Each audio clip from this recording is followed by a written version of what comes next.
Namaskar. Welcome to INASL 2023 Bhubaneswar. We welcome you to the beautiful city of temples.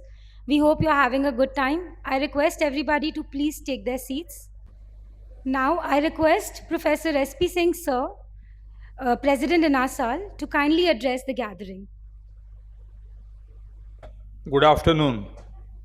Ladies and gentlemen, it's my proud privilege to welcome you all to this annual conference of INASL, and we are going to begin with interventions in hepatology. I won't waste time, and I'm sure this session will pave the way for 3 more days of a veritable academic feast. So I welcome you all, and I'm sure you'll be very happy, enlightened after this conference. Thank you.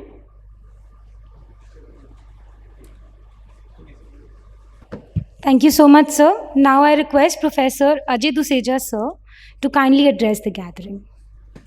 So good afternoon, everyone. So on behalf of the Governing Council of Indian National Association for Study of the Liver, INASL, it's a proud privilege to welcome you all to this single theme symposium and the first day of INASL 2023. So as we have planned this, today is a single theme symposium on interventions in hepatology, which will go from 2 p.m. to 8 p.m. Tomorrow we have the postgraduate course, CME lined up again morning, 3 halls. We have SIG sessions and followed by again this hall running PG course, till late evening. And we will request you tomorrow to join us for the inaugural ceremony in this very hall.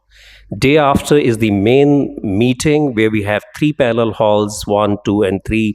All 3 days we have morning SIGs, 8 to 9 in 3 respective halls. And last day, obviously, we'll finish by lunch. The organizing committee has done a wonderful job. The local organizing committee, I think you must be seeing it. And I think we look forward to your active participation in next 3 days. There would be some things which they have tried to do it, and one of the things is that this is a kind of a paperless meeting, which means less of paper. So please don't look for the hard copies of the program. It's on your mobiles, it's on your groups. Please do that. And anything else, it's going to be, as I said, more and more digital rather than on paper. So anything you don't find, please look digitally. So thank you all, and we look forward to your active participation. Thank you all.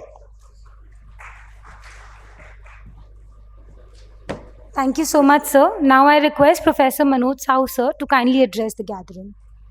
Thank you, Aditi. Very good morning to everybody. Good afternoon to everybody. Our esteemed guest and respected member, I would like to express my gratitude and welcome you all to the 31st annual conference of INASL, organized in the heart of Odisha, Bhubaneswar, on behalf of the entire INASL Odisha team. In this conference, we are fortunate to be graced and enlightened by various national and international intellectual on our quest in understanding liver, various technological advancement made in the field, and fulfilling our mission of providing the best medical facility to the citizen of our glorious country, India. Further, I would be honored to introduce you to the hidden secret of the gem of Odisha, its best kept secret, which encompasses our tradition, culture, heritage, also highlighting our expertise in the sound art and animation, which has been recognized at the global stage. In accordance with the opinion of the leading environmentalists, we have taken the initiative to implement the concept of Go Green, which incorporates organizing a paperless, plasticless conference, which also encourages us in the digital world as a result due to information transfer and data sharing through the electronic devices. This year, we are coordinating the conference for 4 days with a novel concept of organizing a workshop for awareness creation about healthy liver life for the very highly opined population group, which include the police personnel, school children, senior citizen. I should stop here. I'm going beyond time. Thank you very much. A warm welcome to everybody. So we are putting all our efforts to take care of your hospitality. And the most important is do a beautiful conference. Thank you very much. I request the President INASL, the Secretary, and the Organizing Secretary, sir, to have a picture together. It's an auspicious beginning of the ceremony.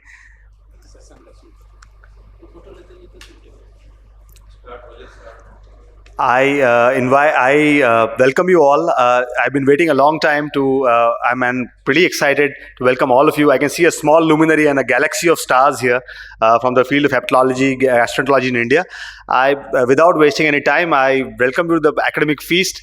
I have the distinct honor and privilege of inviting you to attend the first session, the scientific session of the day. This session, I first of all invite. It's my honor, one of my teachers, Dr. Jayanti Venkatraman Madam, who is Professor Dr. Jayanti Venkatraman Madam, who is Senior Consultant at Global Hospitals, Chennai. Ma'am, welcome on stage. And I also have the honor to invite Professor of Hepatology at Christian Medical College, Dr. Ashish Goel sir, to chair the session. The session, as SP Singh sir mentioned, is on interventions in hepatology. Ashish Goel sir. Our chairpersons will introduce you to our first speaker, and looking forward. Good afternoon, everyone. We start the first session, and that's on percutaneous EUS, TGLB, and laparoscopic liver biopsy, how to choose the route. And for this, we have Dr. Panigrahi to speak to us on this topic. Over to you. Thank you, ma'am. Respected chairperson and senior teachers and friends. First of all, welcome to the city of Temple City, Bhubaneswar, and it is a proud privilege to open the session of INASL 2023. That's why I thank Ajay sir and team INASL. So without wasting time, I will start. That is route of liver biopsy, percutaneous, EUS, TGLB, laparoscopic, how to choose. So this is nothing to disclose. So I will be discussing this topic under the following headings, that is overview of liver biopsy, modalities of liver biopsy, pros and cons, comparing them, comparison of adverse effect, liver biopsy in the era of non-invasive marker, and takeaway message. So few cases I am discussing here: middle-aged lady, deranged LFT, ultrasound features shows features of CLD, no ascites, HE, varices, coagulopathy, LSM21, diagnostic workup, possible AIH, and liver biopsy is required. Yes, it is definitely required, because the AIH can be for diagnosis, and for prognosis also we need liver biopsy. And modality of liver biopsy, here we can pretty well to go with percutaneous liver biopsy. Case 2, 50 years old gentleman, jaundice, pruritus, CLD on USG, moderate ascites, INR platelet 70. So here diagnostic workup shows small duct PSC probably, though MRCP is normal. Liver biopsy again required, yes. Modality, since there is moderate ascites, INR 2.2, and low platelet count, we will go for TGLB preferably. So case scenario 3, 35-year-old man, upper GI bleed, no jaundice, HE, and EHPBO. Case of EHPBO, incidentally detected liver swell while doing a US assessment of gastric varices for chemoembolization. And since there is a focal lesion and we are going with US liver biopsy required, we can go with US intervention. We can do a liver biopsy during the time of doing US coil embolization. We can go ahead with the liver biopsy. So the case scenario 4, 55-year-old lady, BMI 26, planned for lap cholecystectomy because of gallstone. Hepatology consultation for deranged LFT and LSM is 12.4. So while taking liver biopsy is required here, and we can go ahead with laparoscopic liver biopsy here if you need a liver biopsy, because patient is planned for a lap cholecystectomy. Case scenario 5, 45-year-old man, evaluated for ureteric calculi, incidentally detected HBsAg positive, elevated enzyme, DNA 5400, E negative, LSM 16. Do you need liver biopsy here? I don't think here liver biopsy is not required, so we can skip and directly go for treatment.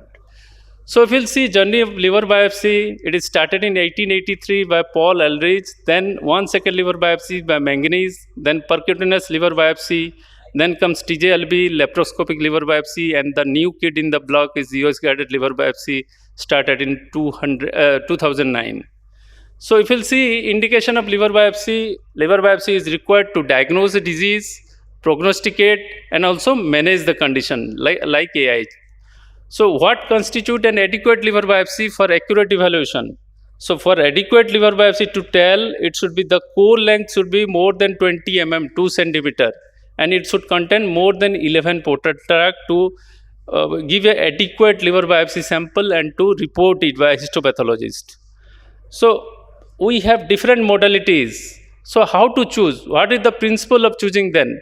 So choice of one technique over others depend upon the availability, accessibility, affordability, also personal preference and the clinical situation also. So percutaneous liver biopsy, just an overview.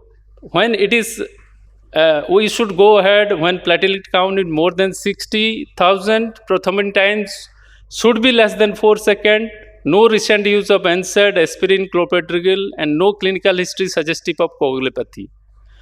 So if you'll see absolute contraindication of percutaneous liver biopsy, uncooperative patient, history of unexplained bleeding, tendency to bleed, if prothrombin time is more than 4 seconds, platelet count is less, prolonged bleeding time, NSAID within 7 to 10 days, blood transfusion, suspected hemangioma, inability to identify proposed site and suspected echinococcal cyst.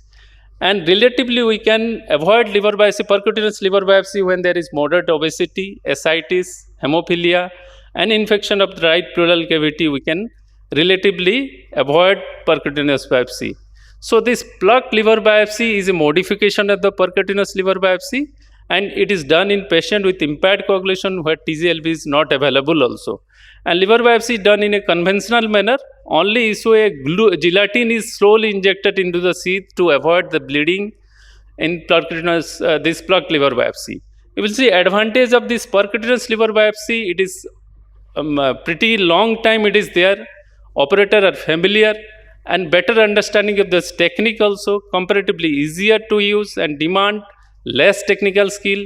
It is cost effective, allowing for widespread in various clinical settings. And disadvantage is there is sampling variability will be there, discomfort at the puncture site, potential injury to the nerves and vessels is there, lower image resolution and require more passes at times to acquire adequate tissue sample. So let's see what is transjugular liver biopsy offering.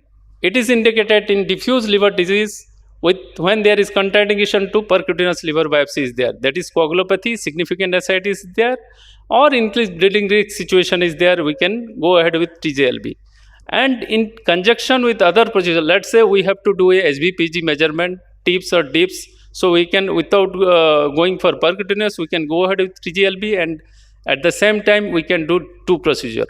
And contraindication is when there is uncorrectable severe coagulopathy and thrombosis of bilateral IGBs, or at time Budd-Chiari syndrome, that are contraindication. So if you'll see advantage of TGLB, decrease risks of overall complication compared to PLB, even with multiple passes. TGLB method avoid liver capsule, reduce post-procedure pain. That is important. Again, percutaneous liver biopsy, you are taking capsule, then fibrosis will be more. Can be used in patient with coagulopathy and acute liver failure. And dual purpose you can achieve, HBPG we can measure, and other procedure we can do also. And disadvantage is limited availability, a skill is required, sample obtained have typically been more fragmented and smaller in size compared to this percutaneous or EUS-guided, and technically more difficult, and monitoring is required in TGLB. If you see laparoscopic liver biopsy, it is basically not a misnomer, it is not a biopsy technique, but while doing the laparoscopy, we can take biopsy, and we can visualize peritoneum and other abdominal organ also. Patient with coagulopathy where TGLB is unavoidable or failed, we can go ahead with this. Biopsy of focal liver lesion, staging of cancer, and when there is unknown cause of ascites, we can go ahead with this technique. Absolute contraindication are cardiac failure, intestinal obstruction, bacterial peritonitis. And advantage is you can see while taking biopsy, macroscopically you can see the liver, and direct palpation, increased sensitivity in comparison to blind biopsy or ultrasound visualization and biopsy. But representative sample of liver is possible in certain specific disease that affect the liver in zonal fashion. There we can face primary sclerosing cholangitis, viral hepatitis, or nodular regeneration. So advantage is this is mini laparoscopy feasible with INR when it is more than 1.5 and thrombocytopenia is there also, or any hemophilic condition we can go ahead with this mini laparoscopy procedure. Availability of electrical hemostasis is there, and direct visualization of peritoneum we can do and take biopsy in case of like cholangiocarcinoma, hepatic metastasis.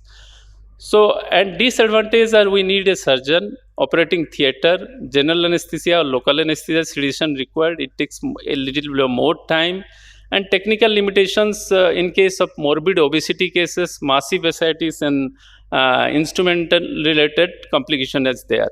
So this new kid in the block, EUS-guided liver biopsy. So this is we can color Doppler use vascular structure along with needle path. We can avoid this bleeding complication. 90G core biopsy needle is used, and this is less invasive. Real time detailed view we can do, and multiple cores we can take in at the same time. So greater access, that is both liver lobes we can biopsy, left lobe from the just below G junction and right lobe from the duodenum we can take. Detection of smaller hepatic lesion we can do, and suitable for individual who is obese also. And this is relatively new technique. Traditional method of liver biopsy is much simpler than this EUS-guided, much cheaper, whereas this EUS-guided is costly, and smaller sample we can take, though it is longer, but 19 gauge fine needle it can cause thinner sample. Undergo endoscopy for sole purpose of liver biopsy is really expensive. So to make a right choice out of this armamentarium, we have to make a right choice. In difficult situation like uncooperative patient, we can go ahead with general anesthesia and TJLB. When there is ascites, TJLB and PLB with ascitic drainage, you can go. Obesity, again TJLB we can do. Dilated biliary, TJLB, chances of biliary leak is there. And amyloidosis cases, strong clinical suspicion. There are a few limitations, low clinical suspicion. If liver biopsy can be justified, TJLB is recommended there. So we'll see, we have discussed all these things. Percutaneous liver biopsy versus TJLB, if we'll see. TJLB props is feasible in patient with acute liver failure. HBPG we can measure. Fewer than overall complication in case of TJLB. Price is a issue in case of TJLB, and less portal fields in a single specimen. Whereas this percutaneous level biopsy, age-old technique, gold standard, widely available, easy, and it can be cons or clotting disorder, we can utilize this. There is a comparison between this transjugular and plugged percutaneous liver biopsy. Here it is shown both yielded sufficient tissue for diagnosis, whereas PLB, that is percutaneous liver biopsy, higher technical success rate, higher average core length, higher average number of specimen obtained in percutaneous liver biopsy.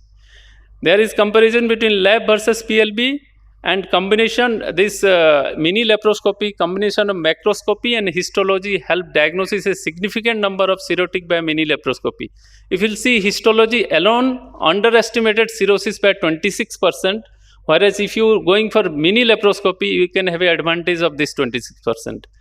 If you compare EUS-guided liver biopsy versus this percutaneous liver biopsy, EUS-guided can be done in same setting as endoscopy under sedation.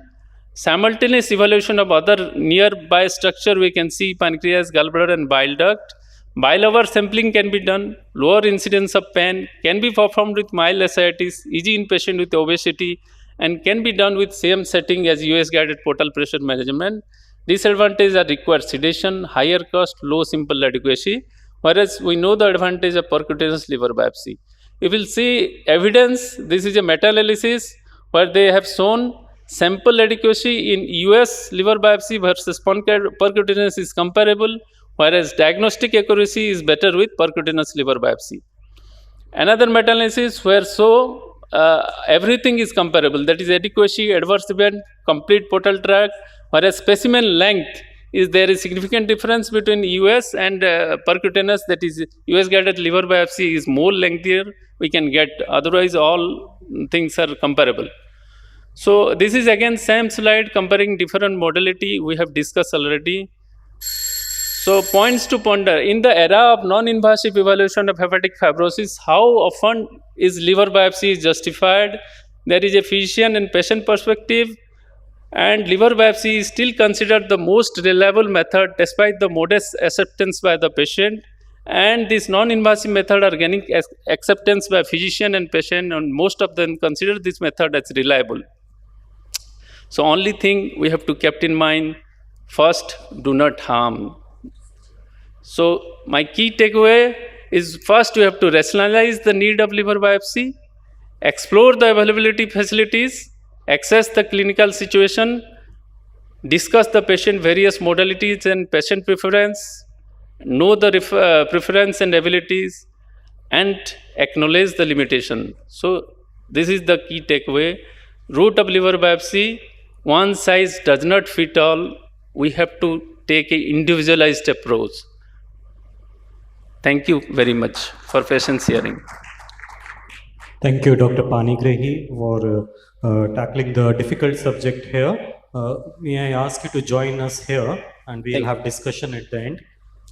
Can I now invite Dr. Sridhara for the next talk, and he is going to take a video lecture on transjugular liver biopsy and HVPG measurement. Dr. Sridhara. Very good afternoon to all, and at the outset I would like to thank INASL as well as Ajay sir for having me here, and I also would like to thank Dr. Manas for discussing the clinical component of need for liver biopsy. So I think you all know where it is indicated, so I will limit myself only to the procedure per se. So as they said, standard of care for liver biopsy is percutaneous. TJLB is just an alternative, and there are very specific limited indications where we go with the TJLB. The advantage of TJLB is that reduced risk of hemorrhage. Why is it so? Because as I said, TJLB is a transvenous access. We go through the IJV, hepatic veins, and then we take a sample. So nowhere in our route we don't puncture the liver capsule. So first thing is that once you are not puncturing the capsule, there is no extra hepatic bleed. So that itself reduces. Second thing is that even if the bleed happens in the minor quantity, it is within the intravascular, and gradually it will tamponate by itself. So these two things make it one of the safest procedure. Based on this, the indication also limits. There are only two indications where we can do a liver biopsy. One is that severe coagulopathy, the other one is massive ascites. For the rest of the things, I think we can opt for all other modalities because it is a costly procedure. Just with the history, it started in 1964 by Charles Daughter. He is also considered the father of intervention radiology. He conceptualized the transjugular liver biopsy, and it was first performed in the year 1967 by Hanafi. So if you go by the history of liver biopsy, it started in 1800. Transjugular started 100 years later. So as I said, there are only two indications, coagulopathy and massive ascites. Rest of them are relative indications which can clinically managed and a decision can be taken on. The other commonest indication of late we are saying is a liver transplant patients because of the patient status, and the second one being increased serum bilirubin. There is a literature which says that if the bilirubin is more than 6, the contractility of the liver reduces because of the fibrosis, so there is an increased risk of bleeding through the percutaneous route, so TJLB may be preferred in these patients. Contraindications, I think there are no as such a contraindications, but if I have to say relative contraindications, definitely it is not indicated for a biopsy of a focal lesion unless that lesion is very close to one of the hepatic veins. The second relative contraindication is lack of suitable venous access. If you have a thrombosed IJVs and thrombosed femoral veins, then we may not be able to do this thing. As far as coagulopathy is concerned, the recent SIR, the Society of Intervention Radiology guidelines, says that we can do TJLB in patients whose platelet count is more than 30,000. However, they have definitely not commented about the actual INR value, but what we right now follow is INR should be around 2 to 3. If it is more than 3, then we don't even do a transjugular liver biopsy, owing to the risk of increased bleeding. I think according to SR guidelines, TJLB is considered as a low risk procedure, so they suggest that it can be done under day care with the patient following. We keep a patient 4 to 6 hours following the procedure, but more often than not, it is in patients that require a TJLB, and it's important that we take a simple biopsy, informed consent. Materials, I would explain in detail about the procedures, but just to have a gross look about the actually hardware, that is a Labs 100 or a T-Lab. These are the only two liver access biopsy sets available in the market. Labs 100 is by Cook and T-Lab is from Teramo. Almost all the things are same except that the trocar length or a biopsy length is varied. One is 60, the other one is 68. But however, recently even T-Lab has come with the 60 centimeter trocar length, and the needle notch they have increased from 15 to 17 mm so that we can have a good core for the histopathological assessment. So the first thing is that whenever the patient is referred to us for a TGLB, the first and most important thing is to do an ultrasound and assess the liver. So it is important because whether the right lobe is atropic, whether there is enough parenchyma around the right lobe, or which vein to choose, whether we should opt for the right hepatic vein, middle hepatic vein, or left hepatic vein, it all depends upon the ultrasound assessment. Once you have done an ultrasound assessment and you have decided the axis, whether it is the right and middle and left hepatic vein, we go ahead with the procedure. So here we have an overview of all the materials that we use. This is an access sheet. I think most of you are aware of how you do a central venous access. So this is a Seldinger Techniques access sheet, which has an inner metallic cannula with the outer sheath. Then we have a 9 French short sheath to have an access into the IJV. Then this is a hydrophilic guide wire with a MPA catheter. Here we can see the angle of the catheter. It's a wide angle catheter. It helps, or it facilitates easy movement of a catheter into the right hepatic vein from the heart. And then we have this biopsy set.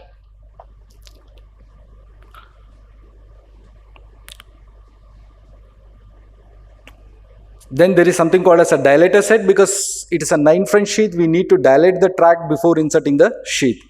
So coming to the procedure per se,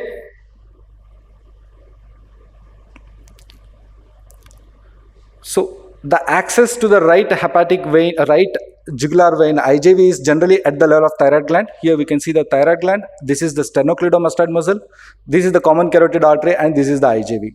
So generally, ideal is to access at the level of thyroid gland. If it is a short neck, it may be slightly higher or a slightly lower, depending upon the neck of the patient. Initially, what we do is that we inject a local, give an enough injector local so that you create a bleb around the wall of the IJV as well as subcutaneous tissue. As can be noted here, we have created an enough bleb. Then we have given a nick using a blade. Because sheath is a larger sheath, it will not directly go over the guide wire, so it is better that we do a nick. And here you can see under ultrasound guidance, we have accessed the IJV. Since the vein wall is generally thin, most of the time we can double puncture and enter into the opposite wall. So under ultrasound guidance, you have to make sure that before inserting the guide wire, the tip is well within the lumen of the IJV. You can check for the backflow, venous backflow. And then this is a J-tip guide wire that comes with the vascular access sheath. Once you insert the J-tip, you also make sure that do a fluoro, because many times what happens is from the IJV, your sheath may go into the subclavian vein. So you should always make sure with the fluoro that it is in the right atrium. After that, use a dilator to dilate the tract. And then over this, we insert a 9 French sheath. This is a short sheath. So there is a different kind of practice. Some people use a long sheath, but we generally use a short sheath, which generally ends up somewhere in the junction of SVC and the right atrium.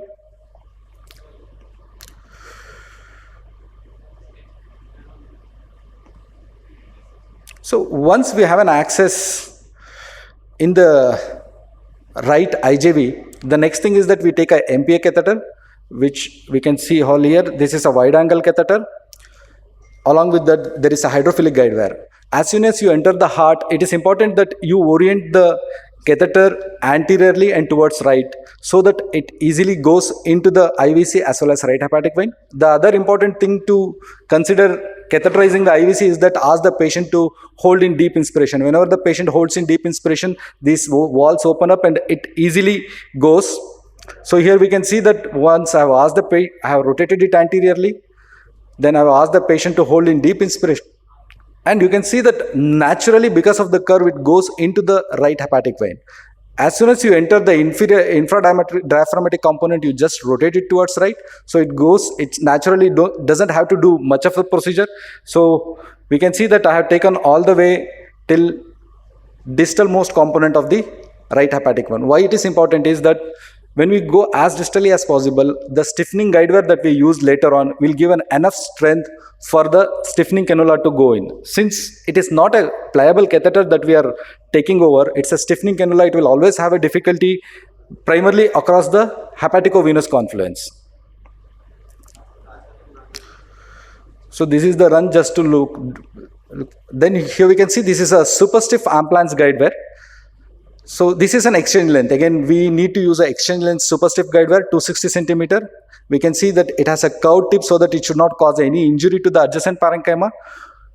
And once we have stationed our guide wire here, then we open up the actual biopsy set, which I'll be showing here.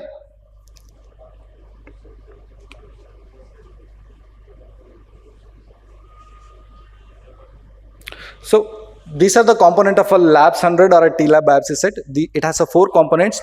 One is that this is the metallic stiffening cannula with its outer sheath. Then this is the 19 gauge or an 18 gauge 60 centimeter biopsy gun, which has a throw of 20 mm and the notch of 15 mm. And this is something called as a stride catheter. The black one is a stride catheter. Why do we need this? As I said, the entry from the IVC to the right hepatic vein may be difficult for this stiffening cannula, and hence this stride catheter helps us easy maneuverability and easy progression of this stiffening cannula into it.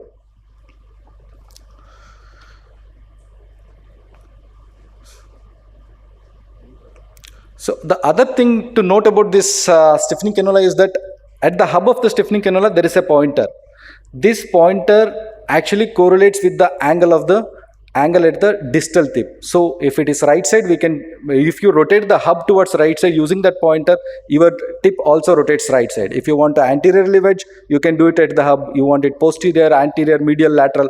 All the maneuverability can be done at the hub because that actually correlates with the angle at the tip.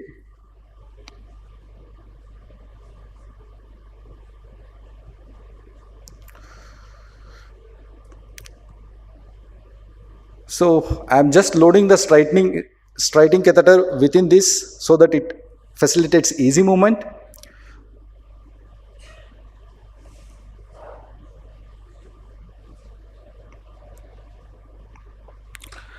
And this entire assembly is now threaded over this super stiff guide wire. Again, patients sometimes may feel cumbersome when we enter the jugular route, so we should always tell the patient about that so that we can reduce his apprehension. With the help of this, with the help of the guide wire, it can easily move into the right hepatic vein.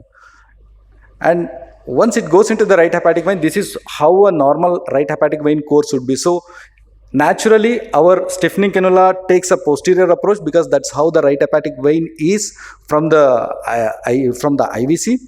So whenever we want to take a sample from this, what is important that why we do an ultrasound is that we decide where is the exact length of parenchyma for us to take a sample, whether we should do it anteriorly wedging or a posteriorly wedging. We do an ultrasound assessment. Based on that, we rotate our stiffening cannula anteriorly or posteriorly, wedge along the wall of the hepatic vein, and then take a biopsy.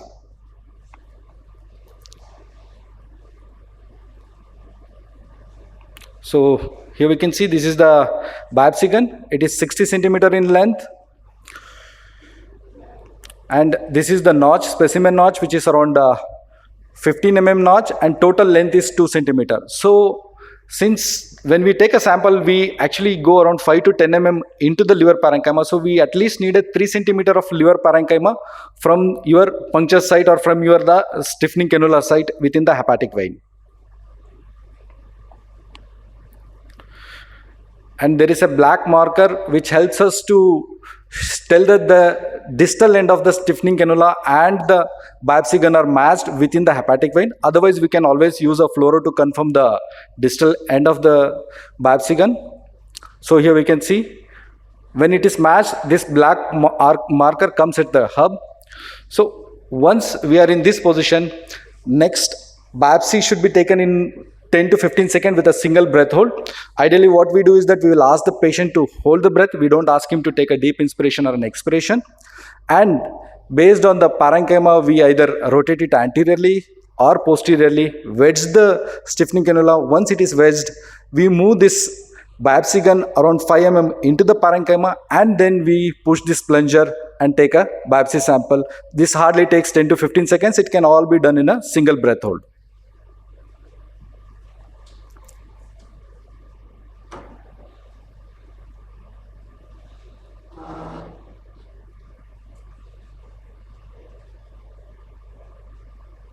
So here we can see I am wedging it anteriorly, so can be seen here. Then 5 mm I advanced. After that, the biopsy plunger moves in and the sample is taken. Once the sample is taken, we should look for the adequacy. So here we have a good 15 mm core. Most often it is enough for a diagnosis. If you are in doubt, if it is a fragmented tissue, it is better to take at least 2 to 3 cores. And once it is done, take a run to make sure that there is no complication related to procedure. But what we practice here is that for the biopsy method, at the last 5 to 10 seconds where we take a biopsy, now we don't use a fluoro, we generally use an ultrasound. Here you can see this is where our stiffening cannula is. It is wedged anteriorly. This is the normal hepatic vein course. We have wedged it anteriorly, and this is the biopsy notch that has gone into the parenchyma. So we generally do it under ultrasound guidance. We don't use a fluoro. So here we can see how the movement happens within the liver parenchyma. So what is the most important thing once the biopsy is done? It is the sample adequacy. Make sure that you have an enough sample. Many a times it's, as Dr. Manas said, it will be a fragmented sample. So we may have to take at least 6 to 7 samples to have a good core. But our SIR guideline says that 15 mm length with 6 to 10 portal triads are enough for a histological diagnosis. So many a times we can achieve with a single go, or we may have to do it at 2 to 3 goes. And the reported literature says that with the TJLB, we have almost achieved up to 96% of success. And after the procedure, we keep a patient in semi-recumbent position because we have used the larger sheet at the neck level, so there will be a risk of bleeding at the puncture site. So it is better to make the patient in a semi-recumbent position and observe for 2 to 4 hours, especially for the vital signs and signs of any intra-abdominal bleed. The technical failure is generally due to inaccessible, but generally due to not able to catheterize the hepatic vein because of the obtuse angle. So there are other methods to come over this. So recently they have come up with something called as a transfemoral transcaval biopsy if you are not able to get into the hepatic vein. But then there is a limitation that in those patients we need to have at least 3 centimeter of liver parenchyma around the IVC.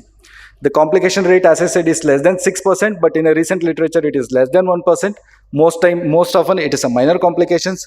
We can see minor fistulous communication with the bile ducts or the portal veins. Immediately after that, you don't have to do it anything. Patiently wait for 5 to 10 seconds. It's 5 to 10 minutes. It spontaneously resolves. If not, you can inflate the balloon. Very rarely, you can injure the hepatic artery and cause a significant bleeding.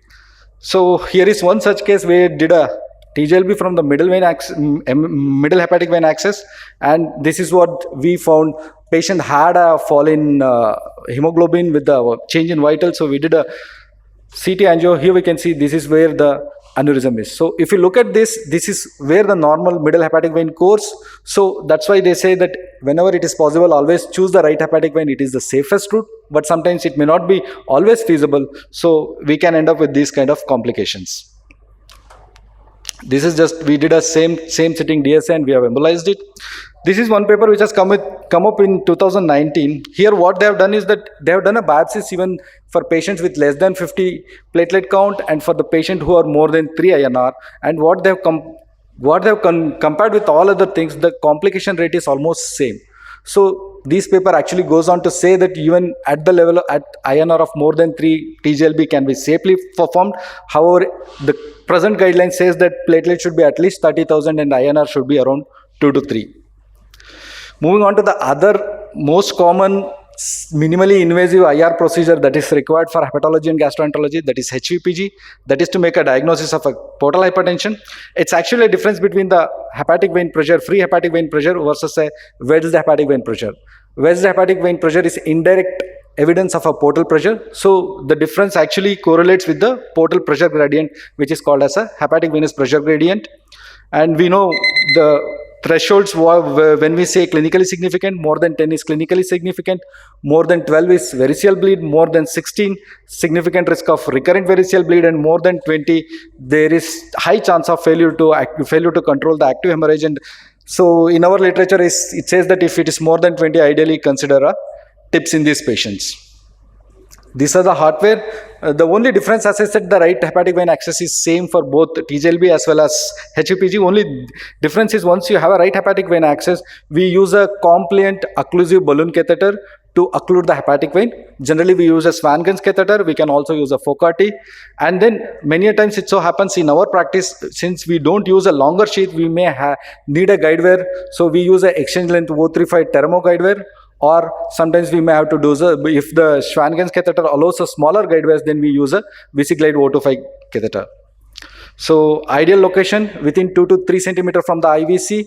First you take a free hepatic vein pressure, then inflate the balloon. Once you inflate the balloon, take a run and see that there is no flow of contrast into the IVC. This suggests that you have wedged it properly.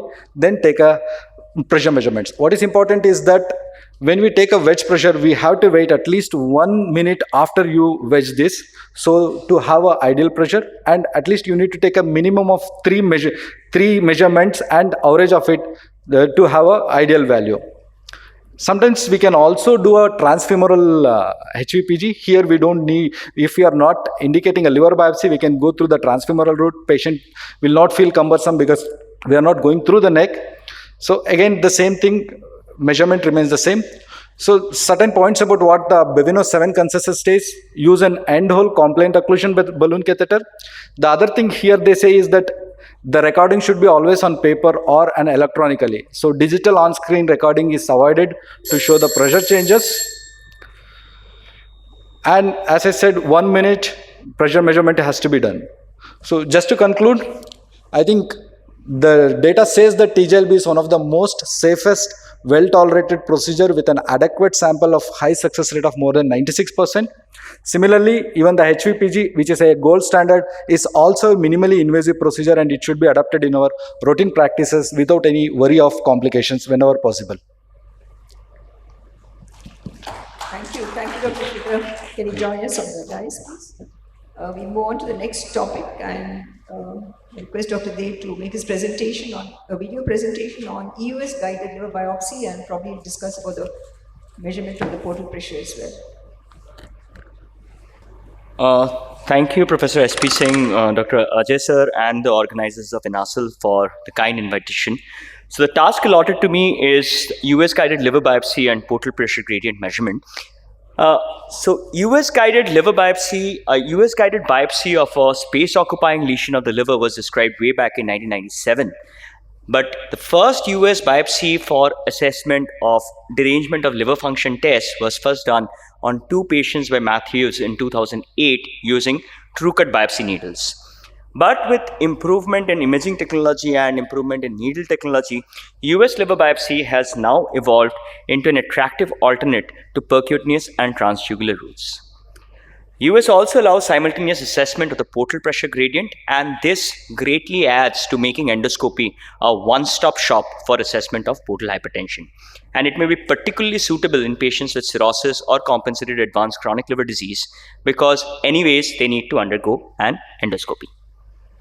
Can I have a pointer?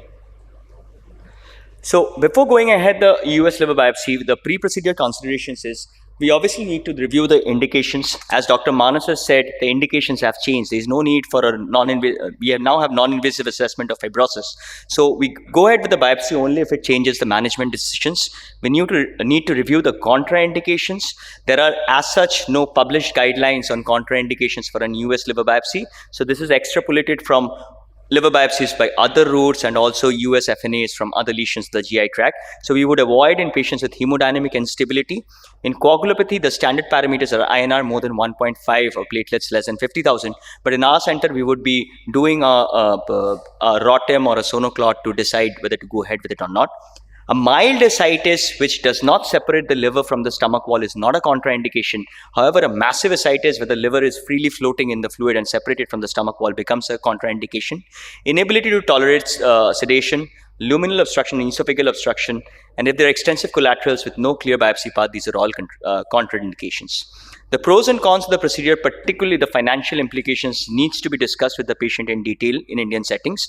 And it is very important to keep the histopathologist in the loop, because these biopsies will have a longer core length, but the thickness of the biopsy is going to be thinner than what we get with percutaneous biopsies, which uses 16G needles. So which needle to use for EUS liver biopsy? The 19G needle should be preferred because 22G needle is associated with more fragmentation. Now there are a number of FNA, fine needle aspiration needles and also the fine needle biopsy needles, which gives the core, which may have different varieties of tips, a reverse bevel or a fork tip or a Franzen tip. I will not be going into details about all of this, but the take-home point should be that the data indicates, at least the latest meta-analysis indicates, that the US FNB needles may be better than the FNA needles because of a potentially higher diagnostic yield with more complete portal tracks. However, with the US FNA needle, in most of the occasions, we are able to get sufficient cores, and most of the times, particularly if the wet suction technique is used, the US FNA needle is almost 10,000 rupees cheaper than the FNB needle. So it can be used when required. Coming to the tissue acquisition techniques, various techniques are described in the literature. The slow pull technique, in which while we are doing the actuations through the liver, the stylet is slowly pulled out of the needle, and meta-analysis suggests that this may be the best method for tissue acquisition, although it's not very widely practiced. The dry suction technique, here the needle is not pre-flushed with saline, and a suction syringe is attached in the locked position with a suction of 10 to 20 centimeters of water applied. In the wet suction technique, the needle is first pre-flushed with saline or heparinized saline, and then again a suction syringe is attached. And in the modified wet suction technique, we first pre-flush the syringe with heparinized saline, and the suction syringe is also filled with partially filled with heparinized saline before applying the suction, as I will show you later. Now, data suggests that the wet suction technique may improve diagnostic yield compared with dry suction technique, particularly when the FNA needles are used. And pre-flushing the needle with hep saline is always helpful because it prevents clot formation in the needle. There is less fragmentation, more complete portal tracks, and a longer aggregate core length may be obtained. And this may even be advantageous when used with the slow pull technique because the tissue doesn't come in direct contact with the peripheries of the needle and passes through the center of the stream of fluid. So this are the videos for the preparation for the modified wet suction technique. So here we can see that the needle is pushed out of the sheath and it is then flushed with small amount of heparinized saline. With respect to the syringe, the suction syringe is first filled with around 2 to 5 ml of heparinized saline, after which the stopcock is rotated and the needle is locked. And then suction is applied till 10 to 20 centimeters so as to create the vacuum which will help in the tissue acquisition procedure. So what are the basic steps? First and foremost, we need to localize an avascular path in the liver. The left lobe, we can approach both the lobes. The left lobe is approached from the gastric cardia just after crossing the GE junction, whereas the right lobe is going to be approached in the first part of the duodenum with the scope being torqued anti-clockwise. The gastric or the duodenal wall is punctured using a quick short stroke. This is important very often when the beginners are performing it. What happens is that the entire stomach wall moves away from the needle. So to prevent that, the initial stroke should be a quick short stroke. The other tips to prevent the gastric wall moving away from the needle would be to ask the attendant to hold the scope tightly against the bite block, to turn the big wheel towards you a little bit to give you more stability, and many endosonographers would also be locking their wheels, particularly the up wheel. After entering the liver parenchyma, the suction is turned on. Around 3 actuations are taken with to and fro movements of the needle. Previous literature would describe several actuations, 6, 7 actuations, but currently it seems that maybe 3 or 4 actuations are more than sufficient, and in our practice we only take 2 or 3 actuations, take it out, see if the tissue is adequate. If the tissue is not adequate, only then do we go in with another pass. As far as the needle travel length is concerned, again, earlier literature, very long needle travel lengths were used, 6 centimeters, 7 centimeters. But what we now understand is that as small as a 3 centimeter course of needle travel should usually be sufficient, because remember, the core length that we need would be only around 1.5 to 2 centimeters. However, obviously, if feasible, we can always take a longer needle, a longer length. And before removing the needle from the liver, finally the suction is turned off. So this was a video of from the right lobe of the liver. Unfortunately, I'll just skip this. So this is a patient with compensated advanced chronic liver disease, and here we can appreciate that the liver ecotexture is very coarse and the subtle irregularity of the margin of the liver. So the color Doppler is applied to look at the avascular area of the liver. And we also measure the needle path. So here we can see that this needle path is not very long. It's only around 4.5 centimeters. After that, the sheath is advanced and the needle is, through a quick short stroke, it is introduced into the liver. After this, the first actuation is being made, as we will see.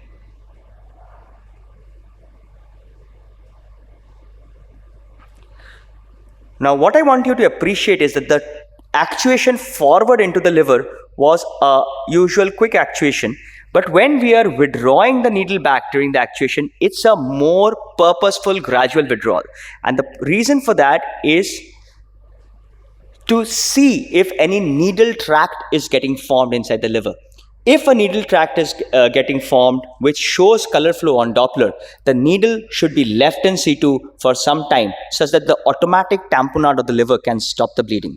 If that doesn't occur, the second option would be to push out some of the tissue into the liver and block the tract. So, as we showed in this video, usually only 2 actuations that we perform is sufficient. For the beginners, it is very important to avoid a splenic puncture, particularly in patients with cirrhosis in which there is a splenomegaly. It might be difficult to differentiate. So, if we keep on doing an anti-clockwise stalk, then from the liver, we will land up on the spleen. So this is the spleen and this is the liver. So if we do too much of an anti-clockwise stalk, we will land up on the spleen. So obviously we can differentiate the liver and the spleen based on the anatomical landmarks, but another trick, particularly for the beginners, would be see from which side of the screen the organ is coming. If the organ is coming from the left side of the screen, that is the spleen. Whereas if it is coming from the right side of the screen, this is the liver. There are indeed case reports of inadvertent splenic punctures while performing a US liver biopsy, and this should be avoided at all costs. So coming to tissue handling, it is extremely important to minimize the tissue handling to prevent fragmentation. Sometimes we can directly express the tissue into formalin, but this creates a very bloody sample, as we can see over here. A collection sieve helps in creating a blood-free specimen and permits a rapid review of the gross adequacy. What is the core length can be grossly reviewed as seen in this figure. So this is the proprietary micro sieve with a removable mesh, but unfortunately this is not available in India. So I'll show you what we use in our practice. So here the tissue is flushed out with heparinized saline into a specimen, and then this is being poured into an industrial sieve with a diameter of only around 50 microns. And there we can see is that an extremely blood-free cores are obtained, which can then be just poured into the container and then put into formalin. And here we can see that even with a short needle trajectory of just around 3 centimeters, 2 actuations only, we have obtained 2 pretty long cores without any fragmentation. So what about the observation after the procedure? Usually only a 1-hour observation is sufficient even if bilobar biopsies are done. There may be some mild pain because of local peritoneal irritation, but this is usually self-limited, may require some amount of tramadol. However, if the pain is persistent or if it is severe, then we should admit and go ahead with a CT scan to see if there is any bleed or any hematoma formation. Moving on to US portal pressure gradient. So portal pressure gradient is the portal venous pressure minus the free hepatic venous or the IVC pressure. Studies indicate that US PPG has got excellent correlation with hepatic venous pressure gradient with a correlation coefficient of more than 0.9. Now, when we are doing a PPG assessment using EUS, we are looking at the direct portal pressures, whereas in HVPG, we are actually assessing the sinusoidal pressures. So, HVPG may underestimate the pressure in pre-sinusoidal causes of liver disease, but this should not be a problem when we are doing PPG assessment. So, what about the manometry device? This is the proprietary manometry device from Ecotip Insight of Cook Medical, which can be directly attached to the suction syringe on one side and to the needle on the other. However, this manometer is currently not available in India, and so this is the modified setup that we use. So this is basically the setup that we use for intra-arterial blood pressure monitoring. So this is the transducer, which is connected at the top with a bottle of saline that is with a compression bag. The other side is connected to this 3-way cannula, one of which opens into air and the other opens towards the patient, where it is attached with the FNA needle. And this is then connected to the CVP transducer module of the monitor. Now, when it is open to the air, it is important to set the zero CVP first, zero pressure first, and then it is going to be turned towards the patient to take the pressure readings. How important is leveling? So, let us assume that in this particular example, if it is properly leveled, then the water column is around X centimeters. Now, if it is improperly leveled, we have moved it up, then the pressure that will be recorded will be less by whatever amount it has been raised up. So, with the leveled setting, if we think that the portal pressure is XP centimeters of water, then if it is not properly leveled, the portal pressure in this instance would become XP minus Y. So, we would be underestimating the portal pressure if it is not leveled. Similar would be for the hepatic venous pressure. So if we assume it is XH, then it would be XH minus Y if it is not properly leveled. But we are not interested in these absolute pressures. What we are interested is in the gradient. So if we look at the gradient, when we are subtracting it, it will become exactly the same. So while leveling is desirable, some amount of discrepancies in the level will not affect the reported value of the gradient, even though the absolute pressures will be falsely reported. Sedation is the Achilles heel of portal pressure gradient measurement, because when you're doing the EUS, we need to give them some amount of sedatives, and these sedative agents will affect the portal hemodynamics. Propofol should be avoided if feasible. Low-dose midazolam 1 to 2 mg may be preferred, and that is nowadays even being used while performing HVPG. There are ongoing studies with fentanyl and ketamine for measurement of USPPG and HVPG, although the reports are awaited. But this really becomes the main problem with performing a PPG, that your sedative agent could directly affect your portal hemodynamics. So what are the basic steps? The needle that is used is usually a 25G needle, even though in literature a 22G needle has also been used. The second point is very, very important. The entry site of the vessel should be surrounded by adequate liver parenchyma to provide the tamponade effect. So the needle is passed into the hepatic vein, even though the IVC can also be directly punctured. It is flushed with heparinized line, and the pressure reading is recorded. The needle is reflushed, and the procedure is repeated 3 times to take 3 readings, and then the average of the 3 readings is taken. The needle is withdrawn. Once again, the CVP is set, the zero CVP is set, and then the needle is passed into the portal vein. Usually the umbilicated part of the left portal vein is chosen, as I will be showing you, and then again we take 3 readings, and ultimately the portal pressure gradient becomes the portal venous pressure minus the free hepatic venous pressure or the IVC pressure. So here is a video showing the measurement of the hepatic venous pressure. So immediately after we move through the GE junction, the scope in the neutral position, and do a little clockwise talk, we will usually land up on the IVC, as we can clearly see over here. So this is the IVC, and you can see the right hepatic vein coming off from the IVC. Usually the right hepatic vein is not punctured because you need to go through the IVC to do that. So we do a slight anti-clockwise talk, and we will land up on the middle hepatic vein. And here is the confluence of the middle hepatic vein with the IVC. As in HVPG, usually it would be best to puncture it maybe 2 to 3 centimeters proximal to the confluence. So here we can see the needle has been passed into the hepatic vein just a little proximal to the IVC confluence, and it is then flushed with saline. Now, here you can see that as we flush with saline, immediately there will be a wide variation in the pressure reading trace, after which it begins to gradually increase and then stabilize. As for HVPG, it is very important to allow the reading to stabilize for at least 10 to 20 seconds before taking it as the final reading. So we can see that the pressure is getting raised, and ultimately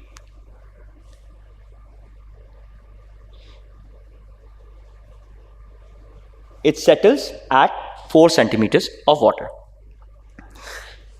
Now, what about the portal pressure measurement? So this is the main portal vein, and in this patient that we can see that it is around 13 mm, which is borderline.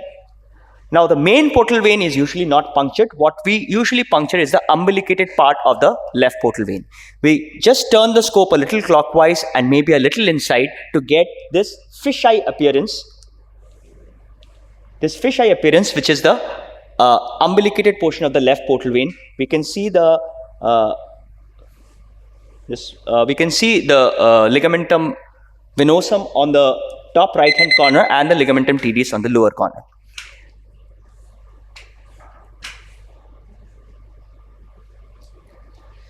So after this, the needle is advanced into the umbilicated portion of the left portal vein.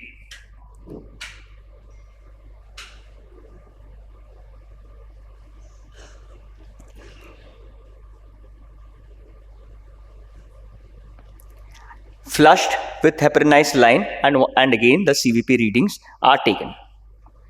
So here we can see again this fluctuation when the saline flush is done, and followed by that the CVP begins to, the pressure begins to rise, and ultimately it settles at around 8 centimeters. So the PPG in this patient is 8 minus 4, that is 4 centimeters of water. So this patient with CACLD and end-stage renal disease who was being decided whether he needs a renal transplant or a simultaneous liver kidney transplant, does not have any portal hypertension. He was ultimately taken up for renal transplant alone. For beginners, if there is a confusion, we can always apply the pulse wave Doppler. The hepatic venous will show the characteristic triphasic pattern, whereas the portal vein will show a monophasic pattern. So my take-home message is that US liver biopsy has emerged as a safe alternate method for liver biopsy with comparable diagnostic yields. Both lobe biopsies are feasible. Unfortunately, I could not show you the right lobe biopsy video because it's not working. But US PPG has got excellent correlation with HVPG, and it may be better than HVPG for assessing pre-sinusoidal causes of portal hypertension. And this is one more step in making endoscopy a one-stop shop for evaluation of chronic liver disease and portal hypertension. Thank you. Thank you, Dr. Day. Please take your seat on the dais. We have a video lecture from Dr. Sareen, and he is going to enlighten us on emerging role of splenic stiffness and other non-invasive modalities in portal hypertension management.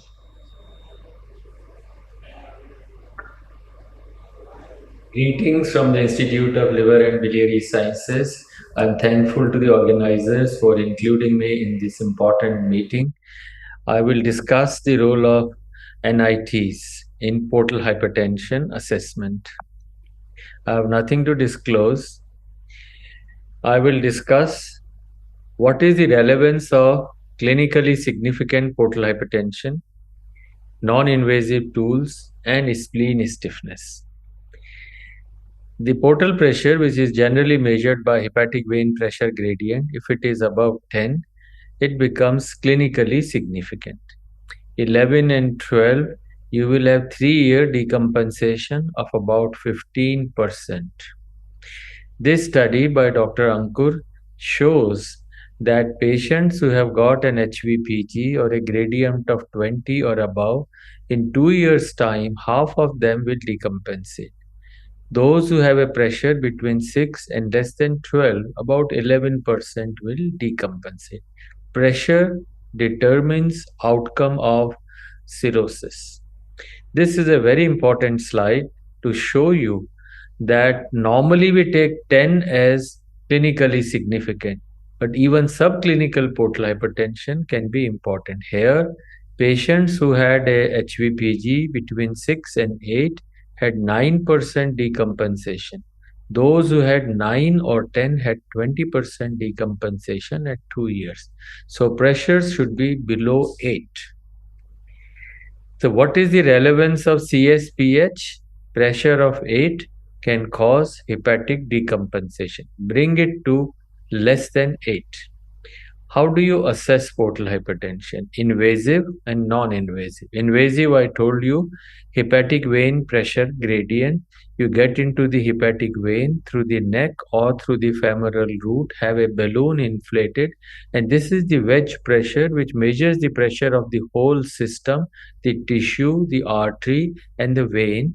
And this, after deflation, gives you free hepatic vein pressure. So the wedge pressure here, let's say, is 32. You deflate, it comes down to 11. The difference between the wedge and the free is the actual pressure, which here you can see will be 21 millimeter of mercury. But obviously, this is a invasive procedure. Non-invasive procedures can be plasma markers, which can be von Willebrand factor antigen, which if above 315%, APRI, ELF, ICG. I'll not discuss these because they have not been validated, only von Willebrand. You can have liver stiffness or spleen stiffness measurement. Von Willebrand factor and antigen, as you can see here, if the levels are above 200 or so, the pressure is less than 10. But if the pressure, if the von Willebrand factor antigen is above 300, 315, then the HVPG is above 10. And this has been showed in many studies. So one single test which reflects the endothelial dysfunction and intrahepatic vascular resistance can be done. It is easily available, done at ILBS. Now, can it predict response to beta blockers? So here you have von Willebrand factor. It was done in about 97 patients. Those who had a response had more than or equal to 5% decrease in von Willebrand factor. And this associated with decreased inflammation, risk of decompensation, AKI and ACLF. So a reduction from baseline by 5% or more is good. Elastography. Now this diagram tells you what is a compensated advanced chronic liver disease and the rule of 5. This elastography, or generally done by fibroscan, if it is less than 10, you exclude. If it is above 25, this is clinically significant portal hypertension. If it is 20 and even above 15, but platelet count is less than 150, this is CS-PH, and the patient should go to a endoscopy setup. We compared liver stiffness, can it predict decompensation, and the need for beta blockers, and this was mainly driven by Sanchit. Here it shows you the probability of requiring beta blocker because of preventing decompensation. So patients who had a liver stiffness of 22 or above gave the best prediction on decision curve analysis. So I would say 25 is a good number to start beta blockers. Everyone may not be, but remember, anyone with an LSM of about 25 starting from 22 should be considered. Now, this was also validated subsequently in a large analysis of 26 studies, about 4,000 patients, where a comparison was done with HVPG, and Dr. Ashish has shown that 22.8 kilopascals of LSM, it describes clearly patients who need treatment because they have CS-PH. So we have now learned about relevance. We have learned about non-invasive assessments. Let's go to the spleen stiffness. The spleen stiffness measures the pressures due to blood, which is kind of a backlog and backflow theory. Unless there are shunts, linorenal shunts or large variceal collaterals, generally the backflow, the spleen stiffness is reliable. It reflects the portal pressure resistance here. And stiffness also reflects the direction of flow.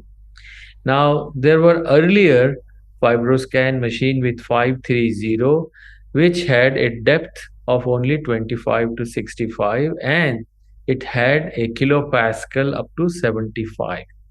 Now, the new machines have kilopascals going from 5 to 100, and the depth is almost there, but this is a larger and a better. So, fibroscan 630 can be used for spleen stiffness, which has been cleared by FDA, and you can measure liver and spleen stiffness together. You don't need to hold the breath.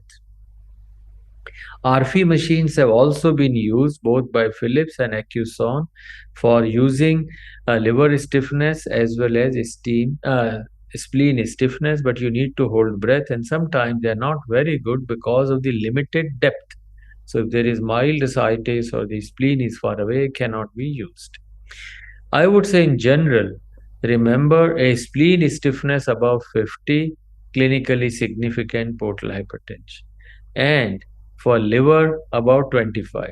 So double kar do spleen liver se. Now spleen stiffness, if it is less than 21, no CSPH. This is Baveno 7. If it is above 50, think of clinically significant portal hypertension. So let me summarize. NITs are promising in predicting presence of CSPH, but not above that. If it is above 10, you can say, but whether it is 12, 15, 20, you cannot say by this. But at least it can tell you who should not get endoscopy. Now, spleen stiffness and response to beta blockers. Now, this very interesting study had a HVPG done from the liver side and spleen stiffness done here, and then they found out those who were responders and those who were non-responders to beta blockers. Here you can see beta blocker responders had a reduction in HVPG at the end of therapy. The liver stiffness also decreased, but much more decrease was in the spleen stiffness. In non-responders, there was no change. So you can use reliably up to an efficacy clarity of about 80%. 20% you may be wrong. Now, a response to beta blockers is a reduction in liver stiffness by more than 20%, and of the spleen, I will just come to it. So a decrease in LSM of 20% or reduction to less than 10. This is Baveno 7, but I think it is generally never achieved. Now, spleen stiffness and beta blocker for primary prophylaxis, those who have never bled. They have used MR elastography, I will show you. Spleen stiffness was not related to HVPG response in one study. The recent one confirms.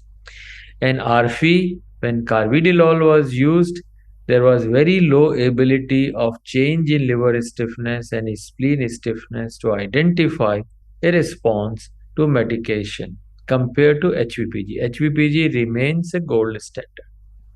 ILBS data, this study is done by Akhil.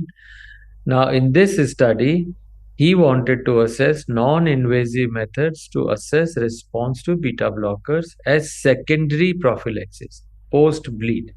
137 patients till then were included. And after 6 weeks, a repeat HVPG was done.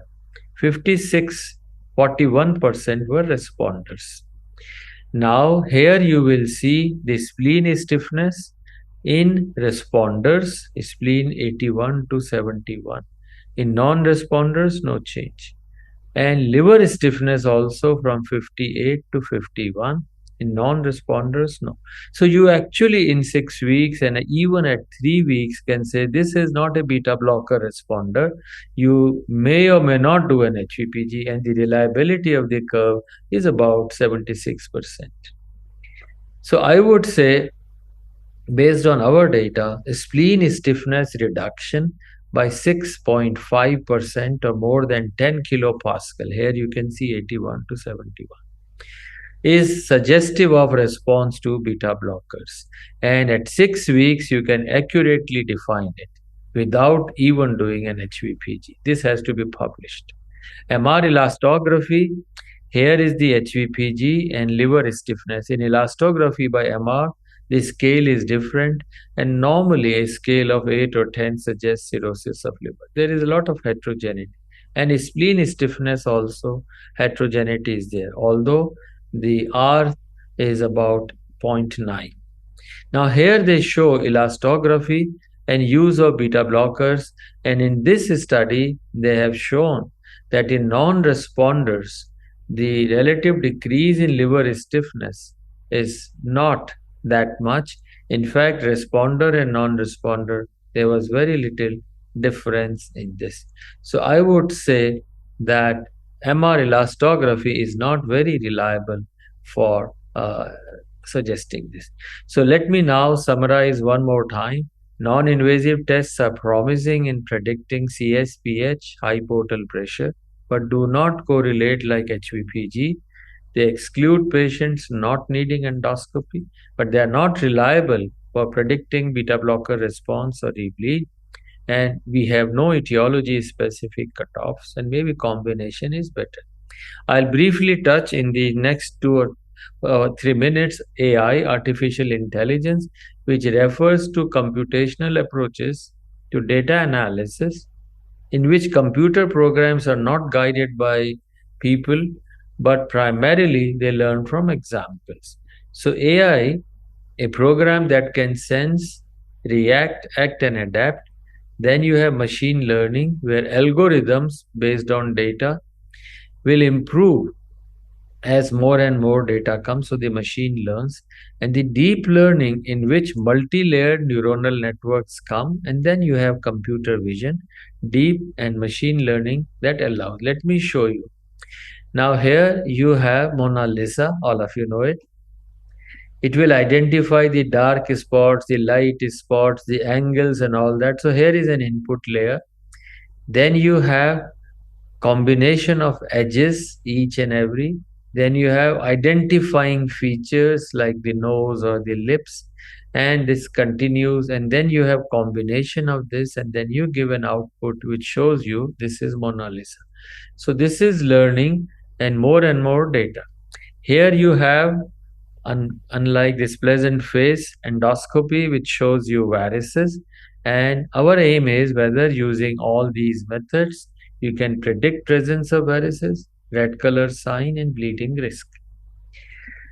Okay, let's see this. Now, in this study, a machine learning tool was used by us, and you have a large derivative cohort. And in this derivative cohort, which was followed for a long period of time, patients who have got EGD and high risk varices shown in blue, and this can tell you, compared to that with machine learning, this is almost reliable. And an external validation showed 4 groups: true low risk, they are not bleeding too much; EGD shows low risk, and machine learning shows high risk, not much. EGD high risk and machine learning shows high risk clearly correlates well, and true high risk. Now, there is still a huge gap between what the true high risk and the machine learning tells you. We have to therefore go to a next level called radiomics and radiogenomics. Here you have contrast enhanced CT, you have an HVPG.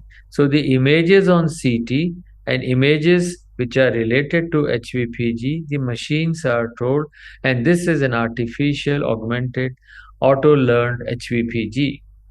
And this is a long process. In the interest of time, I will just run through this to show you that you can have a test, you can have training, internal validation. Now, this radiomics was able to more than 10 or equal to 10. You can see the training set and the test set correlated at about 12 also, about 16 also, and about 20. So you have an HVPG and you have a CT scan. By doing CT, can you predict the HVPG? And this is what it is reliably done. Both had 10 or more, 12 or 16. All there, you were able to correctly predict that the positive predictive value at all these pressures was good. Negative predictive values were all this. This data has to be further validated, but I am showing you to sensitize you that a CT can be converted to HVPG. So this is my last slide on the topic. Today, NIT's non-invasive tests can be used and spleen stiffness can be used. However, HVPG remains a gold standard. 1 Willebrand factor and a reduction by 5%. A spleen stiffness reliable to assess portal hypertension above 50, and machine learning is quite promising. Response to beta blocker, we are learning a reduction of about 6.5% and LSM of about 10 is useful. I would request you to consider learning more from Asian Pacific Major Meeting in Kyoto next March 27 to 31 at Kyoto. Most welcome on behalf of our President, Sheena. Thank you for your kind attention. Dr. Sareen is live or? Okay. The session is now open for discussion. You can take a few questions. Please identify yourself and throw the question to the Okay, I speakers. think I must compliment all these speakers. I think wonderful session. Just to start the ball rolling, I think first question to maybe Manas can take or Orca, we know the US liver biopsy, one of the advantages is about what we call the one-stop shop kind of thing. But could there be an indication for doing an EUS liver biopsy where the EUS is otherwise not indicated? So you can do other routes also, but can it score over some other routes even though the EUS is not indicated, and still you can, I mean, this could be a better route there, number one. Second issue is about the EUS PPG, the portal pressure gradients. Two questions. One is the effect of sedation, which you said. So can you minus that or subtract that? How much of the, I mean, how much is the PPG affected by sedation? Obviously, you have to give sedation. So can you subtract that much gradient and then say, yeah, this is the PPG or real PPG? The last question is, you said the leveling does affect the, that's why you take the gradient, not the absolute. You are puncturing the portal vein, so you can directly look at the portal pressure. But then the other, I think, thing, if you can correct me, is that these patients may have ascites and various other reasons for increased abdominal pressures. But that could also affect the absolute portal pressure. So that's why you need a gradient rather than the absolute portal pressure. Just thoughts on that. So for the first question, sir, as far as 2023 concern, liver biopsy, as US-guided liver biopsy is not indicated as long as if you are not doing some US procedure and there is some contraindication for percutaneous liver biopsy or TZLB. So it is always better to have percutaneous liver biopsy or TZLB. And if there is some contraindication and we are going for a US procedure, we can combine it. But for the sake of doing US liver biopsy, it is not indicated now because of cost and all issue in this constraint setting. And for other two questions, I will ask Sarkar to just go ahead. Sir, I think about US liver biopsy being a primary procedure. I think percutaneous liver biopsy would still continue to be the go-to given the financial aspects until and unless the patient wants it. But with respect to TJLB, I believe that unless and until there is a significant problem with the ascites or there's significant coagulopathy, there is a bleeding risk is considered significantly higher. I think TJLB should lose out in the sense that the main advantage of the TJLB is that we are not puncturing the liver capsule, so the risk of bleed would be lower. But if we look at the other aspects, a TJLB would be costlier than a US procedure, and also the length of the core obtained, the fragmentation, etc. So the quality of the tissue would be inferior with TJLB, at least theoretically, as compared to US. As far as sedation is concerned, so I'm sure Sir can say this, but when they are doing HVPG, usually they do not give sedation. So even though you're puncturing a neck vein, a sedation is usually not practiced. Because of this very reason that the sedation can affect the portal hemodynamics or the systemic hemodynamics. And this would be different in different patients. Therefore, we cannot have this much percentage you corrected by. But what we need is possibly more studies on other agents that do not affect the hemodynamics per se. And the leveling part, about the gradient part, yes, for the reason why we take an HVPG, we are looking at the gradient is obviously to get rid of those confounders like an abdominal pressure which could affect both the measurements. But with US, taking the gradient also obviates the need for a perfect leveling requirement. That would also be true for HVPG. It's also true for HVPG because there also they have to maintain the level. I think the one thing about the sedation, I think if we go by this Bhubaneswar consensus, they clearly state that the maximum dose of sedation that you can give is midazolam 0.2 mg per kg. So there are a lot of literatures which says that the sedation significantly affects the values of HVPG, and hence they suggest that midaz not more than 0.2 mg should be given whenever we do it. So that is what the indication, but what we do in our practice is that we don't give a sedation. We don't use Fenta, we don't use Mida. So the only thing that we use is that the local anesthesia at the puncture site, and nothing else is used during our HVPG. Over to you, doctor. Yeah. My question is that nowadays we see more and more liver biopsies is done by radiologists rather than gastroenterologists by this approach of percutaneous transabdominal guidance, transabdominal ultrasound guidance liver biopsy. So do you have any data to see that this approach is better than the earlier approach that were used to do with blind kind of liver biopsy? So if I will say, sir, in my DM days, that is 10 years back, in a day we used to do, that is without using ultrasound, blinded liver biopsy, 5 to 6 cases in a day. But if you tell today, that because of this legal point of view, we cannot take ultrasound guided liver biopsy. We can also do, gastroenterologist can do, but have to do that is ultrasound guided. We cannot do blind, that is true cut, that automated gone liver biopsy in 2023 now because of this legal point of view. Ultrasound guided too, we can do, and radiology people, they can also do this ultrasound guided liver biopsy. Is there any variation in complications that are reported done by the radiologist and the gastroenterologist? In my knowledge, I don't have that data, but that is, I don't have any data on gastroenterologists versus radiologists. Yes, I think just a short questions, very nice lectures actually. My question is to Dr. Arka. So is it possible to do EUS-guided liver biopsy in surgically altered anatomy of the upper GI tract? For example, in Bildeth 1, 2, or in the, Ru and Y bypass, etc. Is it very difficult, or it is possible to do it? The left lobe should still be accessible from the gastric treatment, but obviously if you are going to access the right lobe, then something like an edge or something would be required, but I don't have experience in that. The last question. Yeah, this is excellent lecturer. So my question is that so far as the etiology concern, sometimes the liver is atropized. One liver is atrophic, another is compensated hypertrophy. So when we are asking for a TGLB, we cannot take some hepatology, they ask that both lobes should be taken. I mean, both lobes should be taken for the biopsy. So that the reason being the contracted lobe or disease or cirrhotic lobe, we cannot get that etiology properly. When the compensated lobe, there is a inflammation or some pathology going on.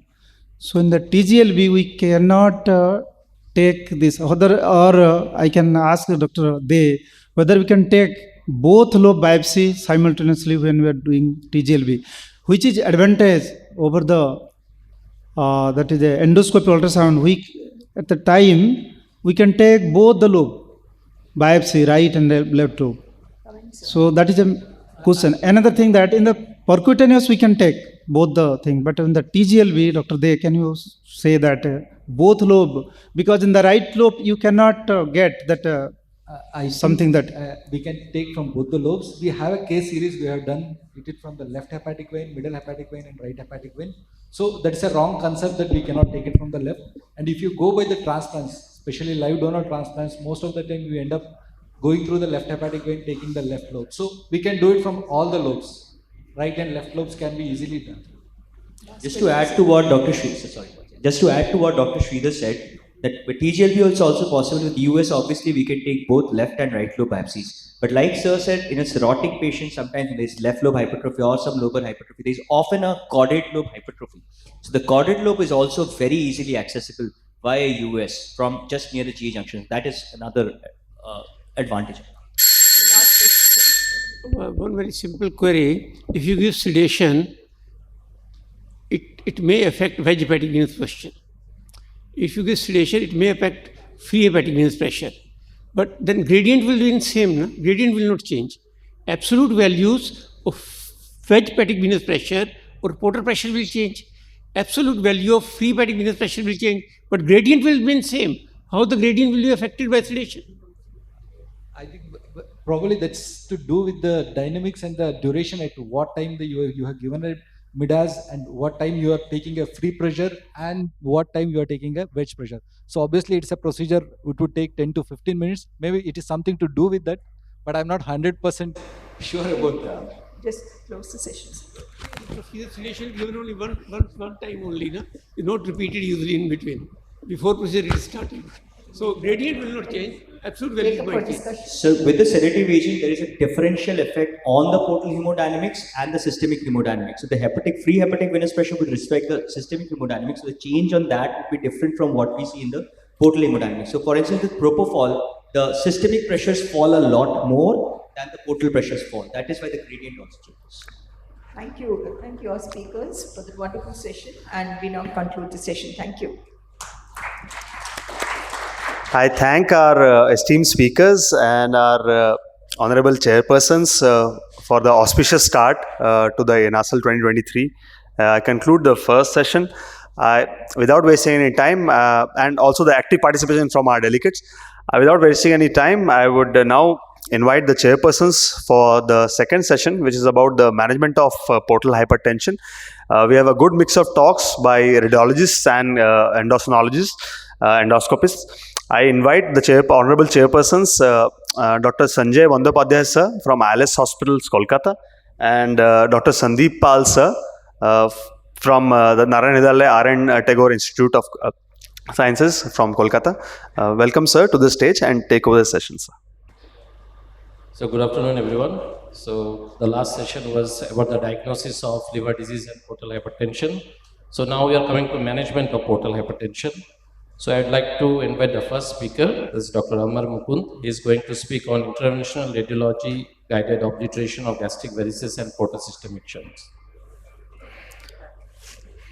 Thank you, Chairperson, sir. And good afternoon all.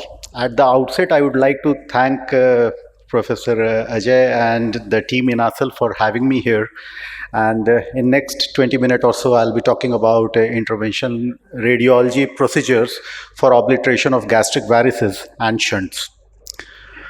So, as we all know that BRTO and nowadays PARTO, that is plug-assisted retrograde transvenous obliteration, are the two most common procedures performed by interventional radiologists for obliteration of gastric varices. And if you talk about the success rate, then success rate is almost 100% for IGV1 obturation. However, the success rate through BRTO or PARTO may vary in cases of GOV2. Why I say so?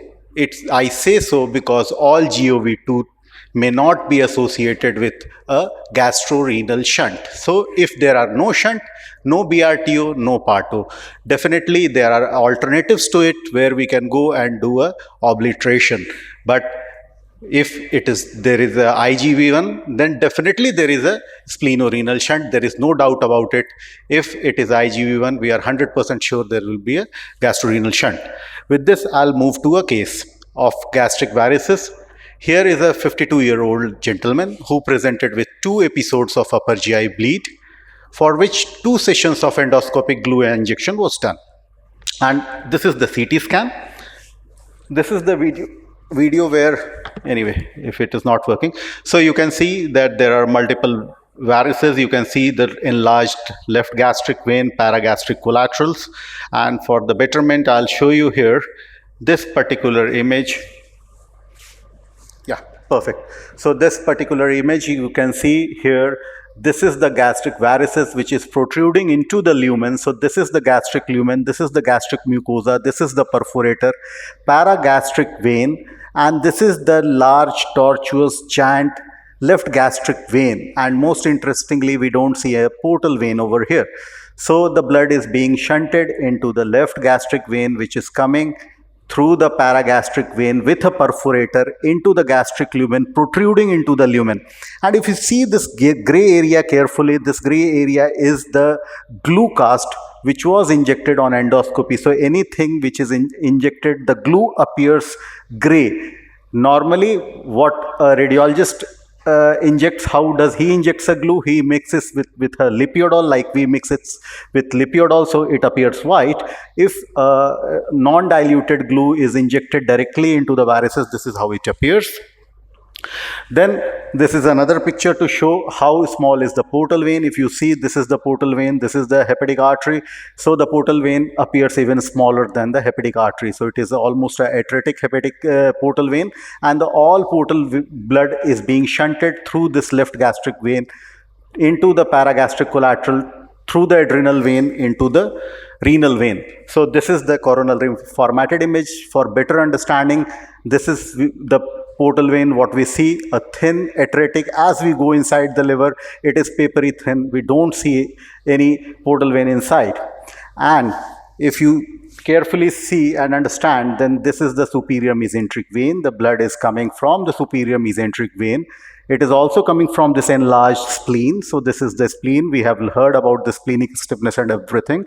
So spleen is enlarged, blood coming from here, everything merging over here, and it is bypassing the liver, getting out from the left gastric vein, paragastric collateral, and thereafter, if you see, this is how it is coming. And in the midway, it has a perforator, it goes inside the gastric lumen, and this is what we see on endoscopy, and this is what we puncture. And finally, it comes, meets the renal vein through the adrenal vein. This is the renal vein, and finally coming into the IVC, and this is how it flows. So this is the case, and this is the video for the case, how we approached it.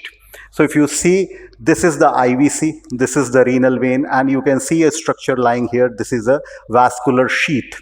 So we have approached this renal vein through the femoral approach. It is coming from below into the renal vein, and this is how it is opacified. But in certain situation where the anatomy is difficult, we may come from the top. So you come from the jugular route into the IVC, cannulate the renal vein, and then we try to get into the shunt. So first, most important step is to get into the renal vein. So this is a systemic access to the shunt, finally into the portal system. So actually there is a communication, and we want to access the portal system through that shunt and occlude those varices. Next step is to get inside the shunt. So this is what we have done. We have guided this, this again pointer. We have guided this sheath into the shunt over here. You can see the shunt. We are inside the shunt.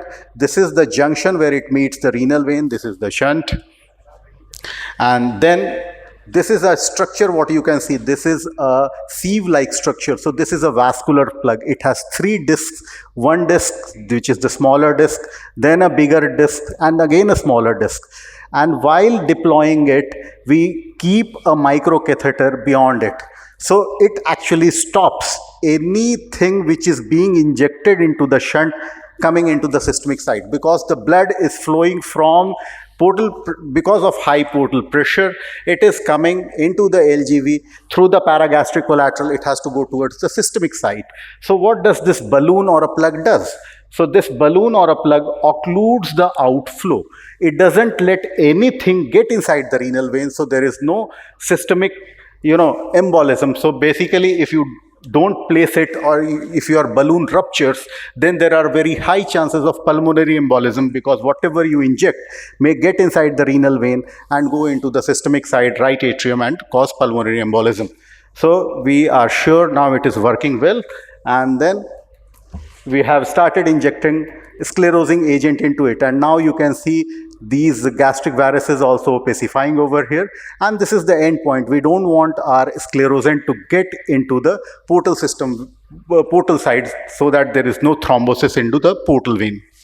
If you do a CT scan, this is how it looks. The CT scan done on the next day, where this is not working.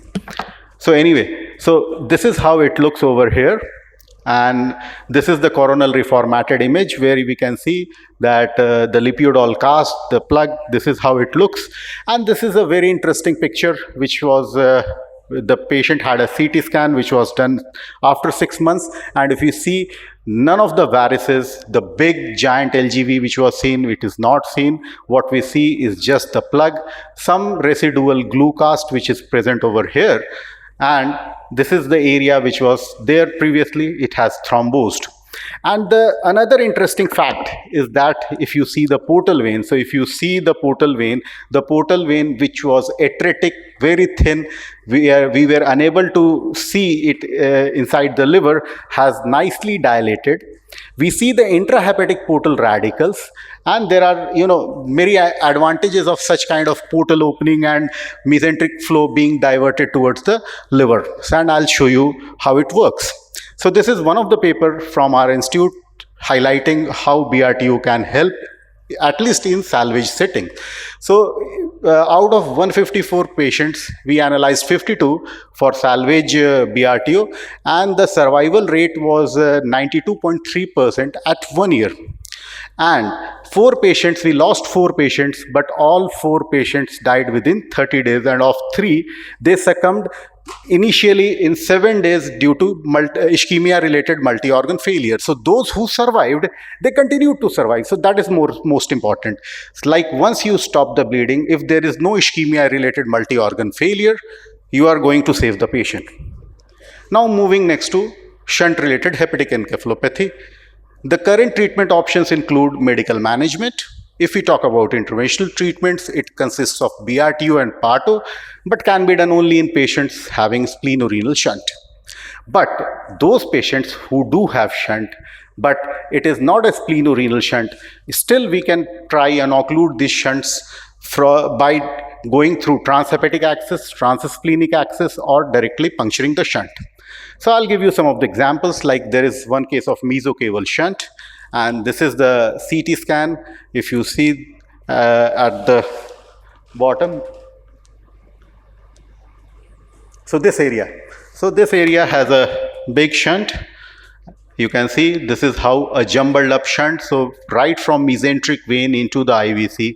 So mesocaval shunt, that means SMV to IVC, and this is how you can see how tortuous it is.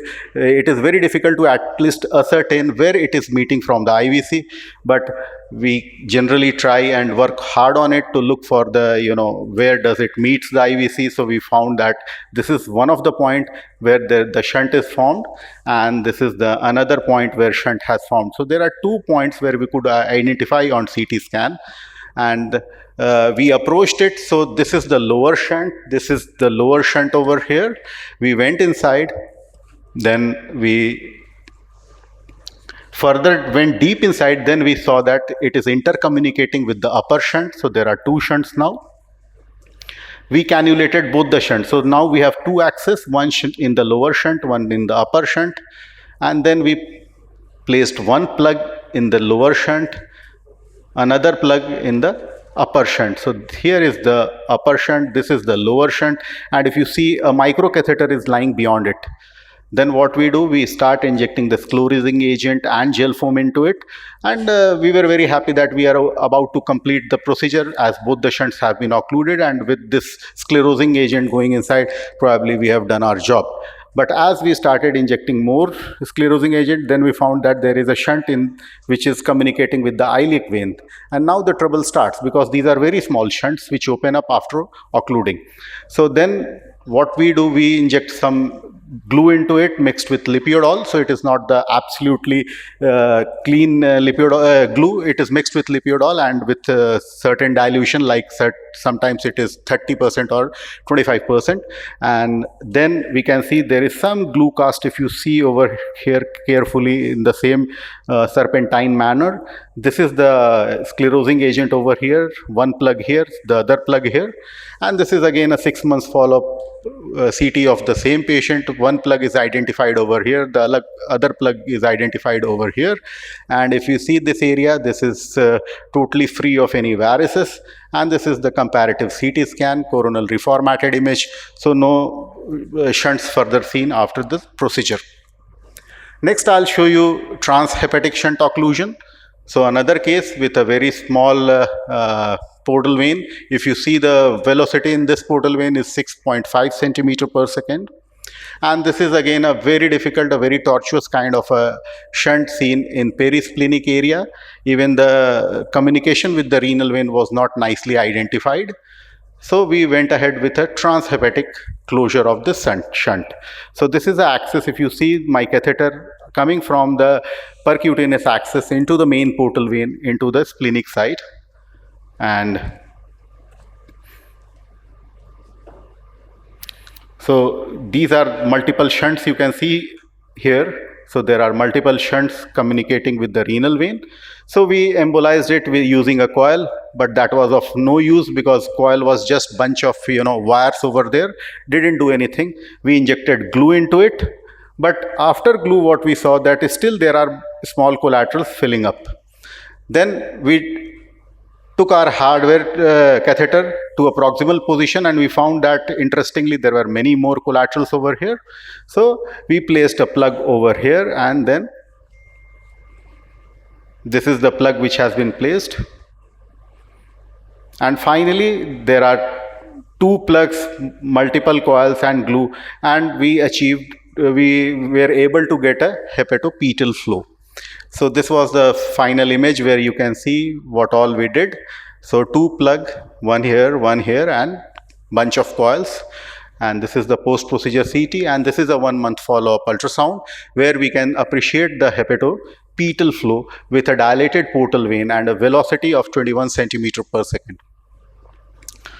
Next is transsplenic. So sometimes it is very difficult, not even, we are unable to go into the portal vein. Like in this case, if you see, the portal vein is again very thinned out, and there is a large splenic collateral. The anatomy is not favorable for BRTO or PARTO. So this is the portal vein. If you see over here, this is a small portal vein, and this is how it looks. This is the tortuous rhinorenal shunt, unable to get inside. So we did a transsplenic axis.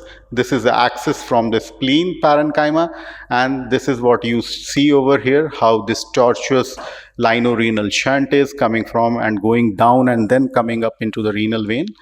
So we placed a plug over here, but normally plug alone in isolation doesn't help in blocking such kind of shunts. So we need to have additional sclerosing agent. So here we injected a lot of gel foam with glue. Still we found that it is also going beyond the plug, if you see it carefully. So we injected glue into it, and then it was totally occluded. And if you see, this is the pre-procedure and this is the post-procedure image where we can see there is a totally thrombosed shunts over here. And this is how it looks. And most interestingly, if you see the portal vein again, this is, I'm showing you time and again, this was the portal vein before and this is the portal vein after. So this is the portal vein what we see. So last would be para-umbilical vein occlusion. So many times we have recanalized left para-umbilical vein. So this is the recanalized para-umbilical vein. This is how it looks. It runs beneath the abdominal wall in the midline, coming up to the umbilicus and finally opening into iliac vein. And this is the coronal rim formatted, and this is the axial at the level of the liver. You can see there is a small portal vein on the right side. This is on the left side, which is dilated and taking and shunting out all the blood through the para-umbilical vein. So how do we access? We access it in the vertical segment. Here, percutaneously we puncture it, take our hardware, and how it is done. So this is how we do. We puncture it in the vertical segment. First go into the portal venous side, take a portal venogram. And after portal venogram, we map it completely. So this is the portal vein. And if you see, everything is shunted out through this vessel out of the liver. So with the same axis, we take a plug inside. We deploy a plug. As I have shown you earlier, that plug alone is not able to occlude these kind of shunts. So we took a run to confirm, yes, it has not occluded. So again, glue has been used. In the third image, if you see here, glue is being used and it is totally occluded. And this is how it looks like. So totally occluded and patient free of HU. So if you talk about our data for hepatic encephalopathy, so this is a long-term data and we have up to 7 years. So in this patient 39 patients cohort, the 1, 2, 3, 4, and 5 and 7 years HE-free survival rates among responders, because there may be some of the non-responders as well, was 91%, and on the 7th year it was almost 81%. There were non-responders, actually they were responders, but later on they started having HE because of development of some of the collaterals. And overall survival was still very high, and it was 89.7%. So, a pretty good outcome is achieved after occluding this shunt. Now, what all may go wrong after BRT or PARTO or shunt occlusion? So, there may be a portal vein thrombosis if you try and inject more of sclerosing agent into the portal vein. Pulmonary embolism, if the plug is undersized or your balloon ruptures in between, it may go, but with a proper sizing of plug, it never happens. I have never seen in these 10 years any pulmonary embolism. There may be sudden increase in portal pressure, which may cause ascites, very commonly seen. Almost 30 to 40% will have ascites. Some may have refractory as well. Esophageal varices will bleed if varices are not treated prior to the procedure. So most mandatory thing, any patients planned for BRT or PARTO should have variceal eradication, esophageal variceal eradication. Liver decompensation or failure, especially patients with poor liver reserves, will have decompensation or failure. So just like TIPS, this is not a safe procedure for patients with advanced liver disease. Delayed complication, yes, there may be appearance and enlargement of esophageal varices. So what we know by now, BRTO, PARTO or shunt occlusion is an effective treatment for gastric variceal bleed and shunt-related HE. SPSS occlusion redirects mesenteric flow towards the liver, which is evidenced by increase in caliber of portal vein. So what's new? So we tried to study what happens, what is the influence of shunt occlusion. We randomized 40 patients in two groups, shunt occlusion and standard medical treatment group. And what we found that there is an increase in liver volume in those patients who received shunt occlusion. So there was almost 92 cc increase in the volume. But most importantly, the other way around, there was significant decrease in the liver volume in patients who were on standard medical treatment group. So definitely shunt occlusion helps, but what happens to the standard medical treatment? Liver shrinks. So this is the last slide where I can show what all happens, and this was the conclusion of the study. With these are the take-home messages. IR options of shunt occlusion includes BRTO PARTO. Alternatively, transhepatic, transsplenic and percutaneous route may be used in patients with large portosystemic communication. And occlusion of shunt is not only helpful in hepatic encephalopathy or gastric variceal bleed, but also for improvement of liver functions and liver volume. Thank you so much for your patient hearing. Thank you, Dr. Nikul, for your informative talk. So please come and join us in the chamber. We will have discussion at the end of all the presentations. Our next speaker is Dr. Sahaj Rathi from PGI Chandigarh. He will be speaking on endoscopic ultrasound in the management of varices. Check. Good evening, everybody. Greetings from Department of Hepatology, PGI Chandigarh. I would like to thank the organizers to give me this opportunity and allow me to present remotely as I could not be there in person. I will be talking about endoscopic ultrasound in the management of varices. Endoscopic ultrasound has evolved greatly in the last 4 decades from this very difficult to use, cumbersome diagnostic tool to a more ergonomic diagnostic tool to this very, very versatile tool which can be used for multiple procedures. Now, this is a real game changer, having a linear array echo endoscope with a mounted coaxial channel which allows a needle to come out within the plane of the insonation. So we can see exactly what we are poking into. So we can target lesions, we can avoid vessels, or if required, we can intervene into vessels directly. So this makes EUS a great tool for vascular intervention, and we use it to block flow in vessels. We can even use it to re-establish flow in a blocked vessel. We can use it to interrogate a vessel and measure pressures. We can use it to create a new channel as well. Well, most of this work is actually blocking flow in a vessel, and we can use it to block gastric varices, ectopic varices, and if required, esophageal varices or shunts. We can use it to block pseudoaneurysms, We may use it for thrombolysis, however, that is extremely experimental. We can use it to measure pressures, as it would have been talked about earlier today. We can use it for portal venous sampling and infusions. These are vessels that cannot be easily targeted from percutaneous approach. And we have animal data that it can even be used for tips, however, it is quite far away from human use as of now. So let us talk about gastric varices. Gastric varices can be seen in about a fifth of patients with cirrhosis and are associated with high rates of complications. More importantly, they can bleed at lower portal pressures. So these become candidates for, when they bleed, they become candidates for emergency care, and even when they are not bleeding, they may require intervention. So, sorry about that. So, why do we need EUS? Well, in India, we have a lot of expertise with endoscopic management of varices. So, why do we need EUS?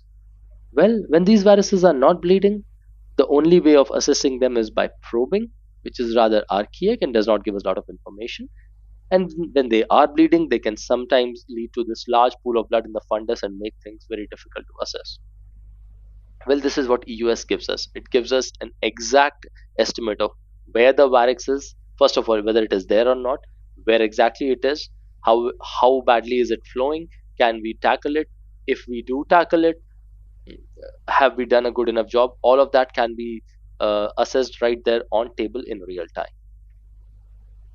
Also, very interestingly, we don't have to puncture the free wall of the varix in many cases. We can actually go from the security of the cruise of the diaphragm. We can go through there and inject coils or whichever agent we choose to obliterate the varix, thus giving us that additional layer of security. So we can use cyanoacrylate glue to block the varices. Potentially, we can use gel foam.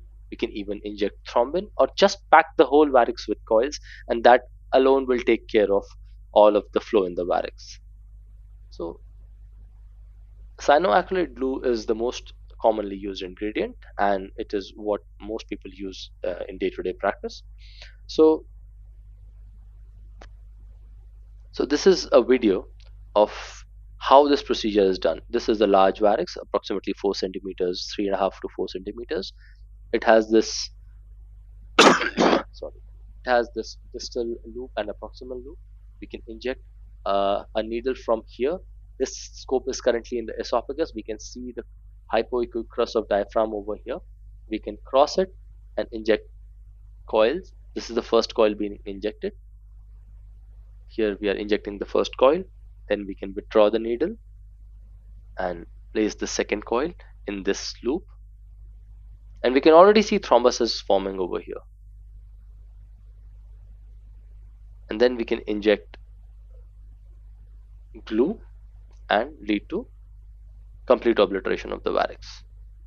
So coils form a scaffold, but coils are expensive. Each coil costs 10,000 rupees, and we may need 3 to 5 of them, even up to 7 or 8 if the varix is large. And this can prolong the procedure because each coil has to go through this large needle, and very occasionally they may get stuck in the needle, causing a scare. In addition, as a transplant hepatologist, I also encounter this problem often when, especially with the lesser curvature varix where a coil has been placed, that the hilum assessment becomes difficult because of the starburst artifact of these metallic coils. So if there is a way to minimize or eliminate coils, that would make me happy. So can we do that? Well, it requires going back to the drawing board and understanding how the varices form. In cirrhosis, we have high resistance and high flow in the portal vein. As a result, the portal venous pressure increases. So in order to decompress this pressure, the body tries to form collaterals with the systemic venous circulation. The portal venous circulation is at 20 to 25 millimeters of mercury. The systemic side is more like at 0 to 5 millimeters. So these collaterals actually decompress the system. But in the bargain, they can form varices, which can be esophageal varices or gastric varices. Gastric varices are usually fed by the short gastric, posterior gastric, or left gastric vein, and they drain into splenorenal shunt or occasionally into azygous venous territory. Now, this is important to know how the inflow feeders work. So, when we are using the EUS to occlude the varix, we are covering a large real estate. The varices in the fundus are large, so we can inject multiple coils and inject glue and obliterate that. But if we change the point of injection to the feeder vessel, this can be done much more easily with much less substances to block it. So this is what we target, and this is how we have been able to bring the amount of glue and coil used to a minimum. So this is an example. This is a 40 millimeter varix, a reasonably large one, and here we will trace it back. This is the varix, and I would like to bring your attention to this loop. You can see this loop going all the way along. This is the spleen. We can see this loop going over here, and we'll be able to trace this loop all the way back to the splenic vein. So this is the head of pancreas, neck of pancreas, and this is the splenic vein. So we could see this loop going all the way and joining the splenic vein. So in all likelihood, this was a left gastric feeder. We can target this feeder, inject a coil over here, and a single coil can take care of this feeder. And here we inject 2 ml of undiluted cyanoacrylate glue. This leads to formation of this glue cast within the coil, and this has reduced the flow into the feeder tremendously. However, this is not complete. We still have some flow here, as evidenced by the Doppler flow positive. So we now again puncture this varix, find this area, and now inject glue again, and this leads to instantaneous formation of this glue cast, and we can see that there is no flow into the varix anymore. And this is the post-procedure CT. This is where we would expect the varix to be. This is the artifact of the coil, and this is the splenic vein over here, and we do not see this varix here. So with a single coil, we were able to close off a 4 centimeter varix. Can we go completely no coils? Now this sounds blasphemous, because we have always known about coil glue obliteration of varix with EUS, but it can potentially be done if we use undiluted N-butyl cyanoacrylate, because it solidifies almost instantaneously, and we have a large experience of using undiluted N-butyl cyanoacrylate in India. Embolization is very rare. Our unit does a lot of gastric variceal obliterations, and we have not seen a case of glue related embolization in at least the last 10 years. So we can use the anatomy and hemodynamics to our advantage and minimize this risk even further. So let me show with an example of this large varix, which was approximately 74 mm. It's a pretty large varix. We identified the feeder to the whole varix as this short gastric vein. This is the spleen, this is the splenic hilum, and this is the short gastric vein. So we have our needle here in the short gastric vein from the fundus, and here we are injecting glue. So this glue cast has formed here from the short gastric vein, and now that led to partial obliteration. So we now again find this glue cast and use this as a scaffold for another 2 ml of cyanoacrylate glue injection, and this leads to complete obliteration of this feeder. We can see this glue cast blocking of the feeder, and the whole varix is now obliterated. We can see these speckling changes, which are suggestive of formation of thrombus. So even a 74 mm varix could just be tackled by 4 ml of glue. And this is the post-procedure endoscopy a month later. This large varix is now gone, and just a small glue cast is what we see coming out. This patient was done a year and a half back and still in our follow-up. So the key here is to identify the feeder. We have to know the anatomy of the vasculature and portal hypertension and know exactly where the collaterals take off from if we want to target them. If there is a CT available, it is definitely helpful to review it.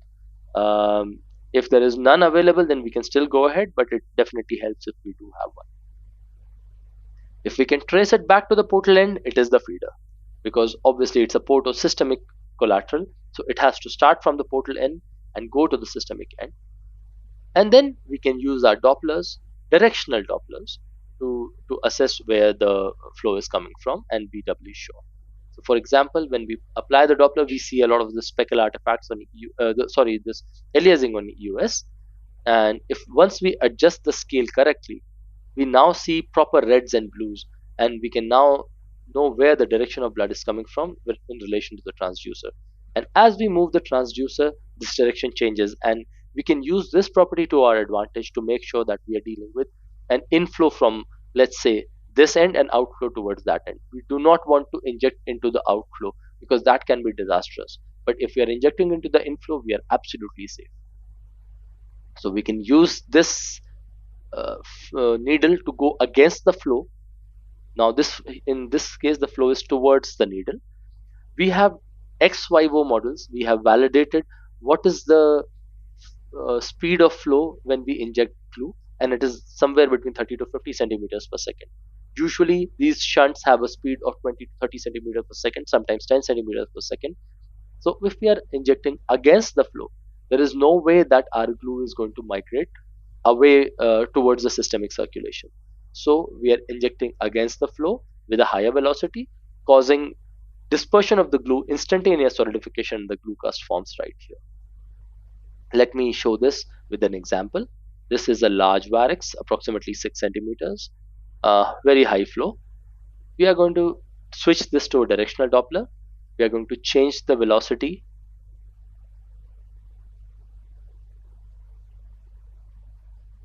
to high velocity. Here we can see it's almost 36 that we have kept at the range. And now we can see pure reds and blues over here. The velocity is approximately 20 centimeters per second. And now we are tracing this back to the spleen. Here we can see the short gastric vein. So the short gastric is flowing towards the transducer from here, going away from the transducer here. So here is where we want to inject. This is the first glue cast that is formed. This has led to partial obliteration of flow. We still see some flow over here. So we can target this loop once again. Here we are targeting that loop once again.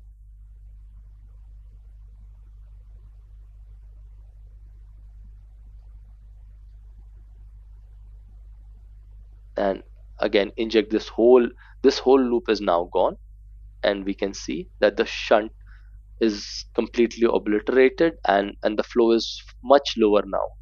This patient had one more feeder, one of the 20% cases which have more than one feeders, and we obliterated that too, and this was the result. We can see before and after. This is a large varix over here. We do not see that here. We can see that there are no coils over here. The whole thing is gone, and the large splenorenal shunt has almost involuted completely. This is a month later. So we have been able to completely take care of this large gastric varix and the shunt associated just with 6 ml of glue. So works well for esophageal varices, gastric varices. How about esophageal varices? Well, for most esophageal varices, banding does the job. However, sometimes we encounter some weird cases. So we need to know that esophageal varices are again fed by either the left gastric vein or one of the short gastric veins.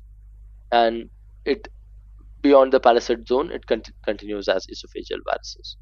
So this is a very difficult case that we encountered about a couple of years back. This was a patient who had a mid-esophageal variceal bleeding. This is approximately 25 centimeters that this large bleeding varix is seen, and there are varices even lower down. So we could not band it here. We just injected sclerosant and achieved hemostasis, and then sent the patient for a CT scan. And here we can see on CT scan this large mediastinal varix, which is bleeding at this point. And this is all related to cirrhosis. We can even see portal vein thrombus here on this scan. Just a second. Here, the portal vein thrombosis, and this is a feeder to this whole varix. So we were out of options here. This patient was quite sick, so we decided to go ahead and block off this shunt. So we injected a couple of coils over here in the feeder vessel, and then injected glue into the varix right here, the feeder vessel, and we can see the feeder and the glue cast over here. Flow is completely disrupted, and these are the mediastinal collaterals. We can see some air from where we have injected, and this is the before and after CT scan. We can see that the portal vein thrombus has automatically recanalized because of improved flow into the portal vein. The whole mediastinal conglomerate is collapsed, and we can see the same here. And the patient did well, at least for the first 1.5 years after the procedure, and was then lost to follow-up. So we know that we can tackle bleeding varices. We know that we can completely obliterate the shunts, but can we target complete shunts for recurrent hepatic encephalopathy with EUS? Well, it is possible, because most of these shunts arise from this area, the left portal vein forming the paraumbilical, main portal vein, the splenic vein which forms the splenogastrorenal shunts, or occasionally the mesenterico-cable shunt. Now, all of these areas are easily accessed with EUS. So let me show you a case where we had a 74-year-old man who presented with recurrent hepatic encephalopathy. This patient had a large shunt over here, but could not afford a BRTO. We saw that this is where the fundus in the cardia of the stomach is, and we can see the shunt over here. So we thought we could access the shunt here with EUS. This is the area where we could access the shunt. This is where the stomach fundus would lie, this area. So we targeted this shunt, placed a coil, and injected some glue. This led to partial obliteration of the shunt. We then went in for again punctured the area and injected more glue and coil there. So we now had 2 coils and glue, and this was the result. This shunt has completely obliterated, and this patient resolved his hepatic encephalopathy. This was another case where we had a large paraumbilical vein with a caput medusa. This again we could tackle with EUS. Could identify a bend where we could lodge our coil. This was a good bend with flow towards the varix over here. So here we would lodge our coil and inject glue. And this led to complete obliteration of the flow. And this was the post-procedure CT showing complete obliteration of the shunt. We can do the same for ectopic varices, whether they be stomal, duodenal, or rectal varices. We can choose to use EUS, or we can even tackle them endoscopically. That is a person-to-person choice. We do not have much data on that.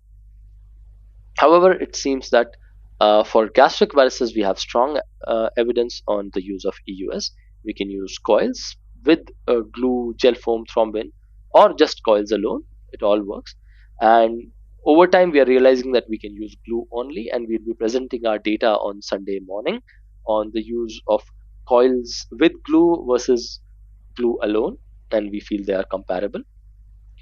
Identification of feeder definitely makes life easier, and if there is a CT beforehand, we should assess that. And whether EUS can be used for esophageal varices and shunts, well, the data is not there yet, but we do have some promising data coming up, so watch this space for more. Thank you very much, and if there are any questions, unfortunately I am not there, but I hope somebody in the hall can take them up. Thank you.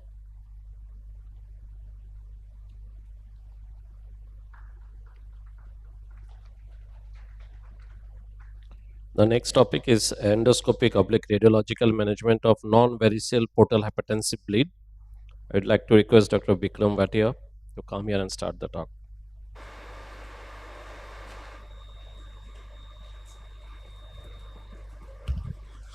Thank you, chairpersons, and my thanks to the organizers for organizing such a lovely meeting. The sessions preceding me have been wonderful, and we have had some very interesting lectures. So pardon me, my topic is endoscopic management of non-variceal portal hypertensive bleeding. This, compared to the previous sessions, may be a very mundane and well, academic sounding and theoretical topic. So this topic, non-variceal portal hypertension, I think should encompass a potpourri of portal hypertensive gastropathy, gave something called portal hypertensive duodenopathy, and portal hypertensive colopathy. The last two entities, at least for me, are still an enigma on how to define. So what I will try to do in the next 15 or 20 minutes, 15 minutes exactly. So I have tried to compile the data, and unfortunately the data which exists on these entities are small case reports, case series, anecdotes, very few data except for GAVE. So I have tried to compile that into possibly something meaningful from which we can gather something, how to treat these entities. Now we'll start with portal hypertensive gastropathy, and chronic GI bleeding or iron deficiency anemia is what most commonly this lesion can present with or can cause. And there are a couple of reports, case series, all pretty old. This is not working, if you can help me. So last study that you see was way back, almost more than 20 years back, which has dealt with this. Acute GI bleeding from portal hypertensive gastropathy has also been described. Again, look at the last reference I found, 2014.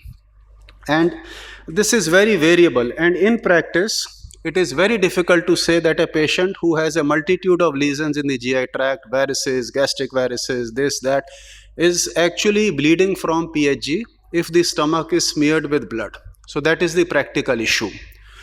But what we do know is that if we are to say that the patient has bled from PHG, it has to be severe PHG. Patient will, very rarely or practically never lose significant blood from mild PHG.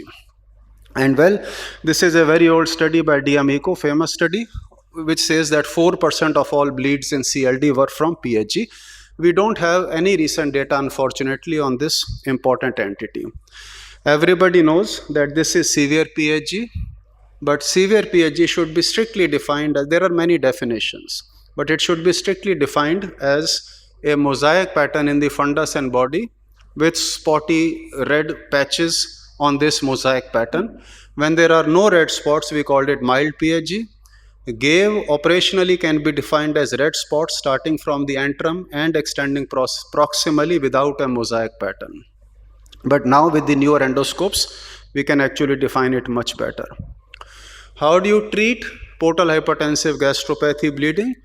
We have no data on primary prophylaxis, and we do not know that if the patient has severe PHG, whether we need to treat it or not. That is where we are.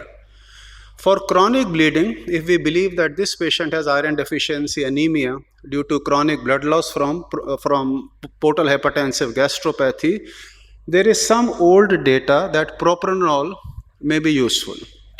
Hosking, the first paper, they gave patients up to 160 milligram of propranolol and repeated the endoscopy in 6 weeks and said that the endoscopic appearance improved.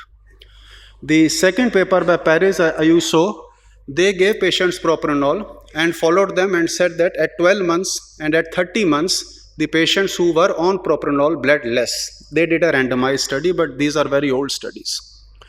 Acute bleeding from PHG, we have very limited data on parenteral vasoactive drugs, single case reports on octreotide, somatostatin, terlipressin, vasopressin.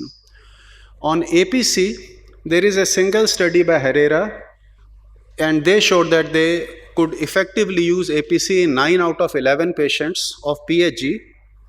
But when you read this paper, they were actually confusing a lot of GAVE patients with PHG, and they said you have to cover 80% of the gastric body to be effective if you are to treat PHG with APC, which we normally would not do. For hemospray, I could find a total of 6 patients reported in 4 studies. TIPS does improve the endoscopic appearance of PHG lesions, as I will show you in a subsequent slide.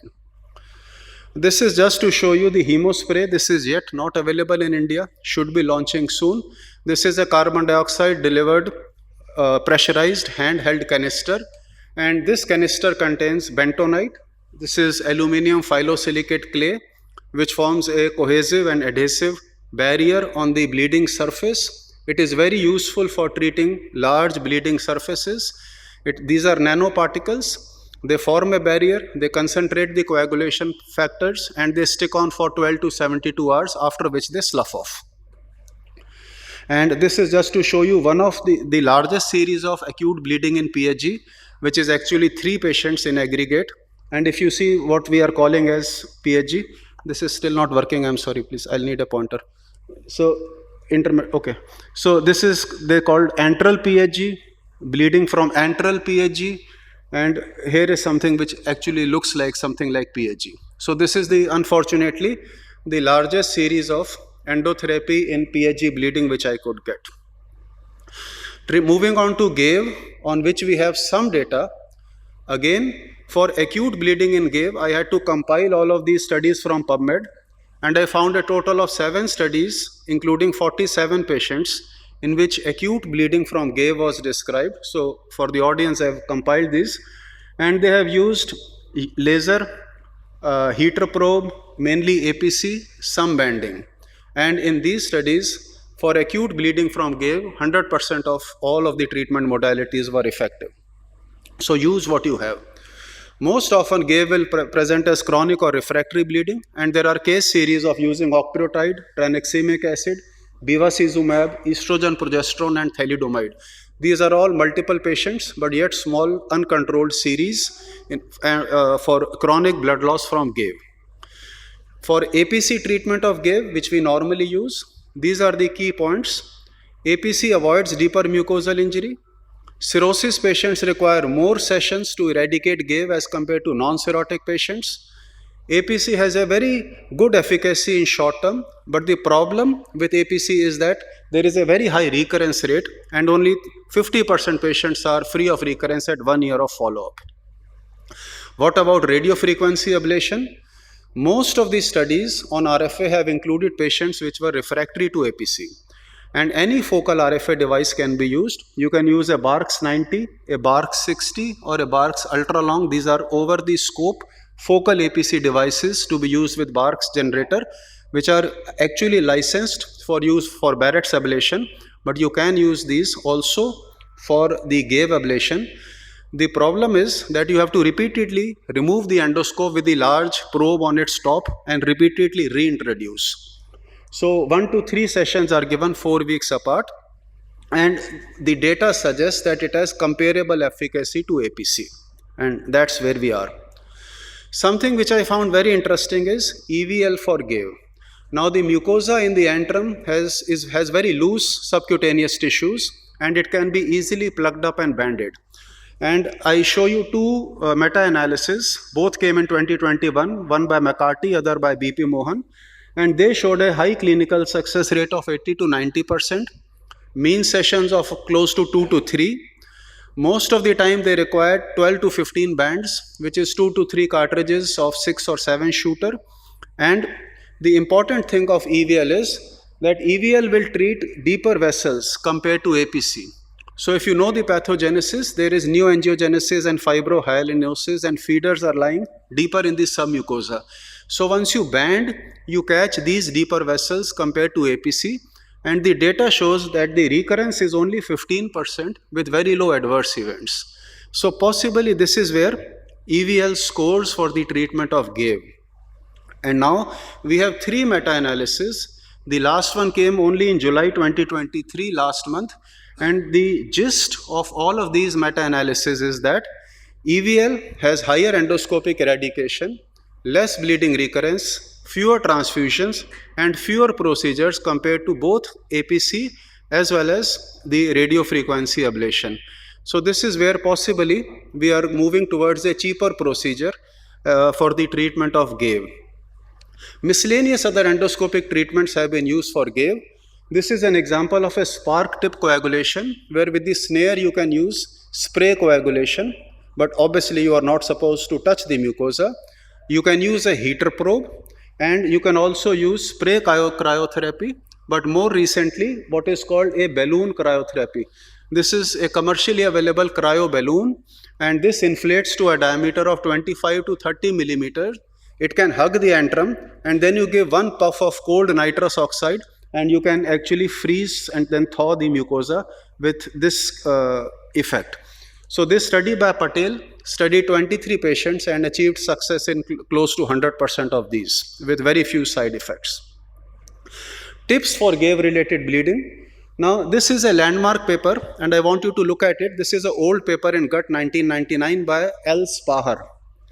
These were very well-defined patients of GAVE, biopsy-proven, cirrhotic patients with chronic blood loss. 8 patients all had a very high portocaval gradient with a mean gradient of 26 millimeter of mercury. I'm sorry, this is again not moving. Can you give me a...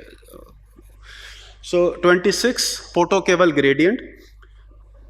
Out of these 8, 7 underwent TIPS, 1 underwent a surgical shunt. And out of these 8 who were treated for GAVEs with TIPS or shunt, 7 bled.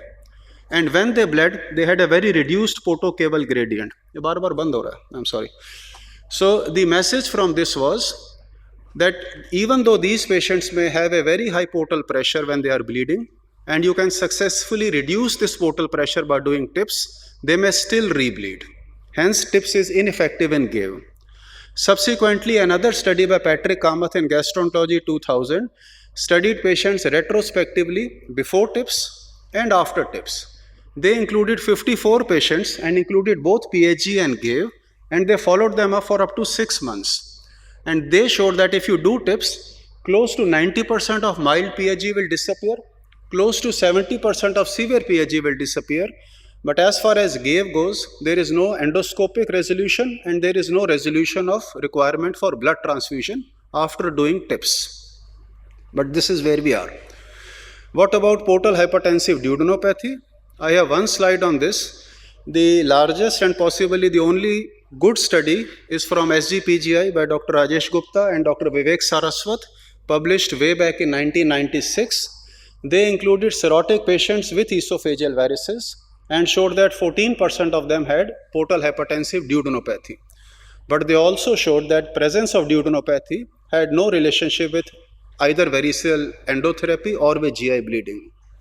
There are a total of 2 reports that I could find on literature search of bleeding from portal hypertensive duodenopathy, so it is possibly very uncommon. Yes, I'll just finish in 1 minute. So what about portal hypertensive colopathy? The problem with this entity is the lack of definition. Portal hypertensive colopathy includes both angioectasias, mucosal edema, rectal varices, hemorrhoids. So if we are going to club rectal varices into the definition of portal colopathy, we still don't have a very exacting or a definition on which we agree on. And hence, the prevalence of cirrhosis varies from 3% to 70%. Bleeding is very uncommon, mostly chronic, if you know what you are talking about. What about the treatment? So treatment is of something that we are still unable to define, but there are case reports of octreotide, APC, cryotherapy, and also TIPS in what has been variably labeled as portal hypertensive colopathy. So to summarize the current state of knowledge, portal hypertensive gastropathy, duodenopathy, colopathy, the problem that I find is these are very poorly defined entities, and even if you define them, these are arbitrary definition. Anything that you define has to have a clinical correlation. There has to be a relevance to what you are defining. You can't just define anything by consensus. That's the problem with these entities. There is sparse data on the frequency and significance of bleeding from portal hypertensive related non-variceal sources. At least treatment for GAVE has moved on. This is well studied, and data is suggesting that endoscopic banding may actually be superior to APC and RFA. TIPS, please remember, is not an effective treatment for RFA, and the treatment for these poorly defined entities should be individualized. Thank you. Thank you, Dr. Bhatia, for briefly outlining the management of non-variceal. Sir, please join us in this chair. I think we have another presentation, and this is also video. This is Dr. Sivanand will be speaking on tips and dips in Biopsy syndrome. Dr. Sivanand, please.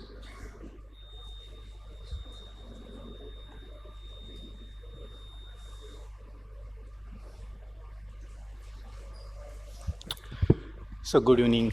At the outset, I would like to thank the organizing committee. So this talk purely is based upon mainly the case scenarios, the types of procedure we do at our institute. The topic is the tips and dips. These are the 2 different terminologies. One is through the transjugular intrahepatic, another is the direct intrahepatic portosystemic shunt. So I will show you examples. So the management of HOTO, it's a multifaceted. And the mainstay of treatment relies on the relief of the obstruction or a transplant. The relief of obstruction can be done by surgery or by radiological method. If you have a reconstructible vein, it can be tackled by angioplasty or a stenting. There is a subset of patients of HUTO where there is no reconstructible hepatic vein. Then we'll end up in doing these portosystemic shunts like TIPS or DIPS. So I will be focusing on this entity only. So starting with one case scenario, young female presented with acute liver failure due to thrombosis of all the hepatic veins as well as the IVC. Only the suprahepatic IVC was patent. This is the liver is enlarged. There is a gross ascites. If you see here, there is a filling defect in the left hepatic vein. And just short of a immediate liver transplant, we considered this patient for a urgent emergency TIPS. So this is the suprahepatic IVC. Through that, we entered the liver parenchyma, cannulated the portal radical. That is also showing a sluggish flow. There was a hepatofugal flow. And we created a shunt between the main portal vein to the IVC.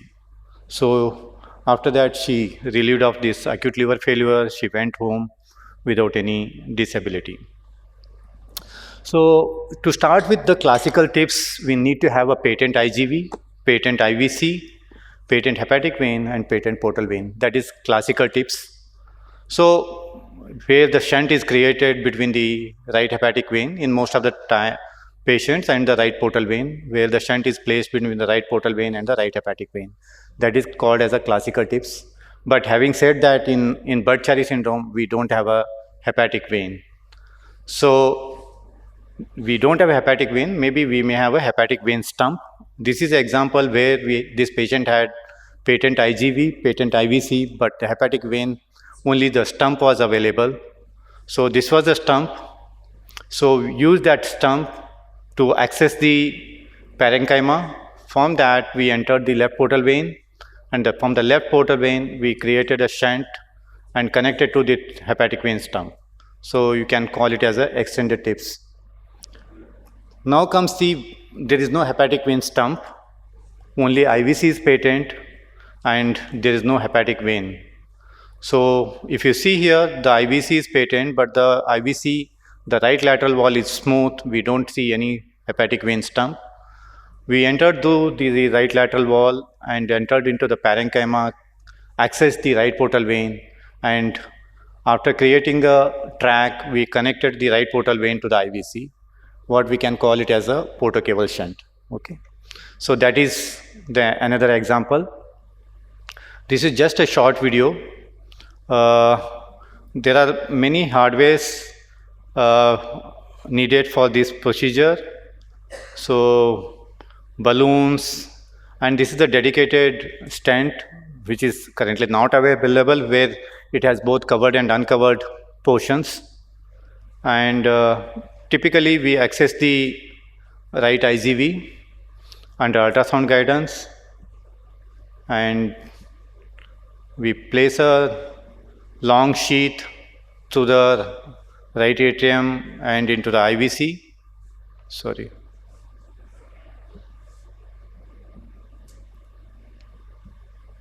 So this patient had actually, after the IVC gram when we took, there was a IVC narrowing.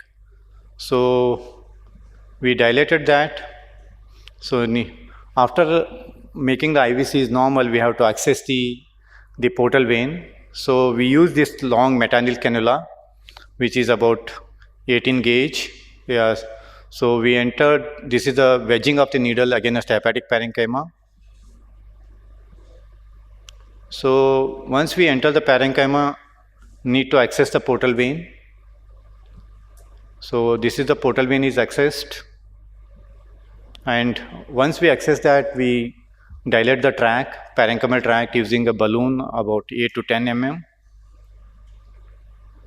Once the tract is dilated, we measure the length of the stent required using a marker pigtail. So either you can use a dedicated stent if you have, although there are Chinese companies are making it, but we use a hybrid stent method, like we use covered and uncovered portion, two metallic stents. Uncovered is placed in the main portal vein and the covered in the hepatic parenchyma. So after deployment of the stent, so if there is any residual narrowing of the stent, we dilate it and take a final gram and diversion of the entire portal circulation to the systemic circulation. So that is a typical tips which is done in the Budd-Chiari syndrome. Now moving forward, with this HOTO may gets complicated with portal vein thrombosis. In this case, there is no hepatic vein, no portal vein. The portal vein was replaced by multiple collaterals. So again, similarly, we accessed one of the tributaries in the intrahepatic portion. Through that tributary, we digged and manipulated the catheter guide wire, entered into the SMV, which was patent. So after that, if you see here, after the accessing the SMV, we took an angiogram that shows the portal vein replaced by multiple collaterals. And we created, ideally we have to connect two healthy channels. So we placed a stent from the SMV till the IVC. So it is a radiologically created mesocaval shunt in case of a portal vein thrombosis complicating the HOTO. This patient again, this patient has both HOTO as well as there was a portal cavernoma at the porta. And when we accessed the one of the tributary, and there was a dominant collateral at the porta, which was like a recanalized vein. So we created a shunt between this recanalized vein till the IVC. So completely decompressing the portal system. So you can use a dominant large collateral also to create a shunt. So how far we can go? So again, HOTO can get complicated. In this patient, no hepatic vein, no portal vein, no SMV, no splenic vein. Only channel was available was the IMV. So this red line demarcates the extent of the thrombus. So again, there was a one tributary in the intrahepatic portion. We cannulated that. Through that, serially we manipulated and reached the inferior mesenteric vein, and we connected the inferior mesenteric vein to the IVC. So again, decompressing the entire portal system through this channel. The most important steps in the challenging step in the tips is that to accessing the portal vein. So we make complication may happen majority of these while accessing the portal vein. So traditionally or most commonly the people use the ultrasound method to access the portal vein. That saves a lot of radiation, also the time. So if you see here, this is the hepatic parenchyma and this is the needle tip. The liver parenchyma gives a good window to hit the portal vein. So sometimes even if all your efforts, we may fail to access a portal vein through the transjugular route, transhepatic route.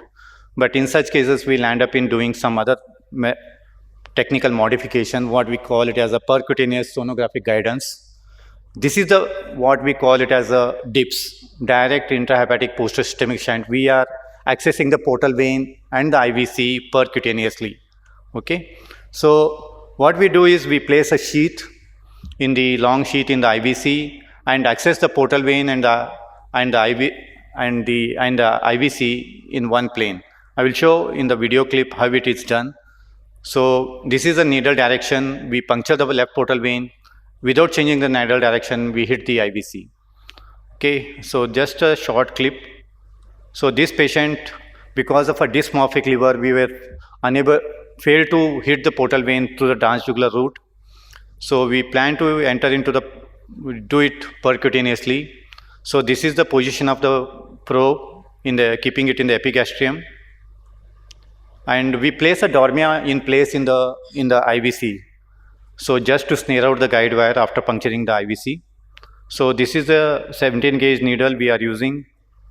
So this is the needle tip, this is the left portal vein. So entering the portal vein. So once the needle is entered the portal vein, we confirm it with contrast. So after that, without changing the needle tip, we puncture the IVC also. So IVC is punctured. Once IVC is punctured, pass a guide wire, The IVC the guide wire is captured through the snare or a dormia. Now the access is available through the neck, transjugular route. Place a balloon, we dilate the tract, reach the portal vein, just like any other tips. And the rest of the steps remains the same. And only thing is that the percutaneous tract has to be embolized using a coil and a glue. So that is done here.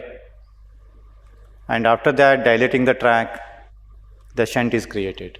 Okay. So this is called as a DIPS, direct intrahepatic post-ischemic shunt. Now this is more complicated.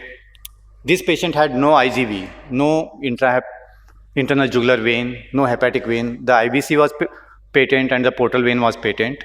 So challenge is to this child was 13-year-old. So he had a tense ascites, liver was enlarged. So we plan to do a TIPS percutaneously, completely percutaneously. We accessed this splenic, took a transsplenic access, placed a sheath.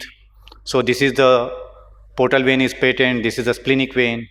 The another access we took is the transhepatic access in order to puncture the portal vein and the IVC. So through the transhepatic rate, we access the portal vein and the IVC in one line, just like a previous procedure. After that, we dilated the tract through from right atrium, cavaitral junction till the portal vein serially. Now the tract is created. Through that tract, whatever the sheath we have placed in the transsplenic route, we manipulated that guide wire through this tract. Now the guide wire is from the portal vein and through the tract into the right atrium, and it is parked in the SVC. So now the step is clear. So we have created the tract, and just we have to deploy the stent from the cavaitral junction to the portal vein. So after the deployment of the stent, we have to plug the percutaneous route using a glue and a coil. So the stent was patent, the percutaneous routes were taken care of, and this is totally completely a percutaneous tips, not having any IGV access. So sometimes these patients come with already IVC stent has been placed for the IVC stenosis, but the symptoms they are not improving. The patient is having a diffuse disease. So the things get complicated when you have to access the parenchyma through this IVC stent. We have to break that stent. Breaking the struts of the stent is very, very difficult. So what we did, this patient had already an IVC stent. We accessed through that stent and reached the portal vein. After reaching the portal vein, we serially dilated the tract and also broke the struts using multiple small balloons starting from 5 mm, 8 mm and the 10 mm. Once we created the tract and the stent being is deployed. So now this is the last case. Sometimes we have already done a TIPS. These patients keep on coming with a block. We tend to revise it. Sometimes even after multiple revisions, it tends to get blocked. This is one example. This was TIPS already done outside. 3/4 revisions were done. Further revisions were not possible. So we tried to get into that stent, but we were also failed. Then the next plan was to create a parallel TIPS. So by the side of the previous TIPS, we entered and accessed the left portal vein and placed another TIPS. So this is an example of a parallel TIPS in case of a Budd-Chiari syndrome, where you are not able to revise the earlier TIPS. Thank you. Thank you. Thank you, Dr. Shivanand. You can join us here. Now the topics are open for discussion. I invite questions from the floor. Good evening. I think just one comment. I think intervention radiology team would do a better job targeting both the afferent as well as the efferent, and only disadvantage being time for about 4 to 6 hours. I'm a gastroenterologist, but I feel in gastric varices management, at least probably intervention radiologist, if you have time, like if the patient is not bleeding actively, probably maybe we can target both the afferent and efferent and do with one procedure compared to EUS guided. Definitely, as Sahaj has said, single time or targeting the feeder helps, but sometimes you'll have a lot of afferents, so we may not be able to identify all the afferents. So in one go, probably BRT or BATO may help, and probably plug assisted also may be helpful. But EUS guided, probably we may not be able to do a wholesome procedure. And one more point which he highlighted was doing a CT, contrast CT after the procedure to make sure that the varices are obliterated. I think that's a good point for establishing that you are completed the procedure. Any comments from the IR and the endoscopic procedures? Thank you so much for actually bringing out this point. So mostly if you do an ultrasound, it is a very jumbled kind of appearance for gastric varices. It is not very easy to actually ascertain which is afferent and efferent. And just with a fraction of movement, just with a minor change in angle, the whole thing changes. The color which we rely upon becomes reverse, and it reverses very fast. And because it's not always the direction which plays a role, because many times it is so tortuous, and the same vessel can give you different colors. So it is difficult, but yes, people may become expert, and because the patient naturally gets an endoscopy first, and if simultaneously he has option of getting an EUS-guided obliteration, yes, that may be done. But I would rather take it forward as a complementary procedures. Both the procedures should be complementary. Like PTBD and ERCP has been there for decades. Still, PTBD is not out. ERCP, people are doing a very good job. Still, we are getting referrals, we do it. Similarly, I think even EUS-guided procedures would be very helpful for the patient in getting a very good treatment initially. But yes, some of the patients would fall into category where we may be required for the help. And as I just pointed out, I have also shown 1 or 2 cases where transhepatic access was taken, in which we always see that afferent vessels are much more in number as compared to efferents. Efferents are generally 1 or 2. Sometimes, yes, there are multiple efferents as well, but afferents are definitely more than efferents. So yes, targeting afferent may not be an easy job. So point well made. The techniques for both IR as well as EUS as well as endoscopy will continue to be refined. But my take is that we are not only treating the gastric varices, we are treating the patient. A CT scan is mandatory. Some patients have hepatic encephalopathy, some patients have ascites, some patients have other problems.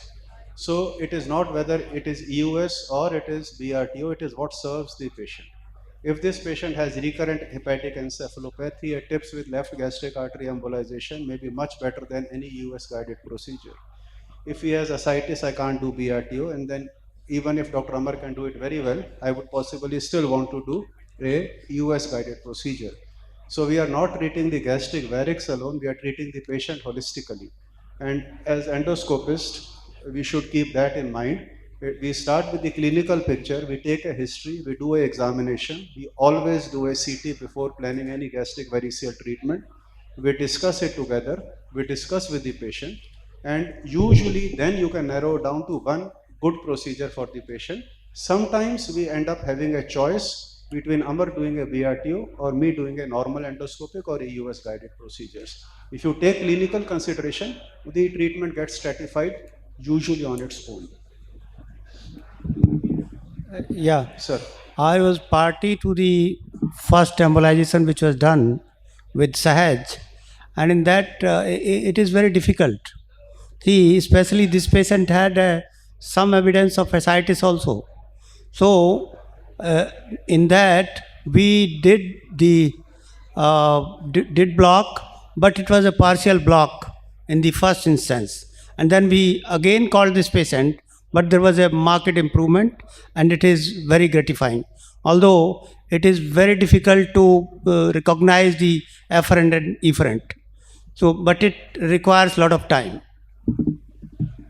So on EUS, most of the time we see the varices, but the whole collaterals are practically in continuity extending through the gastric wall. So you have to be very careful. Till now, the standard of care is injecting into the intravariceal, intramural part or intraluminal projection of the varix, what we call varix. And as of today, we do not normally target the collaterals which are outside. Reason is simple, because what is inside is going to bleed. And we are treating the patient, we are treating the varix, we are not treating the collaterals. You can treat the collaterals with the caveat that the varices may secondarily block. But this is actually still not an established mode. As Dr. Amar showed, he placed such a beautiful plug in the large shunt to occlude it, and only then he dared to inject into this outflowing shunt. As endoscopists, it is very easy target for us to inject into it. But then remember, this is like a big river flowing down, and unless there is a plug or a balloon holding the efferent away from the gastric varices, if you have a complication, it will be a major complication. I think that was one of my questions. So Sir has partly answered it. So still I wanted to ask this question. Varices definitely covered by the mural structures, still the risk of bleeding is less. As far as shunt, they are freely flowing within the mesentery. If you lose the access once you do a puncture, and if you know the PSV is in the range of 30 to 35 centimeters seconds, they are not really a low flow like a portal vein. So they have a significant high flow, and even if you lose the access once, there will be a significant bleed within the peritoneum. So how are we going to have a safety valve when we are trying to attempt these kind of shunt occlusion under US guidance? Possibly the respective speaker is not here. So to his defense, this is basically a proof of concept that it has been done. It's basically, let us take it as a proof of concept that it has been done. But yes, to me also, it's a high flow system, flowing almost like a river, and you are injecting into it. Where we inject in US, we have a lot of mumble jumble, lot of curves, and the vessels seem to go in circles at that point in time before they finally straighten into the shunt, into the big LR shunt or the cable shunt.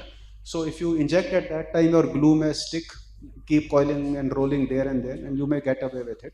But as I said, if you actually have an embolism, it is going straight into the lung after that.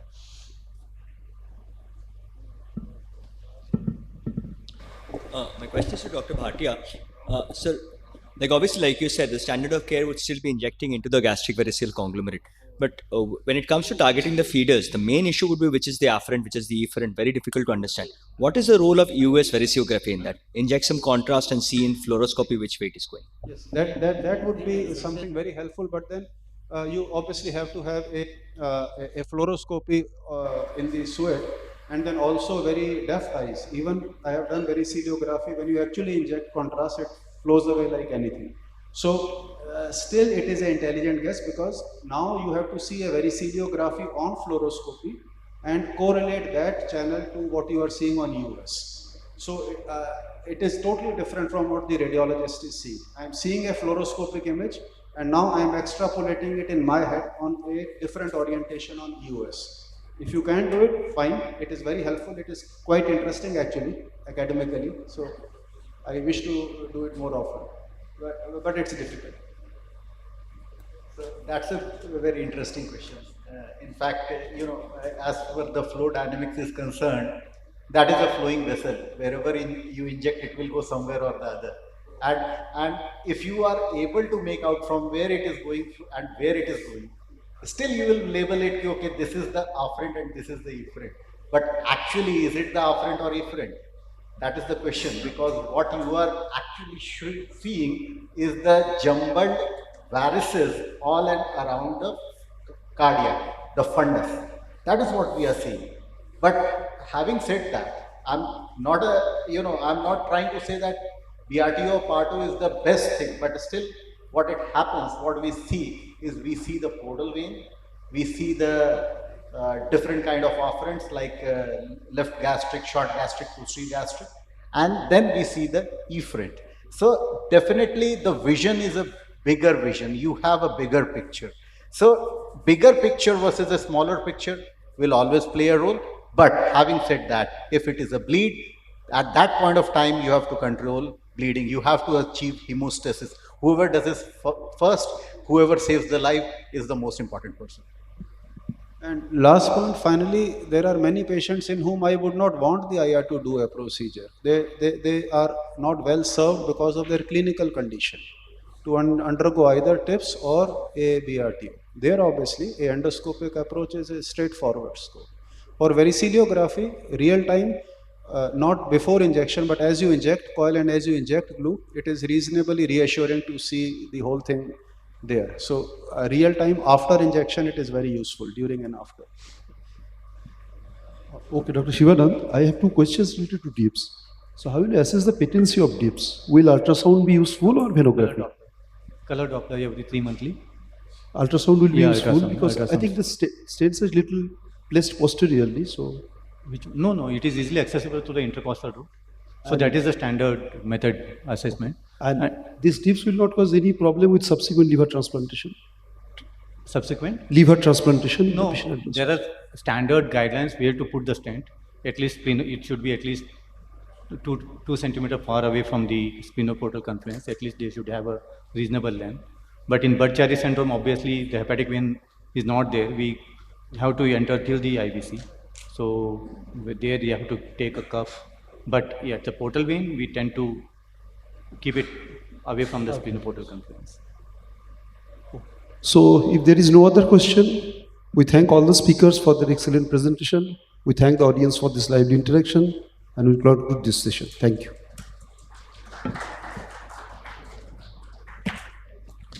I thank the chairpersons and the speakers for the excellent deliberation. Any comments or anything from the seniors as we have a couple of minutes before the next session? Barring that, we are moving on to the next session, which is about the endoscopic management of biliary complications. We have two excellent speakers, and I would be inviting the chairpersons for the next session. It's my pleasure to invite Professor Dr. Virendra Singh sir from PGI Chandigarh to the stage. Welcome, sir. I invite Dr. Sushant Sethi sir from Apollo Hospital, Bhubaneswar. Welcome to the stage, sir. I also invite Dr. Sanatan Behra sir from SCB Medical College, Cuttack to grace the stage, sir. Welcome, sir.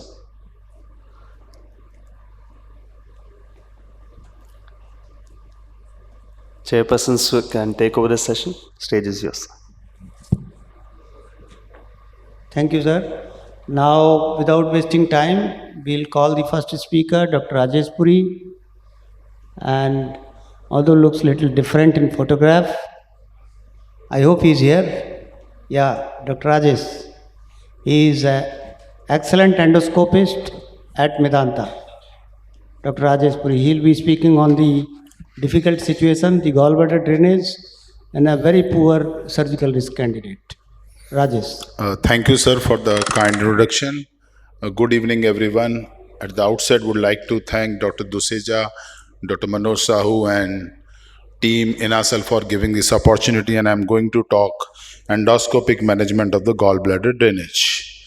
An agenda of my talk is the current standard of management in acute cholecystitis, rationale for endoscopic guided gallbladder intervention, and what are the current evidence available for it.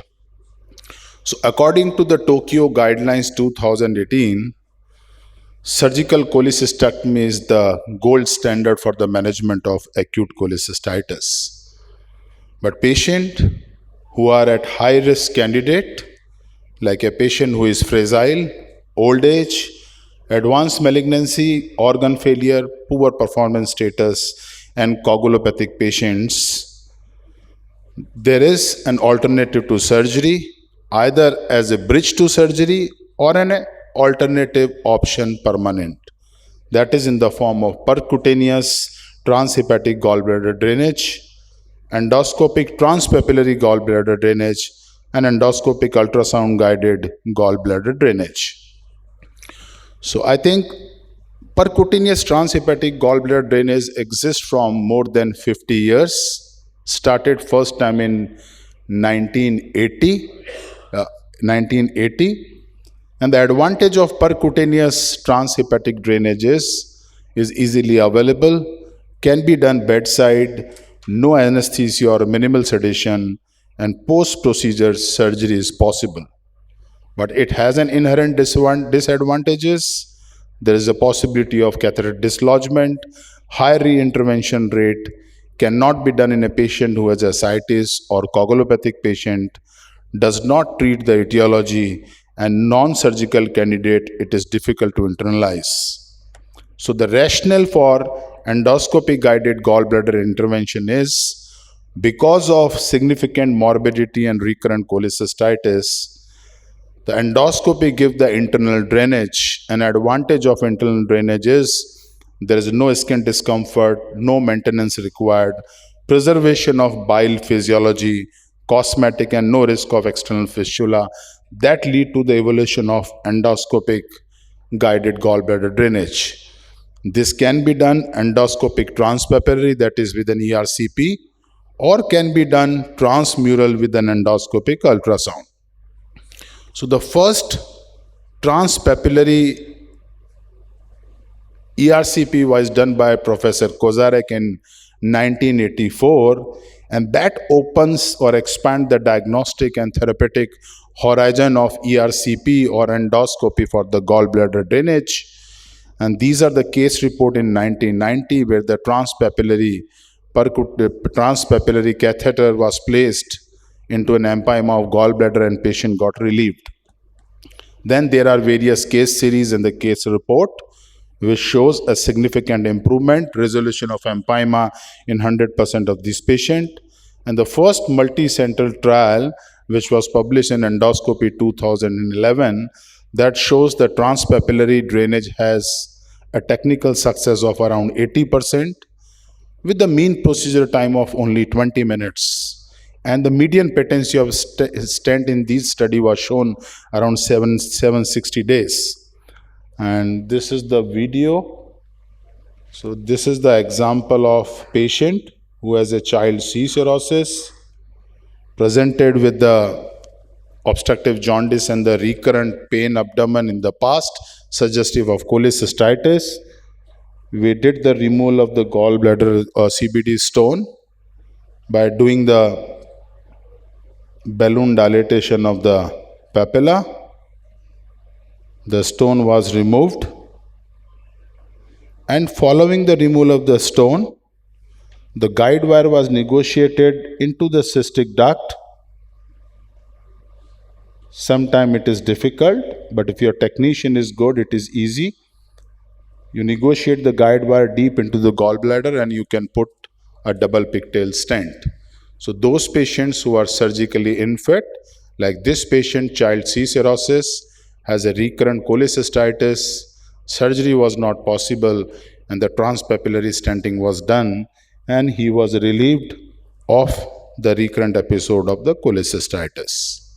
So the advantage of transpapillary gallbladder drainage is it maintains the anatomy. Post-procedure surgery is easy, can be done in a patient who has an ascites or coagulopathy, but the disadvantage is low technical and the clinical success rate. Sometimes you may lead to the perforation of cystic duct and it does not treat the etiology, and risk of pancreatitis, which is inherent to the ERCP, is there.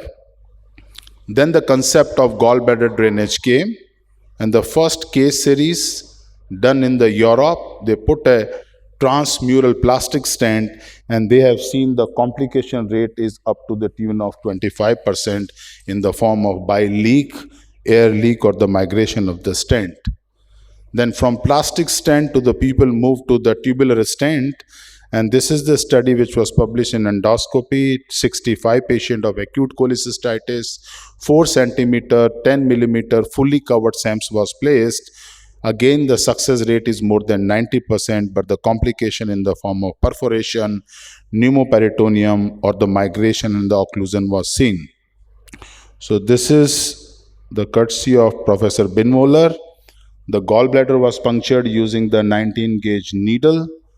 The contrast was injected to confirm the position, and following that, a fully covered 4 centimeter tubular stent was placed, and you can see the pus is coming out, and you can dilate this stent with a hurricane balloon. And following that, if there is a required, you can go inside and you can remove the gallstones, or the stones are smaller, they can come off on its own. Now the problem, if you look at the plastic stent and the covered metal stent, the challenges is the gallbladder and the duodenum, they are not adhered to each other, in contrast to the pseudocyst or the walled off necrosis, where there is a fibrosis or there is adhesion between the cyst and the stomach or the duodenal wall, but between the gallbladder and the duodenum, there is no adherence. So the risk of perforation, leakage, and peritonitis is high. So to overcome this problem, there is a newer stent with the name of LAMS, lumen opposing metal stent.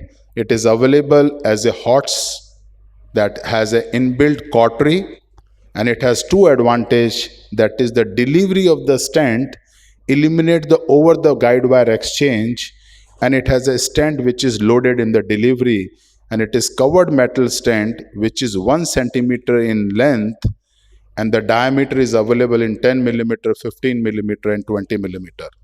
So the length of the stent is only 1 centimeter. So it opposes the lumen of the gallbladder and the GI wall. So risk of migration, the risk of leakage is minimal. So this stent has revolutionized the treatment of drainage of the gallbladder. And this is the small video I think you should see. And this is an important. Into the working channel. Can we over stop a this previously voice? placed 035 guide wire. So this is The the handle to the stent endoscope which by fix on rotating the the loop. biopsy channel of scope. This is the stent assembly which has a locking and the unlocking device. You, before puncturing, you make it unlock. Once you unlock it, you puncture the gallbladder. You again lock it. Lock again this. So this is going to remain inside the gallbladder. Remove the lock from here. And this is the point when you're going to pull it. The internal flange is going to be open. So you see the internal flange has been open. Now, once you do it, you try to pull back your stent towards the lumen. For that, you again have to unlock it and pull it back towards the duodenal or the stomach lumen, and you started seeing the black mark. Once you see that, you release the button and deploy the proximal flange. So this is a 1 centimeter lumen opposing stent which minimize the chances of perforation, leakage, as well as peritonitis. So that's how endoscopically you can deliver this. So this is an example. This is a lady who is morbidly obese, who came with a recurrent episode of cholecystitis, referred for the gallbladder drainage. You see there is a plastic stent in C2. We removed the stent from the gallbladder. The guide wire was introduced. The reason of this, because the gallbladder was already collapsed because of the plastic stent in C2. So what we did was, we introduced the saline in the gallbladder, and using the hot Axios, which is a single catheter device, 10 French, puncture the gallbladder, and you rake around 2 to 2.5 centimeter. The diameter of the gallbladder should be there. You relieve the internal flange, pull it back towards the gastric or the duodenal lumen, and under fluoroscopic guidance or in endoscopic ultrasound, you can relieve the proximal flange of the stent. Once you do this, then you can dilate with the hurricane balloon and the CRE balloon, depending upon the diameter. We dilate up to the 20 millimeter, and if required, you can do the endotherapy of the gallstones also. Here we are doing the laser lithotripsy, and you can remove the stones. That is not mandatory, but yes, if required, you can remove the stones from the gallbladder. So this is the concept of endoscopic ultrasound guided drainage of the gallbladder in a patient who is not surgically fit. This is another example. I think I will omit because of the time, but this patient has a retroperitoneal mass. Percutaneous EUS-guided hepaticogastrostomy was not possible. We planned EUS-guided choledochoduodenostomy, but because of the collaterals, it was not possible. So what we did in this malignant biliary obstruction, we did a EUS-guided gallbladder drainage, and the jaundice was relieved and patient was subjected to the chemotherapy. So this patient where the percutaneous drainage was not possible, hepaticogastrostomy was not possible, choledochoduodenostomy was not possible because of the collaterals, then the EUS-guided gallbladder drainage can be done in the malignant biliary obstruction. So the advantage of endoscopic ultrasound gallbladder drainage using the hot lamps is one device, one puncture. Under endoscopic ultrasound, you can drain it. Fluoroscopy is optional, you can do in an ICU, and lamps, through the lamps you can clear the stone and it is durable. But it has an inherent disadvantages. It is contraindicated if the patient has a perforated gallbladder in presence of ascites in a patient where the gallbladder is not distended because of the recurrent cholecystitis. Another drawback is these patients require anesthesia and we don't know the impact on the future cholecystectomy. Now, when we compare the EUS-guided gallbladder drainage versus percutaneous, this is a meta-analysis of 495 patient, 5 study, comparing the EUS versus percutaneous. That shows that technical and the clinical success is similar, both in EUS and percutaneous transhepatic gallbladder drainage, but percutaneous group has a longer hospital stay, greater time for the clinical resolution, higher re-intervention rate, recurrence cholecystitis, higher pain and the adverse event. Another trial published in Gut 2020 comparing the EUS versus percutaneous randomized control trial of 80 patients, and what they have shown that the adverse event in the percutaneous group was more in comparison to EUS, and secondary outcome in the form of 30 days adverse event, unplanned readmissions and the reintervention was much higher in the percutaneous group in comparison to the EUS-guided drainage. When we compare EUS-guided with the transpapillary drainage, this is a meta-analysis again of 5 studies, more than 800 patients, and that shows EUS gallbladder drainage has a higher technical and the clinical rate. Rate of overall adverse event was similar, but lower rate of recurrent cholecystitis in the EUS group. When you compare EUS versus transpapillary versus percutaneous, this is a meta-analysis published in Endoscopy 2020 that shows the clinical success of EUS gallbladder drainage is higher in comparison to transpapillary and percutaneous. This is again a comparison between all these 3 modality, and this is where network meta-analysis, 10 studies, more than 1200 patients, and that shows the technical success of EUS and percutaneous is better in comparison to transpapillary. Clinical success, adverse event was less in the EUS and the percutaneous drainage. Need of reintervention was more in the percutaneous. Unplanned intervention was more in the percutaneous. Recurrent cholecystitis was more in the transpapillary, and disease-specific mortality was more in the EUS and percutaneous. How to follow this patient? Because this is a common question, how long you are going to keep the stent? So the 2 studies, the different result. Some says 4 to 6 weeks, pull the lamps and exchange with the plastic stent. Another study published in 2016, they leave it indefinitely, and 3 years stent patency was 88%. Now, this is a recently published article. There is a comparison between EUS-guided gallbladder drainage versus laparoscopic cholecystectomy. But this is a propensity score analysis. This is not a randomized control trial.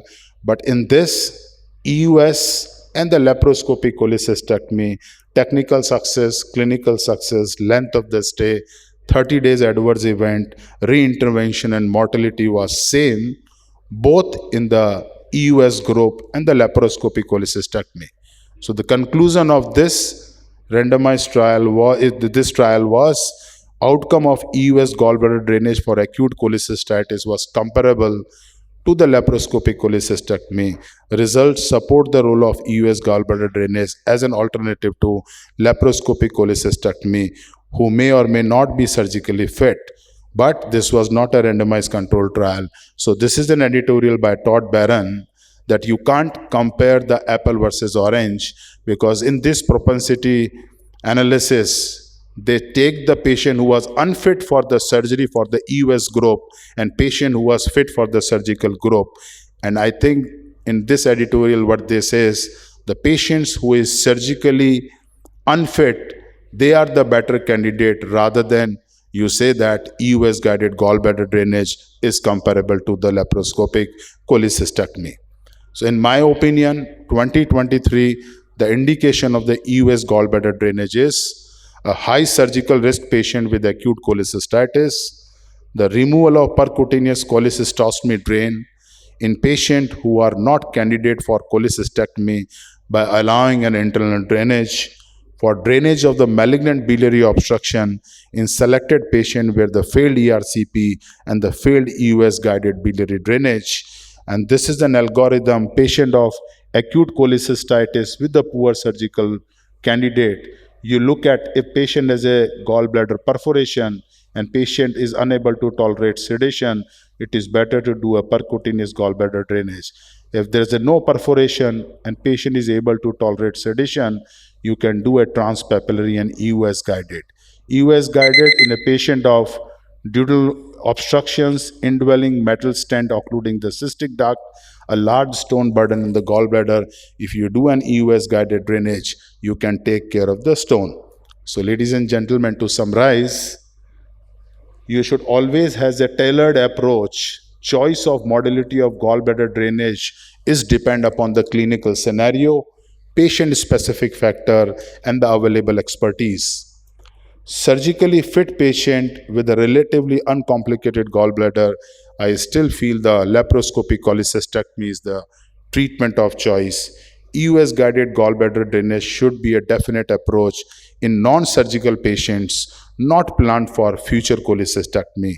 Not all patients are candidate for EUS-guided gallbladder drainage, especially patient who has a contracted gallbladder or there is a distance between the duodenal wall and the gallbladder more than 1 centimeter, intervening varices or ascites, or patient who is a candidate for the future surgery or for the liver transplant. Thank you for the patient's hearing. I invite you all for the EndoCon 2024 in New Delhi. Thank you. Thank you, Dr. Rajesh. We'll have the discussion in the end. Please join us here. The next topic is the endoscopic interventions in the hepatic and the biliopancreatic tumors, and it will be given by Dr. Randhir Sood. Is he online or is here? Dr. Randhir Sood. Good evening, dear friends. Yeah. Sorry I couldn't be Welcome. there in person because of certain very important engagement. But I am sure that I'll be able to do justice to the responsibility given to me. Well, the topic I was given was endoscopic drainage and ablative options for pancreatobiliary tumors. So I assume that this is when the pancreatobiliary tumors are causing obstructive jaundice. So this is a situation which many of you face quite often.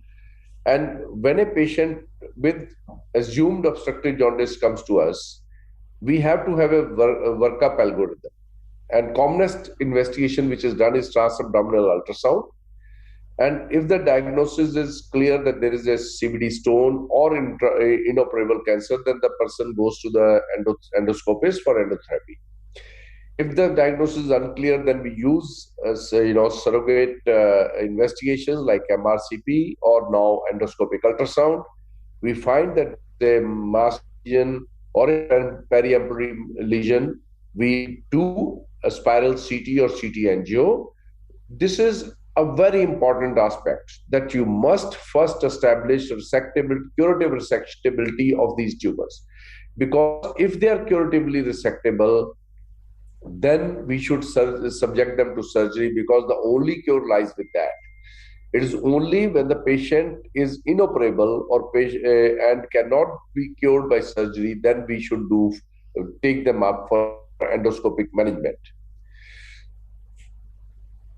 We used to put in plastic stents, which were made of various plastic polymers, and all these stents did palliate the jaundice and did relieve the patient.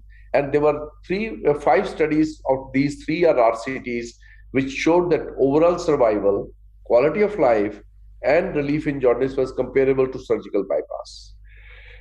But the major complications and perioperative mortality was significantly higher with surgery. That's why the endoscopic treatment took over and has become the standard of care today. The only problem was there was significantly higher infection rates with endoscopy, though it was not significantly more than the surgery. And also you had to use repeated re-interventions. But with the invent of metal stents, that is self-expanding metal stents, that issue was also addressed. So today, for palliation of malignant obstructive jaundice, we usually use plastics. We don't use plastic stents unless the diagnosis is in doubt, or you are doing it temporarily to decrease the bilirubin for making this patient operable. There is significant evidence in literature today to see whether there is of the superiority of the self-expanding metal stents over plastic stents. There are 5 meta-analyses available to date, comparing plastic stents with the self-expanding metal stents in malignant bile duct obstruction. And these SEMs are associated with less stent blockade and incidence of cholangitis, less re-interventions, longer patient survival, and cost was comparable in both. Initially, we used to say that if the patient survival is less than 3 months, use a plastic stent. That doesn't hold any true any longer, because these patients too tend to get repeated cholangitis and repeated need for hospitalization. And so it is better that for every patient of malignant obstructive jaundice, once the diagnosis and inoperability is established, we put a self-expanding metal stent. And even the health related quality of life index is better with SEMs as compared to plastic stents. Then there's another contentious issue. There was a lot of debate whether we should be using covered stents or uncovered stents, particularly for distal CVD or mid CVD obstructions. There's 7 meta-analyses comparing partially covered SEMs and fully covered SEMs with uncovered SEMs. There's no difference in overall stent patency, complications, and stent dysfunction or survival, whether you put uncovered stents or fully covered or partially covered stents. And mind you, uncovered stents are cheaper than the covered stents. The only thing is, when you put in covered stents, there is a barter of the type of complication. Instead of the tumor ingrowth, there is higher migration rates and overgrowth of the tumor or sludge and stone formation. There was another issue which I think is important to discuss, that there was a top issue of incidence of cholecystitis with covered stents.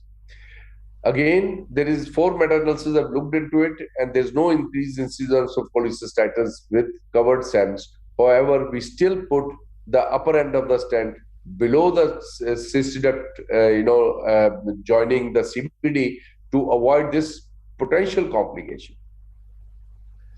Coming to a more difficult area, that is the Hyder blocks, where which is not as simple as the distal CVD block for palliation. We always, when I say always, we always do MRCP before touching a patient of Hyder block for palliation, because you need to know the roadmap of the biliary system above the obstruction to decide on whether you need 1 stent or 2 stents or multiple stents. As you can see in a situation like this, Bismuth correlate classification 1, there is no need for 2 stents, 1 stent will be sufficient. In Bismuth 2, you need to put in 2 stents in right and left. Bismuth 3A, where the tumor is extending into the right ductal system, you will need to stent these 2 or possibly third one. And similarly in 3B, where it is infiltrating into the left side, you may have to use 2 or more stents. Now, what is the major issue which is important in this situation? That how much is the liver volume which should be drained for palliating the jaundice, and how to drain this liver volume without causing cholangitis. And third, which is important, is do we have any strategies to ablate the tumor which is causing the blockage? So let me look at all of these three aspects. And when we talk of how much liver volume to be drained, this is one very important study which showed that there is more than 50% liver volume. If you drain, then you definitely have a survival benefit as compared to the patients where you drain less than 50%. Initially, our concept used to be that if you drain more than 1/3 of the liver, that is sufficient to decrease the jaundice. Yes, it is sufficient, but the incidence of cholangitis increases, and these patients' survival is not very good. Second, another aspect has come that you have got now adjuvant chemotherapy as an important addition to the armamentarium of managing these patients. And if you are to give a patient chemotherapy, you must drain as much liver as possible to prevent cholangitis in the remnant segment. Another important thing which I would like to mention here, all of you, is that never touch an atrophic lobe duct, because what happens is when the tumor is infiltrating, particularly the left hepatic artery or the left hepatic vein branch, and then you will portal vein branch, then you see that there is atrophy of the lobe, and the ducts become very prominent. And they've become people tend to put in a stent into this, but the same study has shown that intubating an atrophic sector actually increase the risk of cholangitis by almost 3 times. So please don't drain the atrophic lobe and do not count it into your percentile of the liver being drained. So be very clear about these two aspects, the volume of liver to be drained and not to touch the atrophic lobe. So the other contentious issue while dealing with the Hyder blocks is unilateral versus bilateral stenting. Today we talk more in terms of the number of segments drained rather than unilateral, bilateral. But 3 meta-analyses done earlier had shown that unilateral has high technical success, which is quite obvious, because if you have to drain only one side, you'll be very successful technically. The clinical stress, complications, and 30-day mortality was same. However, there was a later multicenter RCT of 133 patients, which was very good, and that showed that bilateral SEMS had longer palliation of jaundice, and fewer interventions were required subsequently, and near complete drainage of patients was needed for CT or radiotherapy. CT, I mean chemotherapy. So, dear friends, drainage of more than 50% of the liver volume is an independent factor for greater decrease in bilirubin, lower early cholangitis, and longer survival. So, which is the choice of stent in malignant hilar block? The Asia Pacific consensus clearly said the SEM for palliation of high-grade malignant hilar strictures should be done if the survival is more than 3 months, and plastic stents only for temporary drainage in patients with cholangitis or uncertain treatment plan. However, 5 years later, the European Society came out with the guidelines that uncovered SEMS is the only SEMS which should be used for palliation of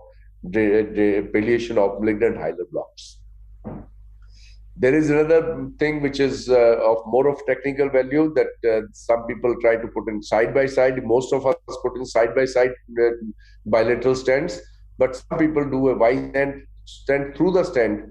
The palliation and the clinical benefits are same. However, if you need to re-intervene, if the patient lives longer, then it is easier to manage the patients with side-by-side stents rather than stent-in-stent patients.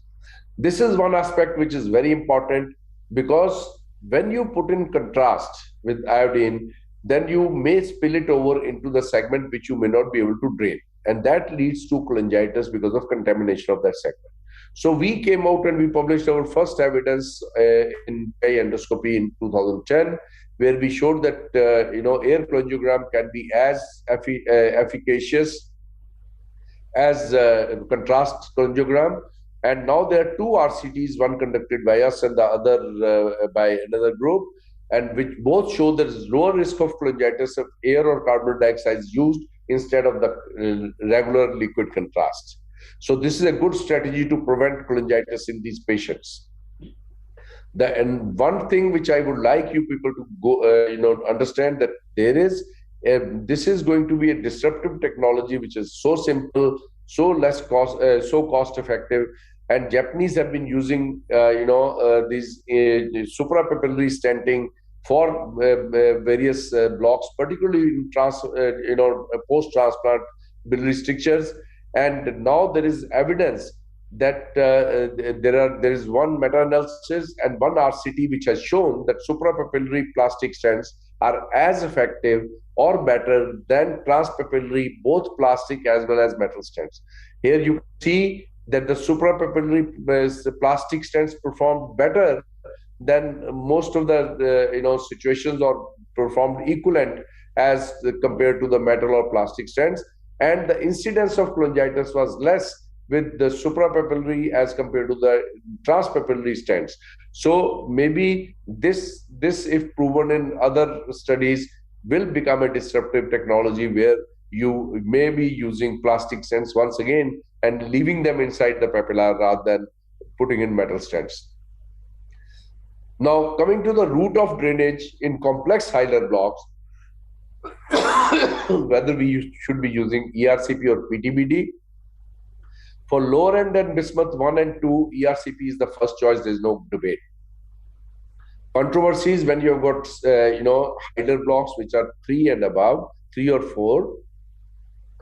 There is meta-analysis of 2 RCTs and 7 retrospective study of more than 500 patients which showed PTBD was more often successful.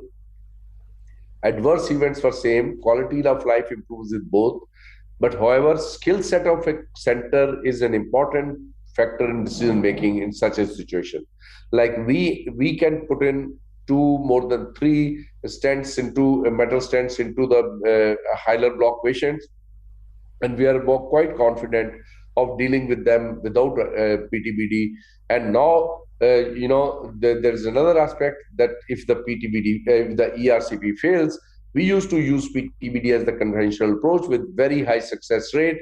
But EUS, which most of you are trained in doing, with the EHG, ESG, or combined ERCP and EUS interventions, have become an alternative. And this is one meta-analysis, a systematic review, which showed that EUS-BD has better clinical success, lower adverse events, lower reintervention rates, similar length of stay, more cost-effective.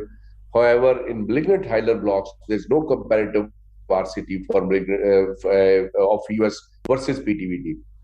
In all other situations, we'll still prefer the EUS-BD.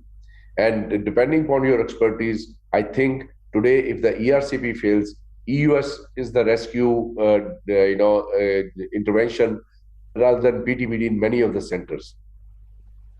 The last aspect of my talk, tumor ablative strategies.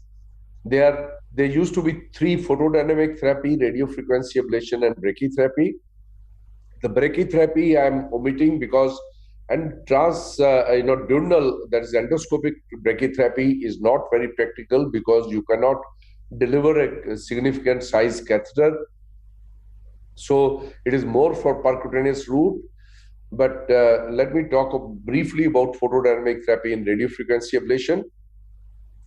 The photodynamic therapy has been shown in systematic review to be effective in both increasing the survival as well as the symptom-free period of a patient with the malignant biliary obstruction.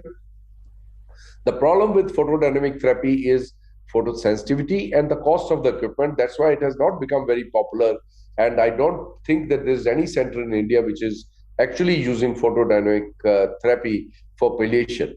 What we are using is radiofrequency ablation where we can pass a catheter through the duodenoscope into the bile duct and position it across the malignant obstruction, and apply the radio, the radio frequency energy to ablate the tumor concentrically.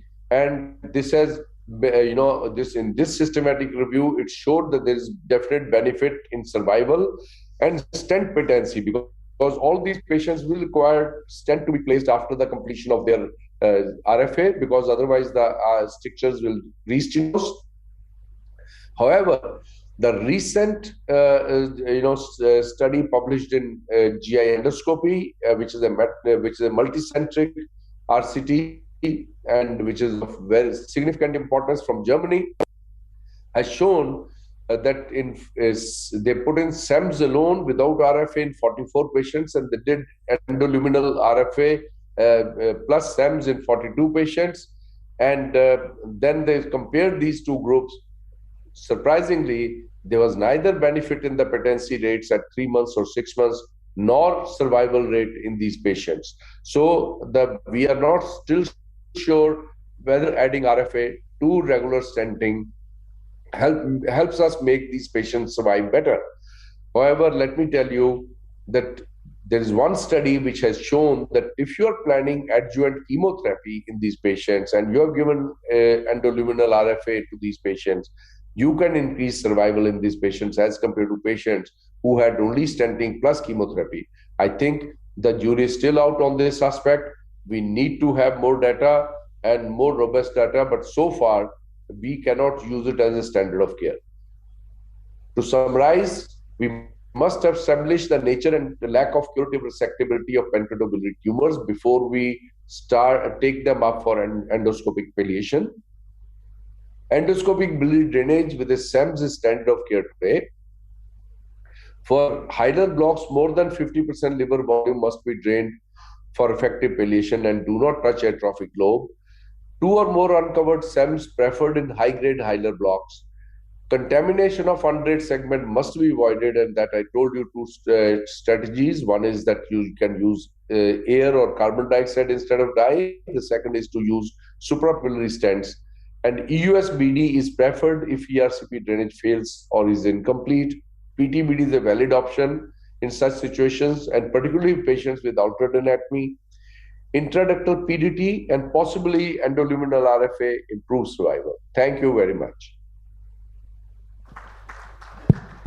Thank you, Dr. Randir, for the excellent review of this topic. Now the topic is open for the discussion, questions or comments. To set the ball rolling, Dr. Rajesh, I agree the plastic stent through the intrapapillary route into the gallbladder is fought with the many problems. So the best way is the LEMS, a metal stent. But everybody may not be affording this. So in certain situations, we have to put the plastic stent into the gallbladder. But if you put a single 7 French stent, how long it is going to last? The patency may not last maybe for more than 2 or 3 months. Yeah, I think is a very good question, and there's always be which route you are going to take, transpapillary versus EUS-guided, will depend upon the many factors, expertise, financial cost, case basis, you have to decide. When we talk about the transpapillary, I have shown one multi-center study published in Endoscopy 2011, and in that particular study that shows a patency rate of 760 days. That looks unlikely, but in the clinical practice, I think I have put around 15 to 20 patients. Most of these patients come back in 2 to 3 months' time. Yeah, that is a major problem. So best way is you put 2 plastic stents at the same time, maybe a 7 French 2 stents. Because if you try to put a 10 French stent, that will be difficult. Yeah, the biggest problem come when you do a transpapillary stent is, as you said, to put the 2 stent, the cystic duct has a hostra, and taking across the wire and putting the second stent is a challenge in these patients. So what I feel is initially, if the patient has an empyema, you can put the nasocystic drain and you can lavage with the water, and once the empyema and the cholecystitis settle, And then if patient warrant an endoscopic drainage, you can put a pigtail stent in these, and that may be one of the way to increase the patency of the stent. See, I agree, because if you start putting the first 7 French stent and then try to put another guide wire, it will not go. So you put 2 guide wires first and then put 2 7 French stents. That becomes easier. Sometimes we may have to take help of the cholangioscope. See, if repeatedly your guide wire is not going into the gallbladder, in that case you can take help of the cholangioscope if it is required, because empyema is there, and many times you see the empyema, especially in patients with cirrhosis who are having the CBD stones or the GB stones. In them, if we do ERCP, some of the contrast goes into the gallbladder, and after 3 or 4 days, there is a empyema. So you'll have to be very, very careful in such patients. Yeah. Any Excellent question talk, to Dr. Rajesh? Rajesh sir, I think excellent lecture from you. Just small this thing criticism. Surgeons say if the patient is fit for EUS, that is he's tolerating some amount of anesthesia, I think they can do away with the lap chole. That is one thing. But and one more point I just wanted to know about is how do you manage the ascites? Like how much of ascites you will be okay? You should drain out ascites and then do how much, and what is your protocol in that? Yeah, very good question. If patient has an ascites, and whenever we are planning a transmural drainage, either a choledochorduodenostomy or a gallbladder drainage, we put a catheter a day prior, we drain the entire ascites and then we do. The most important thing in these patients, it is always better you should put a lamp rather than putting a tubular stent, because tubular stent, they are not approximating the gallbladder wall or the CBD wall along with the duodenal. So the lumen opposing stent is mandatory. Now the answer to your first question, regarding the sedation, cholecystectomy versus doing the EUS-guided drainage, let's talk a scenario: patient has a malignant biliary obstruction and the cystic duct has blocked, and patient has a life expectancy of 3 months or 6 months, and if he or she develop a mucocele or an empyema, subjecting these cachexic patient for a laparoscopic cholecystectomy, it is better, a procedure which is going to take not more than 5 minutes. The lamps, which is a cautery enhanced lamp, a single device where the stent is loaded, you have to puncture, there is no need of exchange of the accessories. So one device for puncture as well as for deployment, going to take 2 to 3 minutes, a small amount of sedation, the patient you can go ahead. And the videos which I have shown, all these patients was disqualified from the PAC people for the cholecystectomy, and where we did an EUS-guided drainage. Hello, thank you. Very good presentation. My question to Rajesh sir. Sir, if there is a large stone will pass, then what is the complication in IC valve through this lumen? Suppose the large stone passed, what are the complications have you faced at IC valve? One question. Second, initially you have put the lamps, patient was unfit for surgery. Subsequently become he fit for surgery, then other complication will develop. What are your opinion behind it? So I think a very good question. This is an argument when you are planning to do an endoscopic ultrasound guided gallbladder drainage either through the duodenum or from the stomach. If the patient is fit later for the cholecystectomy, from the duodenum it is difficult, and from the stomach there is one study that shows it is easier for a surgeon to close. But still the jury is not out. Still those patients who can be medically fit within 2 to 3 weeks time, it is better to do a transpapillary drainage rather than doing the transmural drainage with endoscopic ultrasound. Okay. Large stone, what happened to your large stone? If a large stone passed, what happened to the IC valve? Have you faced any complication related to this? So I think gallstone ileus is a known complication if the stone size is more than 2 centimeter or so. But in day-to-day practice, I have not encountered in my 25 years of the practice that the large stone impacted at the IC wall. But yes, in the literature it is known. Okay, thank you. To Dr. Randi sir, Dr. Andhir sir, is it audible? He has recorded. But if there is any question, I can reply for this. See, yeah. Question to Dr. Andhir. Rajesh is going to reply. He said that in the hilar block, the more than 50% drainage is required. Agreed. And at the same time, we should not try to put the stent in which there is atrophy. So suppose there is atrophy of the right lobe. So you will not put stent on the right side. So in that case, you will put a stent on the left side. And left side drains only 30%. So how are you going to make it more than 50%? Okay, if you have listened to Dr. Sood, I will reply on both the aspects. The remaining volume of the liver, you should drain 50%, not the atrophic segment, number one. Number second, even if the right lobe is atrophic, you should not do it. And after doing the left lobe, if you are not able to bring down the bilirubin level less than 3, then patient should not go for a chemotherapy. We are not talking of chemotherapy. It is ideal that we should drain more than 50%. Yeah, there is then a you count patient, the there is a type 2 block. See, type 1 is okay. Type 2 block is there. Ducts are separated. Right lobe is atrophied. We are not going to touch that. So the left lobe, if we put a single metal stent on the left side, this will not drain more than 30%. Yeah, but the atrophic lobe is not contributing to the jaundice. What the contributing to the jaundice is an obstructed segment. Then you drain the left lobe, and that 33% is equivalent to 100%, and that is going to relieve the jaundice. So you think even if you are draining 30%, this will reduce the jaundice? Yes. Okay. Hello. For the second, Dr. Andhir sir, what happened to the, before RFA you were injecting alcohol for ablation. Now you have changed over to RFA or alcohol is still existing? This is my first question.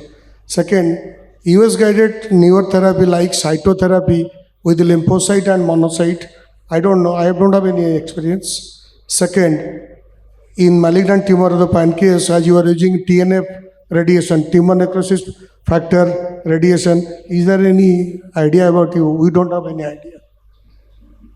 So, sir, I think in the cholangiocarcinoma alcohol injection, I think I have not heard there's any studies available. And same regarding the other two questions, I have not come across. In cholangiocarcinoma, you do it. Okay, sir.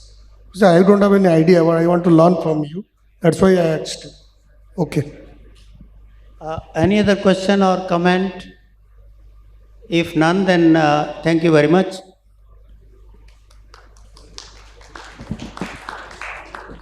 So after 3 breathtaking sessions of the academic fiesta today, I now invite all of you for a short tea coffee break, which is available in the hall outside. Please refresh yourselves. We'll be convening back here shortly. The fourth session will be starting sharp at 6:15 p.m. So I would request all of you to take your seats before that. We are now ready to start again with the academic feast. The next session, the fourth session for the day, is on the management of post-liver transplant biliary strictures. I request everyone to settle down as I call upon our esteemed chairpersons. I request beloved Anil Chandra Anand sir from KIMS Hospital, Bhubaneswar to grace the stage. Also, I would request Professor S.T. Misra sir, who has come all the way from Allahabad to grace us with his presence on the stage. I also invite our very own Dr. Anant Agasti sir, who is a senior consultant at Kalinga Hospital, Bhubaneswar, to grace the stage with his presence. For the session on management of post-liver transplant biliary strictures, esteemed chairpersons, the session is yours. The first talk is on radiological interventions in the management of post-transplant biliary strictures. And the talk will be given by Dr. Dipashri T. from Rela Institute.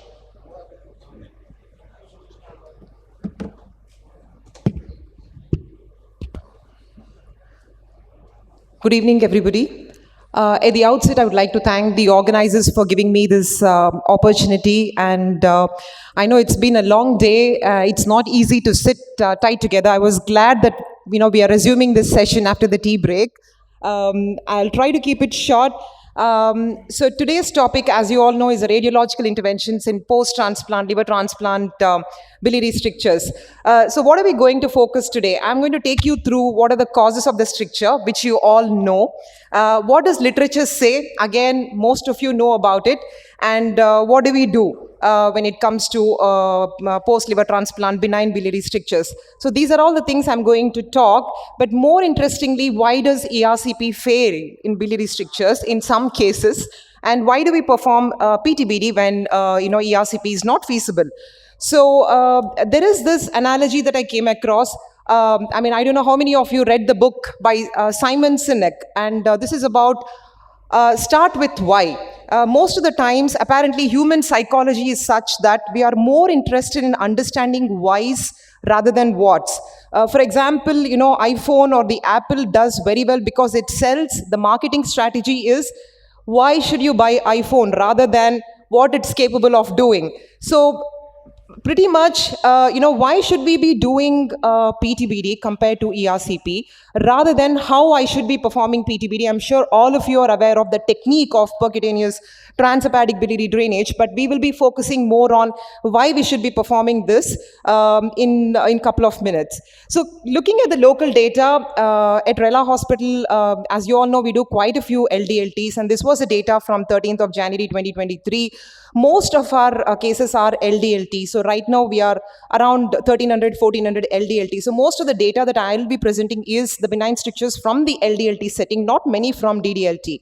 And we all know the various types of strictures. What are the types, early versus late, anastomotic versus non-anastomotic? We all know that, so I wouldn't go into the details of that. And the biliary complications, we all know that DDLT has got 10 to 15% according to literature, and whereas LDLT, it's literally doubled. It's about 15 to 30% with LDLT compared to deceased donors. And again, there are several papers, there is plenty of data out there which shows that the rate is between 10% to 30% when it comes to benign biliary strictures following transplantation. And again, this paper, I'm sure most of you would have read this paper. This is by Akamatsu. 15,000 liver transplant patients were studied, and again, the incidence of biliary stricture was about 13%.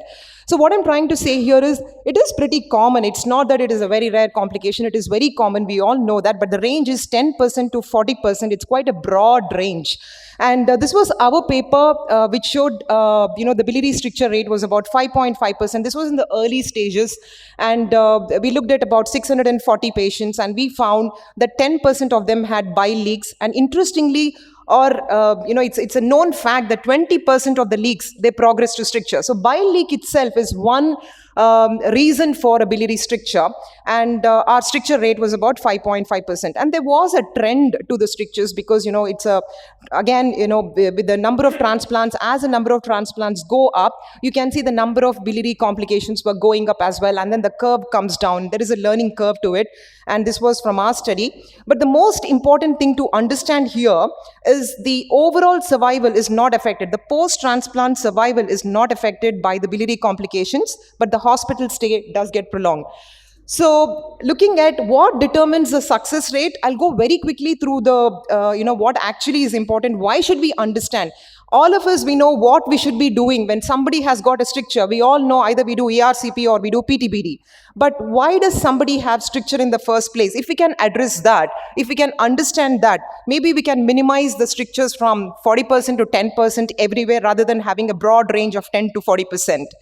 So, surgeons, I don't know how many of you are surgeons here, but there are various reasons, surgical reasons, for the biliary strictures. The graft, I checked with one of our surgeons, and apparently we flushed the graft with the University of Wisconsin solution, and there is a complete right hilar plate encircling technique that they need to, use when it comes to anastomosis, because we see from one hospital to other hospital, the complication rate is different, and this could be to do with the surgical technique, as we all know. And again, macrovascular steatosis of 20 to 50% again has got a higher complication, biliary complication. The timing of re-arterialization. This is again very important when it comes to biliary strictures. So what we are trying to understand here is why do we get strictures in the first place, rather than understanding what should we do when somebody has got strictures. So now comes the most important aspect. Why is it difficult to traverse a stricture by ERCP? We have an excellent endoscopist at our institute. I mean, he's pretty much, he's Dr. Ravi. I'm sure, some of you might be aware of him, and he's excellent. But then when he fails, then I understand it must be a really, really difficult one. So this is the thing. According to this particular paper, we have different configurations of stricture. You can have an anastomotic stricture. You can have a pouched configuration to the stricture. You can have a triangular configuration. You can have an intermediate configuration. Now, why is this important to understand? If somebody is having an MRCP, if you can identify what is the configuration, what is the morphology of the stricture, we can always have an interventional radiologist handy. Usually when Dr. Ravi performs these cases, whenever he anticipates a difficult stricture, he usually tells me, are you there in the department? I'm planning to do this, you be around, so that, in the same sitting, we can finish off both the things. In case he cannot succeed, I'm always there to help him out. So it's important we look at the MRCP, understand the configuration, understand the morphology of the stricture, so that we can work in collaboration with each other. So the pouched stricture, the rounded configurations are difficult to traverse. The triangular ones are okay. The intermediate ones are easier to traverse according to the literature. So IR, we can always come handy and we can help you guys. So that is where IR comes. So far we know the risks of the stricture. LDLT itself is a risk factor, the bile leaks, and the morphology of the stricture. There is this interesting paper from 2022 wherein they try to look at the relationship to traversing the stricture with a guide wire with right lobe liver transplantation. So they classified biliary strictures based on certain criteria. It's a busy slide. I'll just tell you what they did. So they classified the strictures according to the anastomosis pattern, according to the number, whether it is a single duct to duct, or is it 2 ducts to 1 duct, or is it 2 to 2. So different types according to the number. They looked at the location. Where is it anastomosed to? Is it to the common bile duct, hepatic duct, cystic duct, the angle between the proximal and the distal sides of the anastomosis, and the contrast enhancement pattern. These were the 4 criteria that they looked at. And interestingly, you can see whenever there is a single duct to duct and the contrast enhancement pattern is good and the angle is less than 90 degrees, the traversal rate is pretty good. It's about 86%. Whereas if it is a multiple ducts involvement, and then if the angle is more than 90 degrees, it is about 0%. So we need not even attempt such cases. We know that this may not do very well, or please talk to the interventional radiologist and say this is going to be difficult so that we can do together. So this is a type 1 kind of stricture where you have a single duct to the single anastomosis. There are different types. I wouldn't go into the details of the different types, but just to tell, looking at this configuration, this was this particular picture here is a donor configuration. If a donor has got a duct like that, you can anastomose a common hepatic duct to a CBD. Whereas if a donor has a configuration like a trifurcation pattern, then it becomes 2 ducts to single anastomosis. So it's important to understand the donor anatomy as to why a surgeon would have performed in a particular way. So there are different types. I wouldn't go into the details. There are 1 or 2 types that I want to show. Type 7, again in this, what you can see is one of the ducts is anastomosed to the CBD, one would be anastomosed to the cystic duct. We all know this, and you would have seen multiple times in your own practice. This is a type 7 configuration, and that is because of this kind of an anatomy in the donor. The posterior duct is coming low down, and then the anterior and the left are coming, are bifurcating. So if somebody has got a configuration like that, then that's the only way a surgeon can anastomose. Then you have type 8. It gets difficult and difficult as we go, depending on the donor configuration. You have type 9, and then you have type 10. Type 10 is hepaticojejunostomy. CBD to the or a CBD. So let's look at a case of type 7. So this was a recent case wherein you had a type 7. The type 7 is nothing but one of the ducts is anastomosed to the CBD. The other duct is anastomosed to the cystic duct. So you can imagine how difficult this can be for an endoscopist to go in with a kinky, wonky cystic duct like that. It is extremely difficult to get into this particular duct. So I'm not surprised. It is nothing to do with the skill of the person who is doing it. It is to do with the configuration. It is to do with the morphology of the way of the anastomosis. So again, even for us, it is extremely difficult, very challenging, especially in a post-transplant scenario. Most of the ducts are not dilated. You can see we have to puncture the peripheral duct. And look at the caliber of these ducts. They're very, very, very thin, very, tiny, less than 2 mm ducts. And you have to puncture, and obviously we puncture at least 5 to 10 times cautiously using the ultrasound guidance. I'm not going into the technique because we don't tell you all how we do. I'm only telling why we do. So this is, again, going in, we could negotiate luckily. And what you can see here is it's a very fibrotic looking stricture. If somebody has got a fibrotic stricture, what can we do? Percutaneously, we can use a cutting balloons. If you're not aware of the cutting balloons, we have the cutting balloons. And these cutting balloons have got these little fine blades which actually cuts through the fibrosis, and you can actually use a conventional balloon afterwards. So these cutting balloons are very thin profile, small, low profile balloons, and we can use these fibrotic strictures. For the previous patient, where there was a wasting, where there was so much of the fibrosis in the cystic duct, we can use a cutting balloon and we can actually do something about it. And we ended up doing a rendezvous for this patient because they wanted a retrievable metallic stent to be placed for him. So this was a rendezvous the other way we did, just on 1st of August, I think we did this case. So this is, and which is duct to duct versus HEPJ. There is no RCT comparing DDA to HEPJ. So we need more studies on that. Now, when do we do revision HEPJ after a HEPJ stricture? We at least try it for 4 or 5 times. No response. That is when they go for a revision HEPJ. A few important points. I'll just very quickly tell you about the bile leaks. A2A, adult to adult living donor liver transplantation consortium, they, according to their paper, majority of the strictures, one of the biggest risk factors is a bile leak. So it's very, very important we sort the bile leaks out and we keep a close eye on them for the biliary strictures. It's about 40% according to their series. This was our paper wherein we looked at the recently published in 2022, looking at the current status of endotherapy in the management of biliary strictures. We're all very happy when we negotiate a stricture and then we think we are successful. Technically, it may be successful, but what is a clinical success? It has been found, according to this particular paper, the actual stricture resolution in long term was not so good. It was about 44.8% at 1 year for various reasons. And complete avoidance of biliary stricture is a utopian dream. We all know that. Non-anastomotic strictures, the only challenge with the non-anastomotic strictures is, multiple strictures, not just for, endoscopists, even for us, we find it very challenging at times. And the risk factors, we all know the ischemic hat is one of the biggest risk factors for a non-anastomotic stricture. And again, MRCP is a gold standard. The challenges, we do face a lot, but again, PTBD is probably, much easier than ERCP when it comes to the non-anastomotic strictures. So I'll just show one case and then I'll finish this. So this is a 53-year-old guy. I just want to show this case because sometimes you come across, strictures which are actually very, the biliary dilatation is very minimal. It's running very fast, but what you can see on this particular CT is that there is absolutely no biliary dilatation, but then this patient presented with a bile leak. So on the MRI, you can see a bile leak. Again, it's running very fast. I'm so sorry about that, but you can see a pigtail as well for this patient. So what did we do for this particular patient? We actually went in and you can identify a leak at the top right-hand corner. So top left-hand corner, you can see the leak. This is the leak that you're seeing. There is a pigtail already there.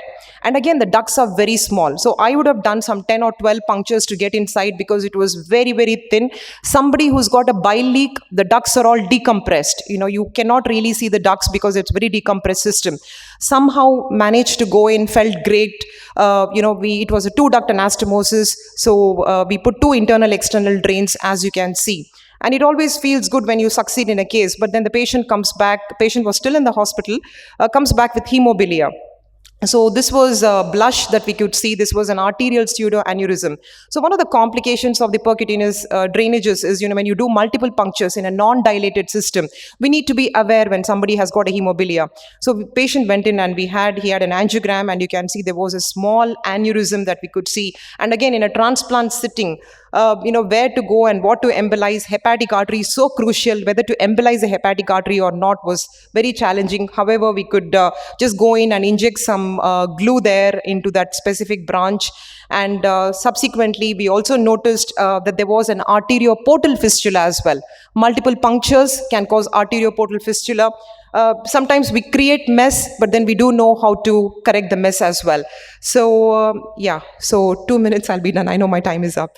So that is the thing about the biliary strictures. So I would just like to conclude with only one thing. Biliary strictures, we all know the different the complications that one can come across.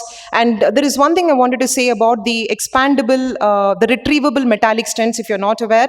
So the retrievable metallic stents are also aware percutaneously. The magnetic compression anastomosis, again, a recent trend. I haven't done myself, but we can do it as a combined approach wherein percutaneously you put one magnet, endoscopically you put another magnet, create a fistula, and then create a track eventually. So this is something which is coming up. No experience in that, but just thought I can share this with you. Thank you so much for patient listening. Thank you. Thank you, Deepashri. Do you have any questions, comments? Go. After a second. Dr. Deepashri, kindly join us here.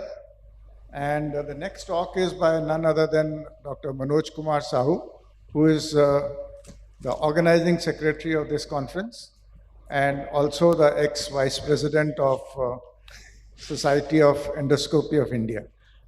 Thank you, sir. Respected chairpersons, seniors and friends. I am extremely grateful to INASL for this opportunity. We will be speaking very briefly management of post-liver transplant biliary stricture endoscopic intervention. Now we heard about radiological intervention. Biliary anastomosis long been considered as the Achilles heel of liver transplantation. Biliary strictures are the most frequently described complication, as high as 15% in various literature. Anastomotic, which is common, and non-anastomotic stricture etiologies we know. Anastomotic strictures more often seen in LDLT compared to DDLT. Prompt and systematic evaluation of abnormal liver enzymes after liver transplantation, probably within 6 months or 1 year of surgery, should identify biliary stricture at the very early stage. Because if you are identifying at the early stage, the response will be beautiful. So now the question is, which modality to consider, ERCP or PTBD at the initial therapy? There is a systemic review for retrospective studies, which includes one multi-center nationwide study, 275 ERCP, 157 PTBD patient. If you see the one meta-analysis, the adjusted odds of failure of liver allograft is more or greater in the PTBD group. PTBD was associated with longer hospitalization, ERCP, fewer number of procedures. Duration of intervention more with PTBD group. There is no difference in technical success. So the patient advocate favored ERCP to avoid external drains and consequent discomfort, risk of dislodgement, and the need for specialized care for PTBD, which is not there for ERCP. So ERCP here scores over PTBD as initial therapy for management of strictures, biliary stricture after liver transplantation. There are various scenarios in which one modality preferred or scores over other modality. ERCP, when there is difficulty for caregivers to manage percutaneous drains of PTBD, because it has the risk of dislodgement, multiple intrahepatic strictures in different hepatic lobes, difficult for PTBD, and lack of significant biliary dilatation. PTBD, when difficult endoscopic biliary access, when ERCP you are not able to negotiate the guide, you are not able to perform the procedure, not able to put a stent, then PTBD is the good answer. So the management of biliary structure, we need to consult the intervention radiologists which way we are moving. If there is an increased risk of anesthesia, we need to consider PTBD, which does not require anesthesia. So ERCP is a beautiful modality for the initial management of biliary stricture post-liver transplantation. This is a retrospective study, 1,500 odd liver transplant patients, 85 had biliary stricture, anastomotic 50%. The success rate is pretty good, 92%, complete resolution close to 76-80%, mean follow-up very good, 75% are doing well. And ERCP mortality rate was 0, no mortality rate ERCP in this study. So now whether consider balloon dilatation only or a combination of balloon dilatation stenting or only stenting.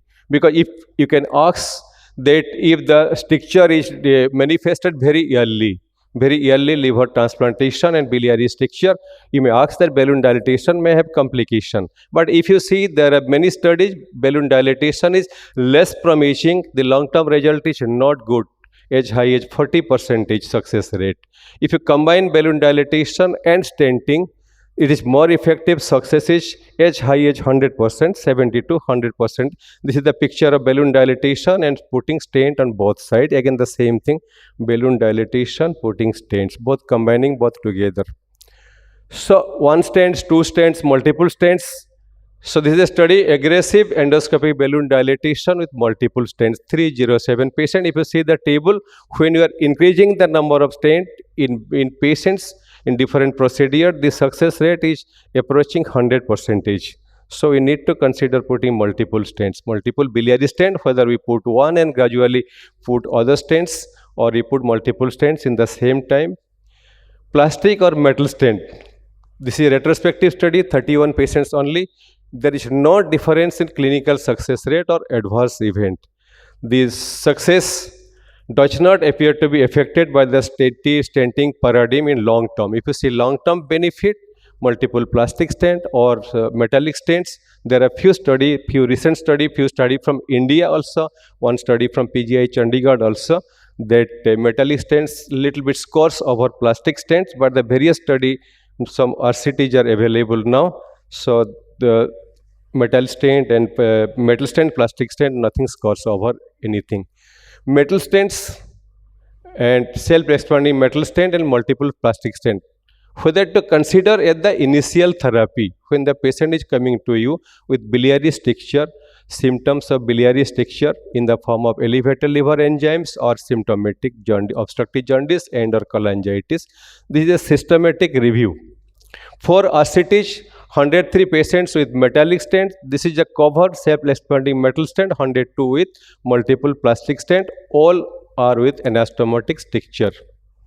There is no difference in rate of stricture resolution, no significant difference in stricture recurrence. But the metal stent, fewer procedure. As you know, plastic stent, we need to do multiple procedure, multiple session. We might have to increase the number of stents.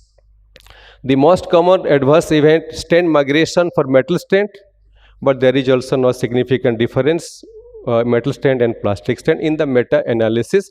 And in this group, the number of patients are 84. So the self-expanding metal stent can be associated with post-ERC pancreatitis because you are putting a covered metal stent. But if you see the meta-analysis, if you see the RCTs, there is no report of post-ERCP pancreatitis. So putting a metal stent, considering putting a metal stent as the initial therapy also may be considered, but we do not have great data as of now.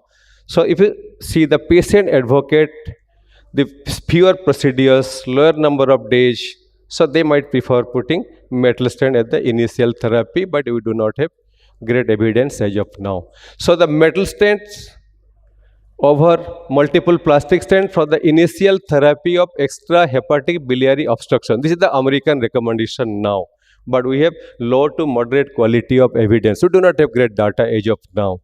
But in cases of intrahepatic biliary strictures or anastomotic stricture below the bifurcation, difficult to put metal stent. We need to consider putting plastic stent. There are different scenarios. We need to prioritize whether to put multiple plastic stents or metal stents. Which stents? Several factors influence the type and number of stents used during ERCP. Duration to liver transplantation, you can have early stricture, you can have late stricture. Early stricture is within 2 months, late stricture is beyond 2 months. Stricture location, length of the bile duct, stent availability, risk of pancreatitis with metal stent, local expertise. But we are doing great job now. We are able to put stents in every patient. Endoscopists now consider must factor, now decide every factor, all factor to decide which stents to put, because every patient we need to have a precise decision, very individualized decision. This thing was discussed now. Magnetic compression anastomosis. This is a hybrid technique, combination of percutaneous and endoscopic ERCP technique, resolving biliary stricture that cannot be resolved using conventional methods such as ERCP or PTBD or percutaneous cholangiography, putting a stent.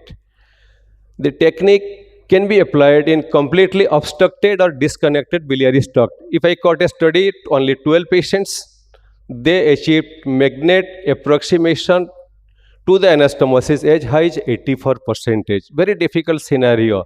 ERCP, nothing can be done. PTBD, we are not able to negotiate or approximate the both the ducts. We are not able to put a stent.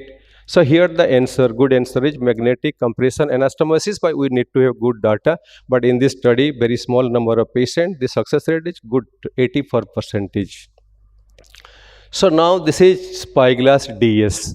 When you are doing a ERCP, not able to negotiate the guide wire, your contrast might have gone into the intrahepatic duct, you need to drain, otherwise cholangitis will develop, will end up into problem.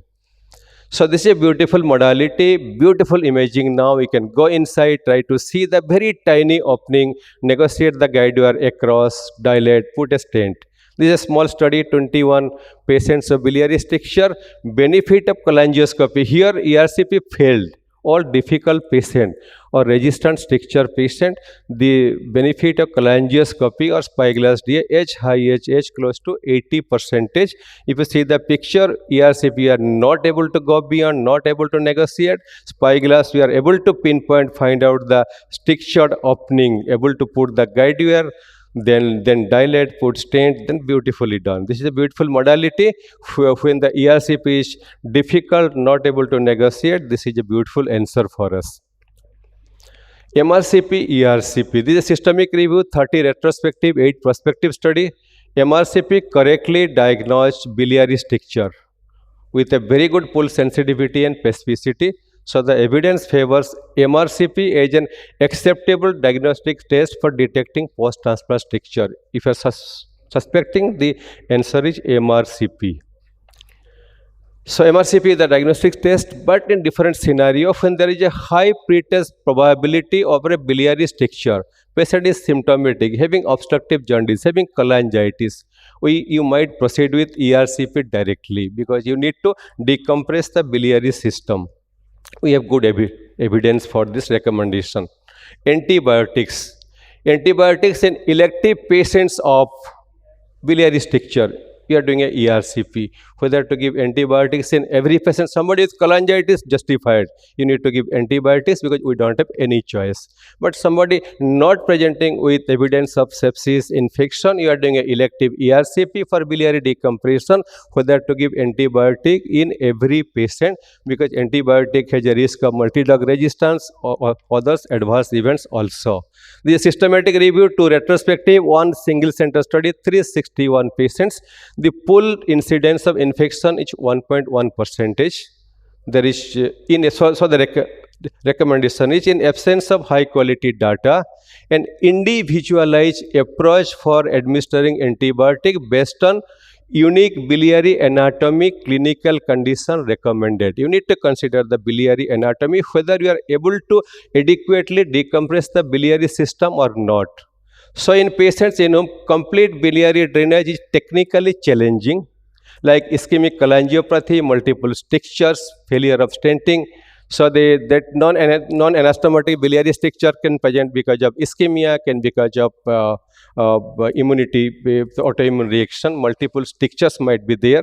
So there, if you are not able to adequately drain the biliary system, your contrast has gone, then you have to keep antibiotic, but the quality of evidence is not great. What are the future directions?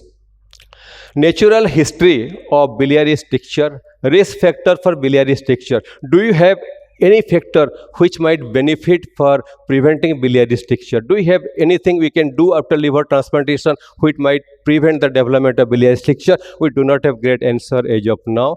Classifying biliary stricture and tailoring therapy based on etiology and anatomy need to be addressed. You need to classify, and we need to have a tailored therapy based on etiology of biliary stricture. It is anastomotic or non-anastomotic. What is the etiology? Can you tailor our therapy? Optimal therapeutic approach, patient with altered foregut anatomy. We do have some answers in the ERCP endoscopic, which is difficult but is feasible, can be done, but do not have optimal therapeutic approach for this group of patients. Role of EUS-guided biliary access when ERCP is difficult, PTBD cholangiography is difficult. We have a good answer, good modality, EUS-guided biliary access, but as of now we do not have great evidence, great data. But we have some papers now, some case refers they are successfully doing in these difficult scenarios. Probably after some time we'll be having good data. Role of antibiotics during ERCP, I have discussed the last slide. Biliary anastomosis, consider the Achilles heel of liver transplantation, very sensitive things. So biliary stricture following liver transplantation is a common problem, age high age 15% or more. So clinicians are advised to retain a high index of suspicion. You need to diagnose biliary stricture at the early stage because the outcome is good, the response is good, especially in the first year after transplantation, to investigate all liver function abnormality with MRCP first to allow early recognition, because we need to identify, we need to address the problem. ERCP at the initial therapy of biliary stricture, we have good evidence. Endoscopist must understand, must know the full operative details of the biliary and liver anatomy before planning the procedure, before proceeding for biliary decompression. Need to know, suppose in LD-LT, need to know which are the ducts are anastomosed, what was the operative finding, operative things like. So needs some idea so that we can go and address it properly. Rendezvous methods, rendezvous methods, magnetic compression, spyglass DS, USBD are option in difficult scenarios. So we have now option for difficult scenario, but the last thing is that patients should be a multifactorial approach, need to involve the radiologists, need to involve the surgeons in different scenarios, so that patient treatment, decision of management should be individualized, should be very precise, should be individualized treatment. Thank you very much. Manoj, please join us. So now both the talks are open for discussion, comments, queries. Anybody?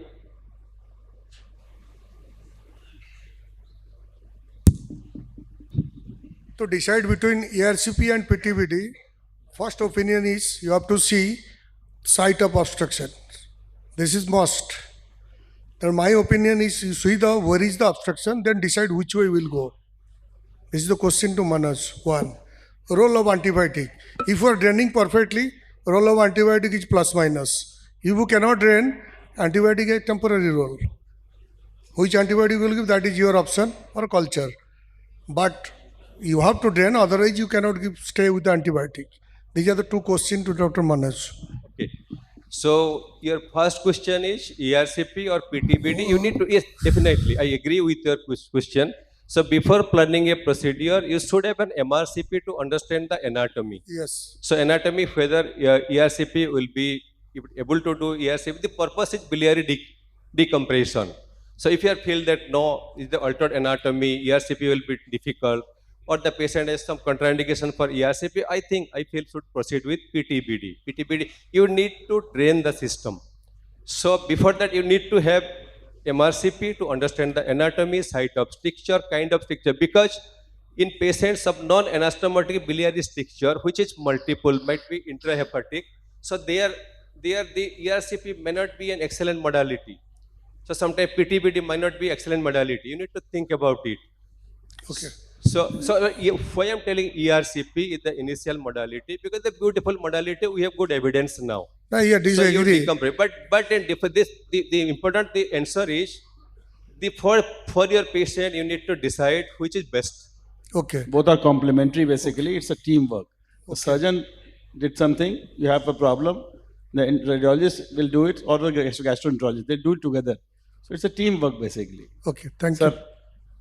Very nice talks, I think, both of you. Just again, quickly, Dr. Manoj, this is obviously not a debate, and as he rightly said, this is a complementary thing, and you need to decide which one to do. But then, endoscopy would have close to 90% success for any kind of strictures. So you're left with only 10-15% where the endoscopist would fail, and then you have somebody to look for, the radiologist.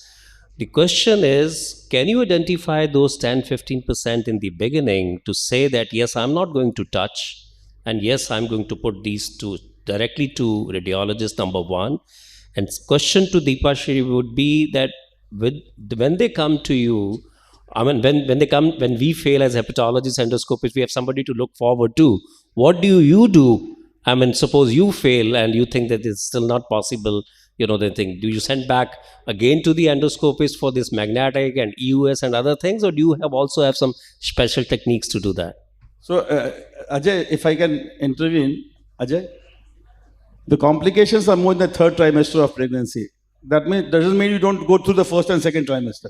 So you go through ERCP, you have the problems, and then you call Deepshika. Yeah, so I mean, he's right actually. So most of the times, as you say, it's only 10 to 15% of the cases that come to us. And the reason why, we fail could be because it's an undilated system, and, after multiple punctures, you stop at some point. But then most of the times, it's just that we don't send it back to them because, he would have tried his best. And that is when, he sends the patient. Sometimes we do try the rendezvous technique at times because having somebody with us, it does help. But otherwise, I would just attempt one more time because, the second time, and then we just call it a day if I don't succeed second time. But touch wood, it's been okay so far. I haven't come across that situation. Just one recently, and but other than that, no. Yeah. Sir, basically what you asked, the success rate of ERCP is very good for anastomotic strictures, but for non-anastomotic stricture, it is not very excellent. So when we fail for ERCP, so if you have any alternative modality, because you need to drain the system, so we refer the patient for intervention radiology. Short question, short answers. It's a short question only. Is there a timeline to decide that whether you'll choose PTBD over endoscopy or endoscopy over PTBD? If it is too early, for example, early in the post-transplant period, if there's a bile leak, ERCP as early as 2 weeks, or you will wait, or PTBD, how do you decide about that? There is no timeline according to my experience, but definitely if it is an early stricture, definitely ERCP. If it is a late stricture, there is no consensus as to whether they should go for PTBD or ERCP. It is the surgeon's discretion, but there is no timeline as such. But in an early post-transplant scenario, always ERCP first, and then comes the PTBD. So the comment to Dr. Duseja question is, it is not the percutaneous versus ERCP, it will depend upon the type of stricture. If it is a non-anastomotic stricture, because of the vascular complications, they are long, multiple, tortuous. In these, ERCP is difficult to manage with an ERCP. It is better upfront after an MRCP, you subject these patients for a PTBD, either as a primary or as a rendezvous. So that should be a principle, non-anastomotic stricture, preferably after an MRCP. If they are long, tortuous, multiple, better to go for a MRCP rather than do a PTBD rather than do an ERCP. Before you, I have a few questions. You said 20% of the leaks land up with strictures. Can you predict which 20%?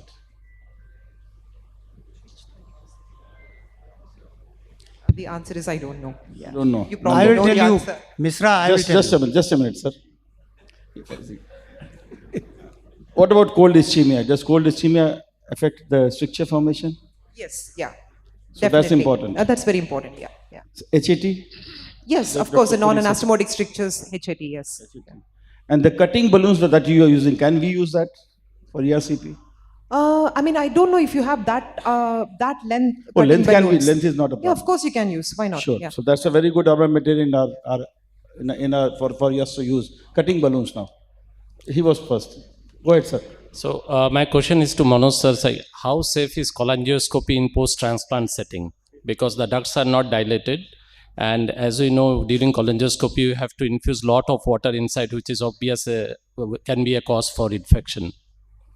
Dr. Sandeep, there is no great data, immediate cholangioscopy after transplantation because your stricture can be as early as less than 2 months, stricture can be beyond also. But cholangioscopy, we have good evidence now in patients of late biliary stricture, more than 2 months, they are managed by cholangioscopy method, putting stent, dilatation, etc. But very early, I don't know, we have great data. Dr. Puri is there, can able to answer. So 2-3 comment. Sorry. एक minute हाँ वीरेंद्र सिंह साहब. See, the biliary leak which is left for a longer time, this is going to create a problem and this will result into the stricture. So it is better that you deal with the biliary leak very early stage. And when there is a biliary leak, ducts are not dilated because they are decompressed. So it becomes very, very difficult to do any PTBD or anything in that situation. So whenever there is a biliary leak, wait for maybe at the most maybe a week. And if it is not settling, do ERCP and put a stent. So I agree with Dr. Virender. Number one, you can predict biliary leak. If patient has a arterial ischemia, arterial thrombosis, that's number one. Number second, if patient is a multiple duct anastomosis, these patients are more prone for the biliary leak. So these are the two important factors where you can predict. And cutting balloons are now also available with an ERCP. You can use them. One more question. And one last comment is when we talk about the multiple stent. So generally in India, we do an LDLT. Yes, in the South, people started doing DDLT. So multiple stent comment in the LDLT is difficult. Very difficult. You may be able to put 2 stents in the 2 different duct, And but they are not like 10 French or 7 French. Yeah, you can put in the 10 French also, but commonly like a benign biliary stricture or DDLT stricture where you can put 3, 4, 5 is not possible in the LDLT strictures. Because the main duct is, there are multiple ducts coming in. One more brief question, sir. Yeah, so I have 2 questions. One question is, after a technically successful ERCP, suddenly a patient developing, hyperbilirubinemia, raised AST, ALT, SAP, GGT, counts elevated, how early would you like to intervene? In what way? Repeat stenting, PTBD, would wait, upgradation of antibiotic? First question. Second question, after successful resolution of Let him answer the first question. He'll forget the first question. So, successful ERCP. Successful means you have gone inside, dilated, you put stent. Now, immediately after that, the patient clinical symptoms are not improving, deteriorating, counts are increasing, such as sepsis, cholangitis.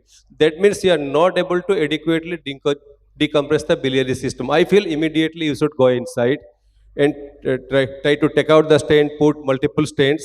You need to biliary decompress the system. Antibiotic, because this is a sepsis infection now, decide which antibiotic. Sorry, no second, because we are running short of time. We don't have time. We have given only 8 minutes instead of 15 minutes. So one last final comment is, there's a study which says that maximum accidents to take place at the zebra crossing. That doesn't mean you remove the zebra crossings. I think the postgraduates are there, the last comment. Because the answer to the previous the audience who was asking the question, if post ERCP, if the liver function started deteriorating, don't panic and start doing a next ERCP. Wait, give antibiotic. This is a scenario which is seen in around 8 to 10% of cases. After antibiotic, many will resolve. Yes, many patients resolve. Many will resolve. Otherwise, thank you very much. Thank you, and I thank both the speakers. Wonderful session. Thank you. Thank you, speakers, for the excellent talk and the lucid deliberation. Thank you, our honorable chairpersons, for wrapping up the session on time. Without further ado, we now have the video lecture, recorded video lecture, which is a state-of-the-art lecture by none other than Dr. D. Nageshwar Reddy himself. I would now like to invite the chairpersons for the session, Dr. Atul Sajdev sir from Max Hospital Mohali, Dr. Vishwanath Reddy sir from Yashoda Hospital Secunderabad, and Dr. G. Loganathan sir from Apollo Vanaragram Tiruvallur. Please grace the stage with your presence, sir. The stage is yours for the session. This is the recorded talk, and there will be discussion. There can be discussion from the chairpersons after the talk. Like you said, without much ado, we start this lecture. It's going to be a recorded one by Dr. D.N. Reddy. Of course, he doesn't need any kind of introduction. We all know him, what a stalwart he is. And can we just maybe start the lecture? Thank you. I'd like to thank the INASL 2023 committee for giving me this opportunity to talk in this very prestigious conference. Unfortunately, due to a sudden emergency, I couldn't make it physically this evening, but I'm going to go through my topic on endoscopic, bariatric, and metabolic therapy. Where are we and where are we? In fact, Apple and NASH has become a pandemic now, and of course, we know the consequences of cirrhosis and carcinoma that can happen. The drug industry has concentrated a lot on this problem because of the magnitude of the problem. Unfortunately, in spite of the huge amounts of money that the industry is spending, we don't have an answer for all three pandemics that are affecting millions of people. Are poorly managed: obesity, diabetes, and NFLD, which are actually linked together. As endoscopists, can we offer something here? I think I'll give you a simplistic view of how the endoscopist looks at. We believe that the whole reason for this happened obesity and of course type 2 diabetes is insulin resistance. The basic mechanism of insulin resistance leads to obesity, and of course there's controversies here. There's some opinion that actually fat in the muscle results in insulin resistance. I won't go into these controversies, but we believe that insulin resistance can also be generated from the small intestine by secretion of an insulin resistance factor. So therefore, endoscopically by restrictive therapy, we can decrease obesity and therefore decrease the consequences of this. And by endoscopic metabolic therapies, we can actually decrease insulin resistance factor. So if you look at this cartoon, which shows you the menu of what are available for endoscopic therapies, there are those which are restrictive, which are called the gastric therapies, which restrict the stomach, and the metabolic therapies are small bowel endoscopic therapies. So let me just go through first the gastric. Of course, one can reduce the gastric volume, decrease the intake, and the consequences of this, of course, are decrease in weight. However, the first study which actually looked at NFLD patients using this technique was from Singapore, where Lawrence Ho and his workers actually did a randomized control study where they took patients who had both NFLD and obesity and used this intragastric balloon. And after the intragastric balloon was put in, they removed this after 6 months and then subsequently did liver biopsies before and after. This is the first study which actually looked at paired liver biopsies to see the efficacy of gastric balloons, which not only reduce obesity but also seem to reduce hepatic steatosis. However, what they found was that there's no difference in inflammation and fibrosis in these patients. Liver histology did not show significant difference. Only the liver fat seems to come down, and of course, I think the liver function tests also improved. The second major study was from Barham and his group in Mayo, who did a very large study of about 40 patients who were treated with intragastric balloon placement and then followed up. And during the first balloon placement, they took liver biopsies, and subsequently, when they're removing the balloon, they took liver biopsies again. They showed that in addition to the weight loss, these patients had significant decrease in hepatic steatosis, ballooning, inflammation, and about 50% of the patients actually had a reduction in their hepatic fibrosis. I think this was very significant because this was the first study which showed that restricting the gastric capacity can actually decrease hepatic fibrosis. This is just a meta-analysis of all the studies that are there in this area, and you can see that most of the studies have shown using intragastric balloon, you can actually improve the hepatic liver function tests. But unfortunately, we're not sure about the liver fibrosis because the only two studies that were done which actually looked at liver histology, one of them showed no decrease in fibrosis, the other showed decrease in fibrosis. So the jury is still out. Now, the gastric balloon is a temporary phenomenon. You put it and take it out, and the patient regain weight, get back the liver fat. Can we do something more permanently? Of course, as endoscopists, we are now using endoscopic sleeve gastroplasty for obesity as a primary modality of treatment. And how effective is this for NFLD? Again, a very large study of about 100 patients from Team's group in New York, which actually did this study where they looked at patients with obesity, NFLD, and looked at what happens to them after endoscopic sleeve gastroplasty. Now, this study very clearly again showed that there was definite improvement, although this was not a biopsy paid study. They couldn't do biopsies in patients. They showed that hepatic steatosis index decreased significantly, and NFLD fibrosis score, although not in all the patients, 20% of the patients actually moved from F3, F4 to F1. So therefore, there was significant improvement by non-invasive techniques, even in the fibrosis. So this is, I think, one of the major studies which actually showed that there's improvement in both fat and fibrosis in patients after endoscopic sleeve gastroplasty. In our own unit, we have done this study where this is probably the first Indian study. We showed that after ESG, there's significant improvement in all hepatic parameters. So by Nitin and his colleagues, where they looked at not only liver function tests but hepatic steatosis index, NFLD scores, FIB4, and so on, and found that after 6 months and after 12 months, compared to pre-ESG, there was significant improvement in all the parameters. So we have evidence that endoscopic therapies, especially those which reduce weight, can also have an effect on hepatic steatosis and to some extent on fibrosis. This is known. Now, meta-analysis of all these studies have shown, again, just to conclude, that there is a significant decrease, at least by non-invasive techniques, and in 2 studies by invasive technique of liver fibrosis after these therapies. And of course, liver function tests uniformly improves in all these patients. Now, what about small bowel? We know that in the stomach, it's actually restriction, decreasing weight, which can improve the hepatic steatosis and fibrosis. But in the small bowel, all these metabolic therapies are aimed at decreasing the insulin resistance factor, so that even if the patient is non-obese or does not lose weight, there's still significant improvement in liver function tests. And this is a recent review article by G and Tall, and you can see that they looked at different small intestinal targeted endoscopic metabolic therapies, sleeves.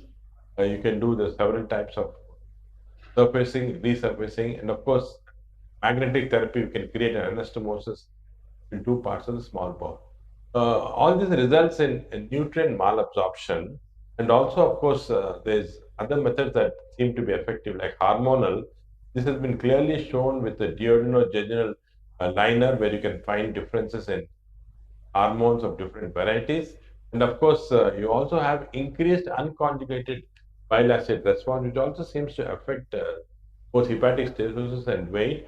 And there's a significant difference in gut microbiota, the variety of microbiota. So, in addition to reducing the insulin resistance factor, there seem to be other methods by which these small intestinal techniques seem to decrease not only the weight loss but also improve NFLD. But let's look at the physiology of what happens here. Normally, when we take food, what happens is food goes to the small intestine, and we believe that the insulin secreted from the pancreas is central to actually controlling the glucose metabolism. But we now know that the glucose or the metabolic control in the body is actually in the small intestine and not in the pancreas. For example, when food is passing through the stomach, going through the small intestine, it stimulates anti-incretins and incretins, resulting in euglycemia because both are stimulated. Anti-incretins have now been replaced by probably an insulin resistance factor, which is responsible for producing this effect. Now, anyway, both these together in equal balance produce euglycemia. But what happens is in recent years, because of markedly increased refined foods that we're taking, the anti-incretins or insulin resistant factors increase. Reason why this happens is because if you keep on taking these foods and you get hyperglycemia, there can be overreaction with insulin, resulting in delayed severe hypoglycemia. To counteract that, the body is producing increased anti-incretin, insulin resistance factor. But the result of this increased insulin resistance factor is not only insulin resistance but increased sugars, triglycerides, and of course, consequence of non-alcoholic fatty liver. Of course, we now know that this metabolic disease can not only result in diabetes, PCOS, coronary artery disease, stroke, and all. Of course, evidence that insulin resistance is the central primary mechanism which is responsible for all these metabolic problems. So, can we as endoscopists somehow counter this, because we know that insulin resistance factor is being secreted from small intestine. Can we change something there with the endoscopy? Also, we have some evidence that from several laboratories studying this factor, that duodenal mucosa in the second, third, and fourth part of the duodenum is very actively secreting several hormones. The insulin resistance factor is probably one of them, which is controlling the glucose consequence. We also have some data both from experimental data from rats which have been fed on Western chow, how they develop increased enteroendocrine cells or the increased cells secreting this factor in duodenum. And if you take biopsies from diabetes, type 2 diabetes, and compare them with normal people, you will find markedly increased enteroendocrine cells, indicating that there's some activity going on in the duodenum, results in. So we also know from our previous experience, from surgical experience, that when you do bypass surgery, you bypass duodenum by doing Roux-en-Y, for example, gastric bypass. You'll find that although the weight loss takes long to occur, these people immediately have a decreased need for insulin. There's a dramatic drop for need for insulin, and some of these patients go into spontaneous hypoglycemia after surgery, indicating that there's some factor in the actually duodenum causing this. We have some very elegant experiments from Cummings and all. Two patients with severely obese type 2 diabetes who underwent Roux-en-Y gastric bypass. And what they did was very simply that after the bypass, they started feeding normally. When they started feeding normally 2 weeks after the bypass, you see food actually is bypassing the duodenum, and these people became normoglycemic. Not because of weight loss, simply because the food did not go into the. But what they did was, after permissions from the ethical committee, they put in a gastrostomy tube and started feeding these patients both from the stomach and orally. And you can see that as the food was passing through the duodenum, for some reason, the weight didn't change, but these patients again became hyperglycemic, indicating that there was some stimulus here in the duodenum producing hyperglycemia. But when they removed the tube and again started normal oral feeds, again duodenum bypassed, and these patients became normal. So this study clearly shows that the duodenal nutrient passage strongly influences insulin sensitivity, independent of weight. And therefore, as endoscopists, we have an window of opportunity here, and this has been explored to some extent. The initial evidence came from this for the so-called endobarrier. This is actually a duodenojejunal liner, which is put in the duodenum, bypasses the jejunum, and the food goes directly into the later part of the small intestine. This was started for obesity by a group in South America, but what they found was that there was marked control of diet.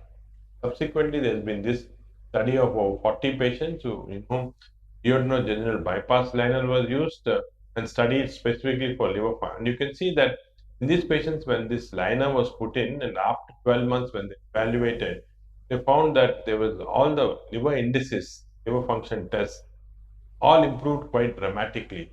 The problem with this liner is that as soon as you remove them, then this influence on the duodenum goes off and the patients get back to the original state. So can we do something more permanently to change the duodenal mucosa in the second, third, fourth part of the duodenum with enteroendocrine cells? And this is where the DMR, duodenal mucosal resurfacing, came in, a concept which was introduced several years back now, where you can do submucosal injections in the mucosa, lift up the mucosa, and using hydrothermal energy, you can actually burn the mucosa completely, destroy it. You can see this is actually done over a series of steps where balloon is placed up to the fourth part of the duodenum, and then the mucosa is completely destroyed. And when this is done, the new mucosa which grows does not have the same type of enteroendocrine cells as the old one, and therefore the whole metabolic resetting occurs in this. And this is an endoscopic view, an opportunity to work with some of this in plasma. And this very simple procedure, you can actually go inside and do centimeter by centimeter ablation. The first results with this, you can see here, the mucosa is burned but comes back to normal after a few. The first results from this were published in Gut, and you can see that all the metabolic parameters improved after resurfacing mucosa. And of course, at that time, it was noticed that the liver enzymes, this study was not designed for NFLD, but liver enzymes also improved.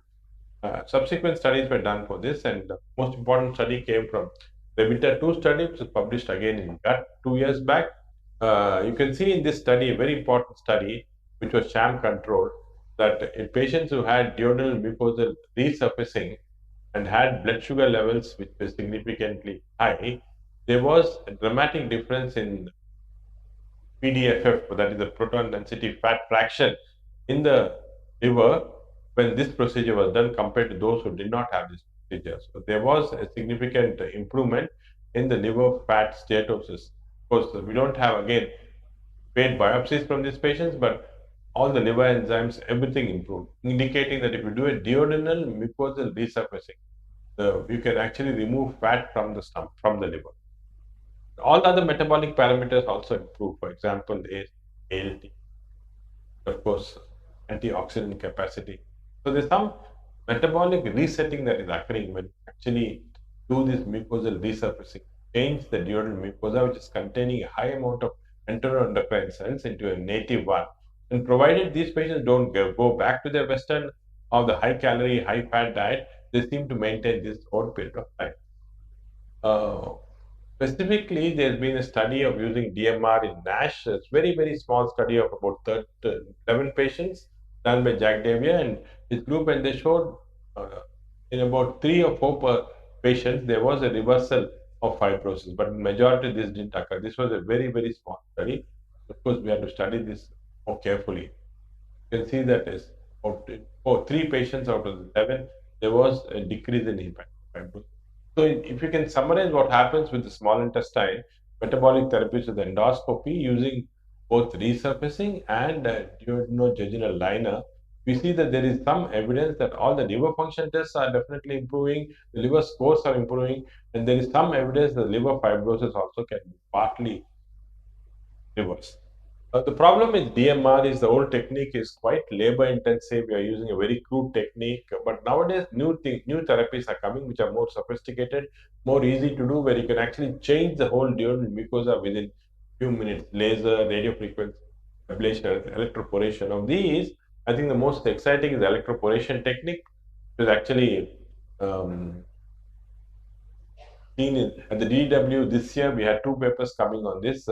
This is a very simple technique where you can pass a ring which contains electroporation ring, watching it with the endoscope as it goes into the second, third, fourth part of the duodenum. And these are actually electroporation current therapy that is passed. And what happens is, as this goes through the duodenal mucosa, it produces holes in the mucosal cells, and the mucosal cells slowly die without inflammation and so on.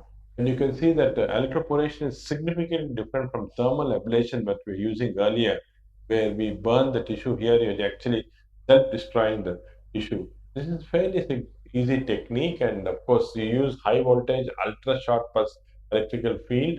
It increases cell permeability. There's rapid reepithelialization because of preserved tissue architecture. It's non-thermal. You have very good control of depth of penetration, and of course, this treatment can be done over 10 to 15 centimeters of the duodenum. And you can see this is not a very typical procedure. How after 24 hours the mucosa is completely destroyed, but within 3 weeks regenerates back to normal. And when this regenerated mucosa actually is insulin sensitive compared to the original one, which is insulin resistant. The first study that was published was the Day-1 study. You can see that in these patients are followed up to almost now 48 weeks. Initial studies have shown very good results, and again, this is from Barham's group. We showed that A1C and weight loss occurred significantly in those patients in whom it was done. And of course, 86% of these patients had actually no need for insulin, 50% reduction in liver fat.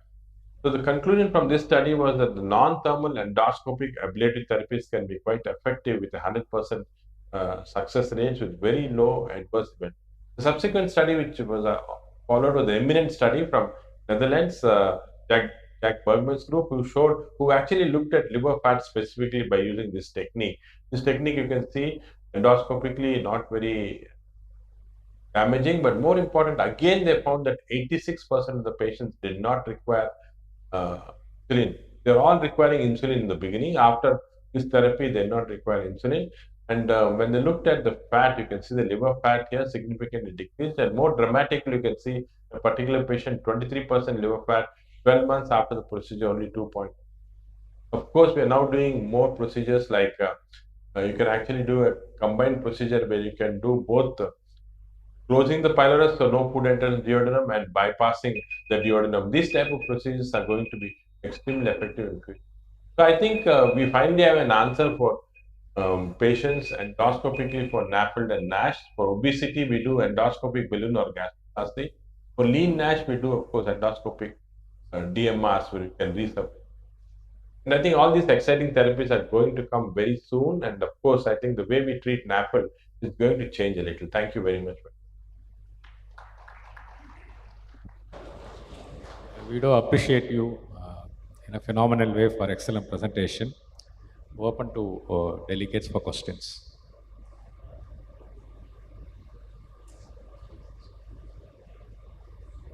So can I ask you, sir, on one question? I think you've gone through restrictive methods, bypass methods. He's not available online, so I think we just have to discuss among ourselves, and then maybe. So just just to start the ball rolling. This is an evolving era, I would say, or evolving field, and still we are not there. Except balloon and maybe the gastroplasty. I think DMR also is not really being done in a big way. And so I think we probably need to, wait for maybe a few more years before this is accepted as a modality. So the question here is the endoscopy versus the pharmacotherapy. And we know that with the, the mechanism is again the incretin hormones. And we know the GLP-1 agonists, which are now coming up in a big way, especially the semaglutide, and we now have the oral semaglutide also, which is available. And they have actually shown to be really significant in improving your body weight, except for the GI side effects, which the GLP-1 agonists would have, the orals and even the IV would also have it. Sorry, the subcutaneous would also have it. These are very, very, promising molecules. The new molecule other is the GLP-GIP co-agonists, which are the tirzepatide. The tirzepatide has now been approved by FDA for the treatment of diabetes, and this can be again used as an off-label drug for even obesity. So what I'm saying is that we are having all these new molecules for obesity, pharmacotherapy, which is actually very, very effective, versus this kind of, endotherapy, which obviously is going to take some time. So I think we waited that. I think it's a great point, but I think the jury is not yet out. It will take some time, but these are really exciting new developments. Until we have more research on this, I think we can't have the final answer. Hello, Reddy sir is not there, but question is that I am agree with him. In sleep gastrectomy, there is a decrease in GLP-1, GLP-2 and incretin. That is the main cause of decreased insulin resistance result we are getting because of decreased insulin resistance. Second is decrease the capacity of stomach for which intake is less. Another point he is telling for the lean NASH, where you will do the endoscopic submucosal resection of duodenum, whether these hormones are related to this or not. This is my first question. Second, with this resection of mucosa, there is a deficient of absorption of other micronutrient. What happened to that? If the drugs are available to against this insulin resistance like sitagliptin, some extent to saroglitazone, so why you will do this thing? Sir, it's a difficult question to answer, sir, but I think, as you said, duodenal mucosal resurfacing is mainly to target the metabolic control. It's not yet come into NASH treatment. And lean NASH, not at all. Lean NASH, we don't do any DMRs. It's more like dietary and pharmacological intervention only. And the other thing is the availability of drugs which you have mentioned. Yeah, definitely the drugs are very good in reducing weight, as sir has mentioned. The triple agonists are also coming up with GLP, GIP and the G-glucagon action, but the problem is the tolerability. Patients may not tolerate. GI side effects are very difficult to tolerate, like more than 30%, 40% of patients, they just discontinued therapy, even though we increase the dose from 3 mg to 7 mg to 14 mg. most of the patients, they are not able to tolerate, so we can't continue them for longer. Maybe in future we'll get some drugs which could increase the tolerability also. With relation to bypass, Okay, thank you. I think there are some patients who, for various reasons, trauma and malignancy, they've gone through resection of the upper small bowel. Did we have a comparable results that is being shown in metabolic therapy endoscopically? Any experience from anyone or any observation from anyone here?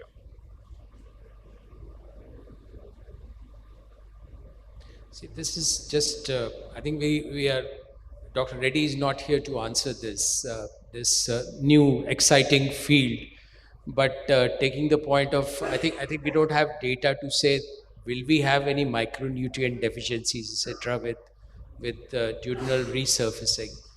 I think there are very few cases. This is just very initial data, but it's very exciting data to see that the remarkable changes that have been demonstrated.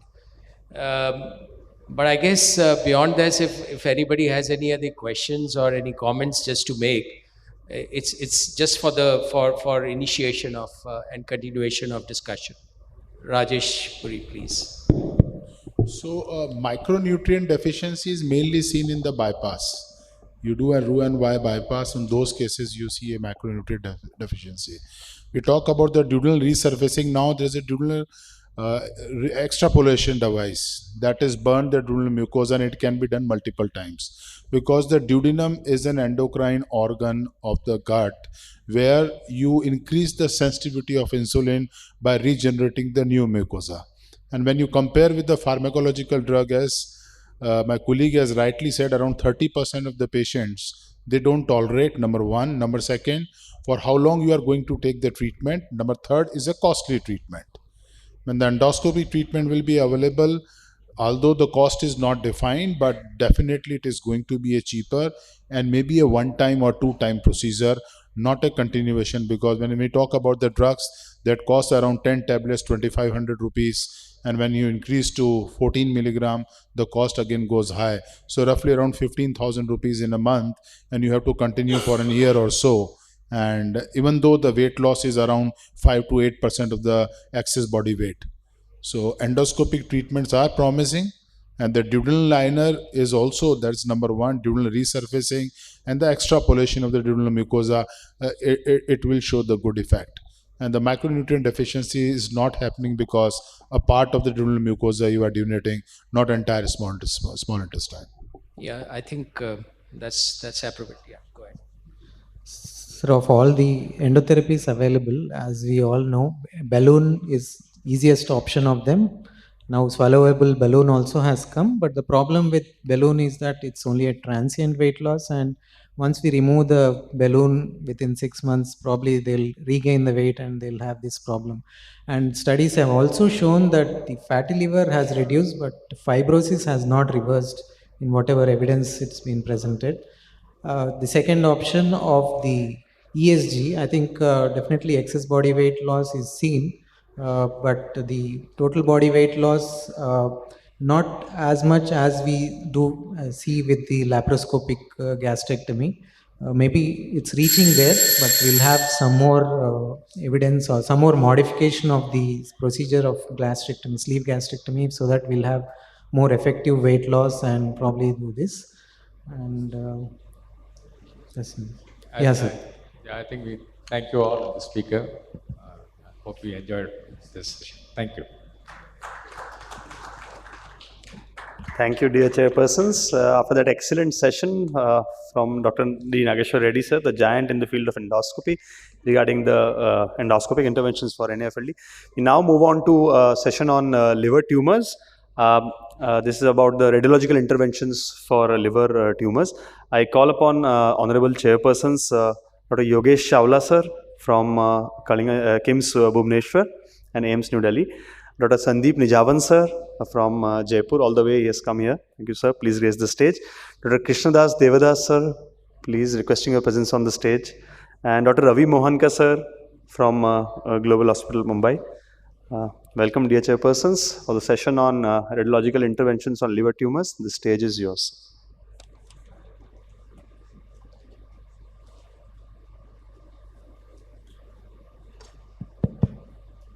Thank you. We move on to the last session on interventional radiology for liver tumors. And there has been a little change in the program. Professor Naveen Kalra is going to talk to us first on conventional transarterial chemoembolization for HCC. Naveen, as you know, is professor of radio diagnosis at PGI Chandigarh. He's done a lot of work on loco-regional therapies, and let's listen to him, what he has to say. Naveen. A very good evening, chairpersons, and good evening, everyone. And at the very outset, I'd like to thank INASL, especially Dr. Ajay, for having me here for this meeting. And I'll be speaking on conventional TACE for HCC. And it's primarily going to be a how to do it session. So there are no financial disclosures. We all know that we should do surgery or transplantation for HCC, but unfortunately, majority of patients are unsuitable for this due to several reasons. So catheter-based endovascular approach has been broadly classified into the bland embolization, then the transarterial chemoembolization, the drug-eluting bead TACE, and the transarterial radioembolization, which will also be talked upon by Bejel sir subsequently. So how did these catheter-based endovascular techniques evolve? They started in 70s with just occlusive materials, finally moved on to embolic substances combined with anti-cancer drugs. In the 80s, we had the Lepidol coming up, and then subsequently we had this Lepidol TACE, or conventional TACE as it is commonly known as. So how do you define TACE? It is defined as the blockade of the tumorous arterial flow through embolic material which carries the chemotherapeutic drugs. So this is another classification of, I would say, TACE, where it's when we talk about C-TACE, we are talking about Lepidol. When we talk about DEP TACE, we are talking about drug-eluting microsphere TACE. When we talk about DSM TACE, it's degradable starch microsphere TACE. And when you talk about B-TACE, it is balloon-occluded microcatheter TACE, wherein you put a balloon in the vessel feeding the tumor and then deliver all your Lepidol emulsion with the chemotherapeutic drug. The rationale of the therapy being that the HCC is fed by primarily the hepatic arteries, and the intraarterial injection of the anti-cancer drugs will result in higher intratumoral concentration, minimizing the side effects. And till today, C-TACE is an inexpensive technique, endovascular technique, amongst all other endovascular techniques for HCC. An overview of the technique: first you have a catheter placed selectively in the hepatic artery via the common femoral artery, and then you have doxorubicin emulsified with Lepidol, and Lepidol is actually a carrier for the chemotoxic drug, and also being viscous, it has temporary vascular embolization. After that, the particulate injection is done when these reduce the drug washout, reduce the arterial inflow as well. So what is Lepidol? It is an ethyl ester of fatty acid of poppy seed oil, has 38% iodine. And when we do the procedure, we would want the Lepidol to actually go in the tumor-feeding arteries and also beyond into the distal portal branches through the peribiliary capillary plexus. And the chemotherapeutic drugs used for HCC, either you can use one, which is most commonly used worldwide, is doxorubicin alone, or you can use a combination. Important to remember that doxorubicin has cardiotoxicity and cisplatin has renal toxicity. At our institute, we usually use doxorubicin.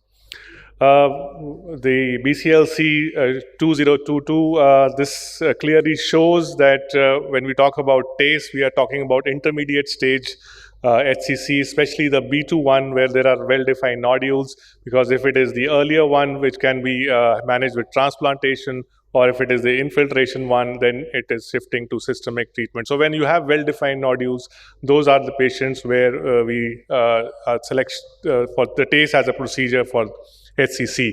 So non-surgical patients with multifocal tumors, more than 3 in number, tumor burden ideally should be less than 50% of the total liver volume. And LFTs, we take a cutoff of 2 or 2.5. and patient should have preserved renal function, preserved marrow reserve.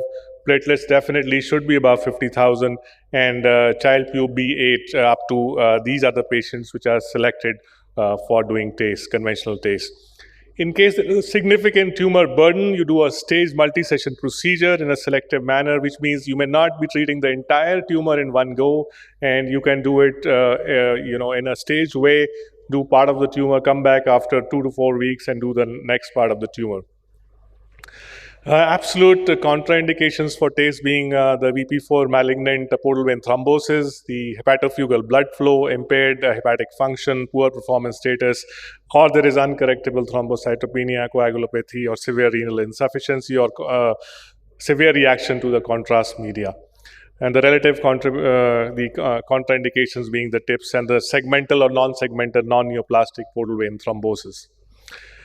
Definitely important to have pre-treatment imaging, and ideally this should not be more than 8 weeks. We would be preferring 4 weeks pre-treatment imaging, because this helps not only to triage your patients but to also plan the treatment and for evaluating response to treatment subsequently after the TACE procedure. The presence of minor extrahepatic disease is not a contraindication for doing conventional TACE. So these are just images to show that how important it is to have pre-treatment imaging. So in addition to the parenchymal enhancement that we are looking in HCC, we also need to know the vascular anatomy, like the image on the upper left. It shows the replaced left hepatic artery from the left gastric artery. The image on the right shows you the superior mesenteric artery, and then you have the replaced right hepatic artery taking off from the SMA. And the lower image on the left showing the the accessory left renal artery. So it's very important to know the anatomy, because we need to plan our therapy, which vessel we are going to target when we are going to treat the tumor. So patient preparation, we usually stop TKIs 1 week before. This can be debated, but we've seen that if we don't stop it, the vessels go into spasm when we actually do the procedure. Fasting for 4 to 6 hours, antiemetic prophylaxis, peri-procedure analgesics, antibiotics before and continued subsequently as well. Give intravenous hydration for 48 hours, and you may or you may not catheterize the bladder depending on your convenience, how long you're going to do the procedure for. INRs should be corrected to less than 1.5. So platelet transfusion, definitely if the counts are less than 50,000. Aspirin, some may continue to use aspirin during the procedure, not a contraindication, but you need to stop clopidogrel for 5 days before the procedure. Therapeutic dose, low molecular weight heparin should be withheld for 24 hours. So during the procedure, you do a mesenteric and celiac angiogram, and the important thing to do it is you are looking for all the vessels which are feeding the tumor. So a lot of times the failure of your procedure is because you have failed to identify the extrahepatic feeders to the tumor, which could be from the inferior phrenic artery, internal mammary artery, adrenal artery, or intercostal artery. And during this procedure, along with the DSA, we can combine it with a 3D angiography with a flat panel detector system, which is called cone beam CT, or you do a combined MD-CT and angiography system called the Mayabi solutions. I'll be showing you a video of the procedure subsequently. So this is these are just the images. That's the image of the SMA run on the upper left, and on the right and below images, it shows clearly that a celiac angiogram has been done, and you can see those arrows point towards the tumor. You can see the tumor blush, and our aim is to go super selectively into the vessel which is feeding the tumor, and to spare the normal parenchyma of the therapy. So this is was a patient in which the celiac artery was actually occluded, and here we utilized the arcade, the pancreatic arcade, and we went into the superior mesenteric artery, and then using that collateral vessel, we worked our way with the microcatheter into the feeding vessels of the tumor and delivered our chemotherapeutic drug. This is an example of a patient with extrahepatic supply from the internal mammary artery, and usually happens when it is a tumor in the left lobe of the liver, and you can very clearly see that in this case we had to go into the subclavian artery and work our way with the microcatheter down into the feeding vessel into the internal mammary artery. Another example of extrahepatic supply. So you can see here, this red circles show you the left-sided tumor and then the right-sided tumor. And here we could identify a vessel which is actually arising from the renal artery. So a lot of times this can also be one of the extrahepatic collateral feeding the tumors in the right lobe posteriorly, and we could identify the adrenal artery from the renal artery, which was actually feeding this tumor, and we went in and treated this patient with the through the renal artery in the adrenal artery, and the feeder to the tumor was embolized subsequently. So cone beam CT that I was talking about is especially useful for hypovascular lesions, because that blush that we see with the DSA, that may not be seen, and you want to be sure that you are delivering your chemotherapeutic drug into the tumor. Like in this patient, you can see that it's an HCC cirrhotic liver, but it's a hypovascular HCC. The MR shows you the hyperintensity of the tumor, but if you see the lower images, there's no intense enhancement. So it was a hypovascular HCC, and the DSA also, that circle doesn't show you that typical blush that you should see with a HCC. So in these cases, doing a cone beam CT along with the DSA is very useful, and anatomically you can see where your lipidol is going, and the non-contrast image on the right shows you the deposition of the contrast and the lipidol. So the combined angio-CT, that's another technique that we can use in the DSA suite. So where there is a unified CT angiography system with the CT, and this study showed that utilizing this angio-CT actually increased the survival rate of patients post-TACE. So this is the angio-CT that we have in our setup, where there's one table and we have the C-arm, we also have the CT, and simultaneously we can do both the procedures. So especially useful when these tiny lesions are there, as you can see here in the high dome lesion posteriorly, the arrow points to it. You can see the subtle hypervascularity, and this we could track the actual vessel feeding this tumor and deliver a chemotherapeutic drug into the tumor. And post-procedure, you can see well the uptake of lipidol in the area of the tumor. So there's also important to how do we prepare the drug emulsion. It has to be a water and oil emulsion. The volume of lipidol should be about 2 times the volume of the drug used. And the non-ionic contrast media is used to prepare the doxorubicin in aqueous solution, and this stabilizes the drug actually. So we have a 3-way stopcock method where we push in first the drug into the syringe containing the lipidol and do pumping exchanges and prepare our drug emulsion. So amount of lipidol used, it is 1.5 times the tumor diameter in centimeters. You use less than 15 ml, you don't use more than that because there is risk of liver failure and pulmonary toxicity. And particulate embolization at the end of the procedure will actually increase the necrosis of the main tumor, and you can use gel foam or 100 to 300 size micron particles. So the retention of lipidol within the tumor is actually an imaging biomarker for the tumor response. Very dense lipidol means you are expecting a better response. And what is the end point is, if when there's flow stasis of the feeding arteries under fluoroscopic monitoring, and that you notice when there are about 10 heartbeats and the stasis is there and is not clearing off, you know that that's the end point. And a repeat TACE is actually on-demand approach and not an on-schedule approach. If there is residual tumor, only then you come in and treat it. Don't treat every time after 4 to 8 weeks. And you label it as a non-responder after 3 sessions of TACE only. And TACE failure or refractoriness again is defined by intrahepatic progression or vascular or extrahepatic invasion after 2 or 3 TACE sessions. And here you can switch to systemic agent monotherapy. Can the audiovisual team have the video for the procedures? Thank you. So while they are getting the video, I can go even further. You have the video on? Yeah, so that just shows that we are preparing the sheath for insertion into the common femoral artery, and under ultrasound access, we had the sheath placed in the common femoral artery. Once that is done, we use the guiding catheter, which can be a SIM1 catheter or a Cobra catheter, and we work our way into the celiac trunk and take the run, and then you can see the splenic artery, the hepatic artery, and the left gastric artery. And once you've done that, you have prepared the microcatheter, and we usually use the ProGrid microcatheter, and then our aim is to go very selectively into the feeding vessel, the vessel feeding the tumor, and we use that initial run as a roadmap. And once we've reached the tumor selective vessel, we again inject contrast and see. So here you could see multiple vessels. So which one is giving that blush of the tumor? Our aim is to identify that.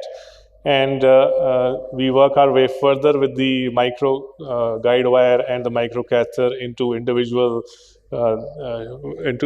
vessels. Though we can, by doing a CT, we can actually identify the vessels, whether this is the one which is selectively feeding the tumor or not. So if you now the selective run from this vessel, you can see that this is an inverted Y. This is actually the cystic artery. This is not the vessel feeding the tumor. We can also, at this point, do a CT scan. This is a cone beam CT that we have in our facility, and you can see once this rotates around the patient while we are injecting contrast, this reconstruction is done. And if you look at the reconstruction, these images will come up soon, so you'll know which area of the vessel is there, whether it is supplying the tumor or not. And this, you can see clearly, this was supplying the gallbladder and not the tumor. So we know that that's not our target vessel. So now we have to work our way into the other selective vessel. And once we've reached that, we inject contrast, and there you can see that blush of the tumor coming. So that's the tumor blush. Now we know that we are in the vessel feeding the tumor. So it's important that we do not leave out any vessel also, because that will lead to the residual or recurrent tumor. And that's this CBCT done, and then you can identify that we have targeted the tumor. So once we are sure, we can start delivering the chemotherapeutic drug here. This is the poppy seed oil, 10 ml. As I said, we use about 1.5 times the diameter of the tumor, the amount of lepidol. That's the doxorubicin drug prepared with 2 ml of contrast and 8 ml of normal saline. And usually, if you remember from my initial slides, we would like to use double the amount of lepidol. So 2 times versus this is aqueous solution is 1 ml, and that's 2 ml. So it's a double amount. And the first push is by the aqueous solution goes into the lepidol. So that is important, because we want to create a stable emulsion. And it's a water in oil emulsion and not an oil in water emulsion. So, and multiple pushes are done. Ideally, we do 50 pushes to get a homogeneous kind of emulsion. And then we've attached our delivery syringe to the microcatheter, and the rate of injection is not more than 1 ml per minute, because you would not like to kind of push too much. So we push it in aliquots. After the pushing in the emulsion, we will follow it up with saline injections, and slowly, as we can watch on the DSA, the tumor blush becomes transformed into the density due to the lepidol uptake. So you can appreciate on the right side that the density of the area is increasing. We keep monitoring our patients during this procedure, and you could see that subsequently it is still taking the drug. There is no reflux, so preparation of the emulsion is going on, and the density of the tumor is increasing as we keep on injecting more of the drug. So we don't inject more than 50 mg of doxorubicin at one go, and once that is done, we follow it up with the gel foam slurry. So you could use even embospheres, which are 100 to 300 microns, or gel foam, because that's a very easy option, a cheaper option. So we use gel foam, and it does the work for us well. So we use this particulate embolization, and then through that same microcatheter, after the drug has gone, we will follow it up with the gel foam. And important to remember here is that we would not, like to have a reflux into the non-target vessels. And once we see that there is stasis, if about 20 heartbeats, you still see that it stays, we are happy with the procedure. We know that's the end point. So, and we can see here that now there is no opacification of the the tumor vessel. So coming now to the post-treatment care and follow-up, you continue the antibiotics, antiemetics, and analgesics. You could have some rise in transaminases. You use the MR at 1, 3, and 6 months for monitoring. Use the M-RECIST criteria at 3 months for residual disease. Most of your patients will have PES, and you expect pain, nausea, fever, malaise, and you treat them symptomatically, and larger tumors will have more PES. If you are not careful with your target injection, you could land up having abscesses, infarction, or tumor ruptures, or non-target embolization, or even vascular dissections. But even if you have a dissection, you can come back and treat at 1 to 2 months, because these will spontaneously recanalize. These were the studies on the basis of which, randomized trials on the basis of which we actually started doing TACE, and they showed an survival advantage versus supportive therapy. Just last few slides, I'll be ending just so DEP TACE, because that was not covered in the subsequent talk. So DEP TACE, that's another way of doing TACE, where we actually load the drug on the beads, which come in different sizes. So it helps. The disease control rates in DEP TACE fail to reach a statistical significance when compared to those in CTACE in the Precision 5 trial, but it was more useful with more advanced disease. Though the adverse events were less when DC beads were used. But there's a recent study which has come up, which has actually shown that the just the last slide, sir. I'm ending. The complete response was much better when we use conventional TACE with DEP TACE, and the reason is with DEP TACE the drug doesn't go into the portal radicals. With conventional TACE, the particles go beyond into the. So this is patient large tumor. If you have a single feeding vessel, you do DEP TACE. So to conclude, catheter-based conventional techniques result in minimal toxicity and maximum response. CTACE is widely available and is an inexpensive technique.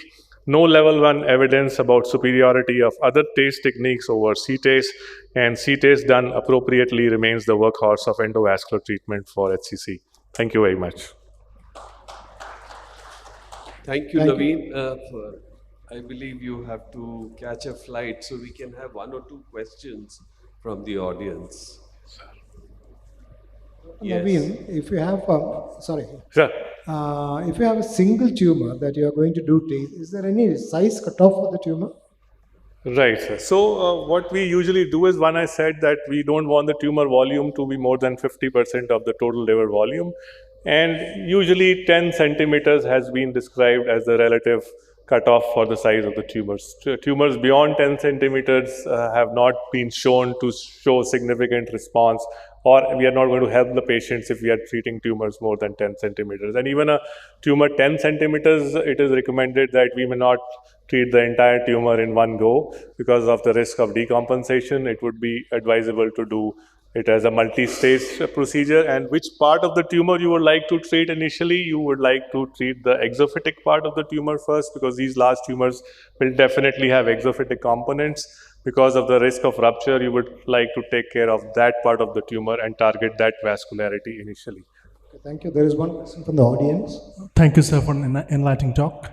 You said that after the procedure, it's normal to have some rise in the transaminases, ALT and AST.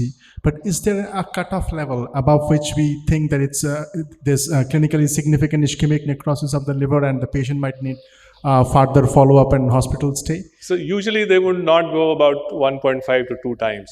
So if they are within that range, 1.5 times, they are acceptable. But if you are having beyond that, and then there are other things that are, the PES has other issues to it, like fever. That's the most common challenge that we face in our setup. So fever with the count, if the counts haven't risen, that's fine, because we are not expecting liver abscess, because that is one of the complications, the relatively dreaded complication that we wouldn't want to happen. So a 1.5 times rise within that, and that's acceptable. So beyond that, yes, you have to be a bit cautious before you send the patient home. Thank you. Excellent talk, Dr. Kalra. Actually, what is the cost of a single session Sorry, to the patient? sir? Cost of the TACE procedure? Yes, yeah. So if you usually we would like to use the microcatheter, definitely. So if you incorporate that, it comes to about 60,000. So 60 to 70,000. So 60,000 in a setup in a government setup, because that the charges would be only for the materials, and there are no professional charges, or they are near minimal. Yeah. So one more question.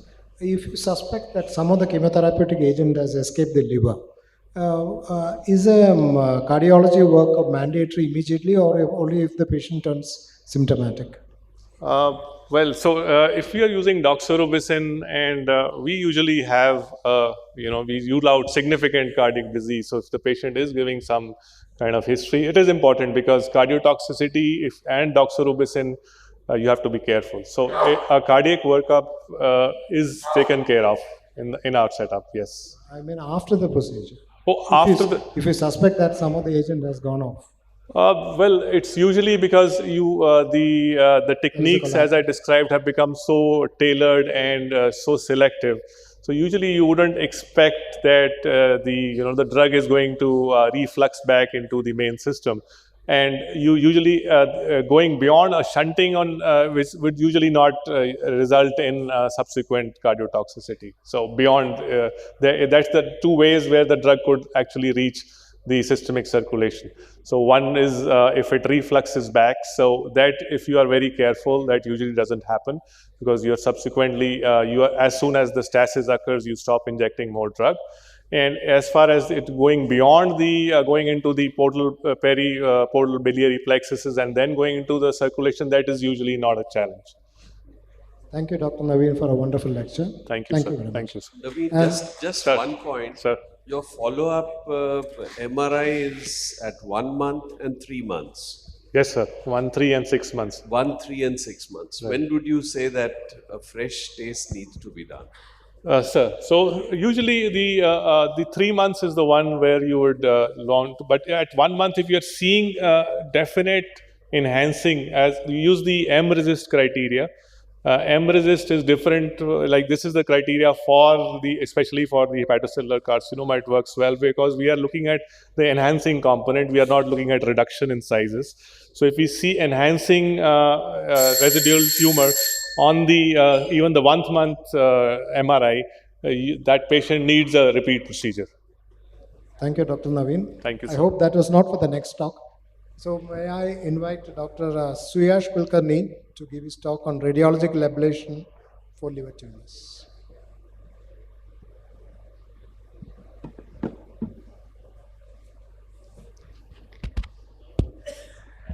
So I would like to thank the organizing committee to give me this opportunity to come to this city of Lord Jagannath and to share our experience in the ablative therapies for liver tumors. Coming to the topic, I will be discussing the ablations for hepatocellular carcinoma and the various metastases in the liver. So as typically we follow for hepatocellular carcinoma the updated BCLC staging, where in the very early and intermediate stage HCC there is a role of loco-regional therapies. So Dr. Naveen has already discussed the TACE part. I will be discussing the ablative therapies. So when we talk about ablations, there will be the chemical ablations and energy-based ablations. In chemical ablations, the simple procedure of percutaneous ethanol injection means we inject the absolute ethanol into the lesion, and thermal ablations like the heat based like my radiofrequency ablation and microwave ablation, and cold based cryo ablation, and non-thermal ablation like irreversible electroporation. So these are the various options for ablative therapies. Percutaneous alcohol ablation is very effective up to the lesion size of 2 cm, but there are limitations of spread of alcohol across the various septi in the tumor. So as the thermal ablation like radiofrequency ablation evolved, with 3 randomized control trials, it was proved that the complete response as well as overall survival is better with ablative therapies. So nowadays percutaneous ethanol ablation is less commonly practiced.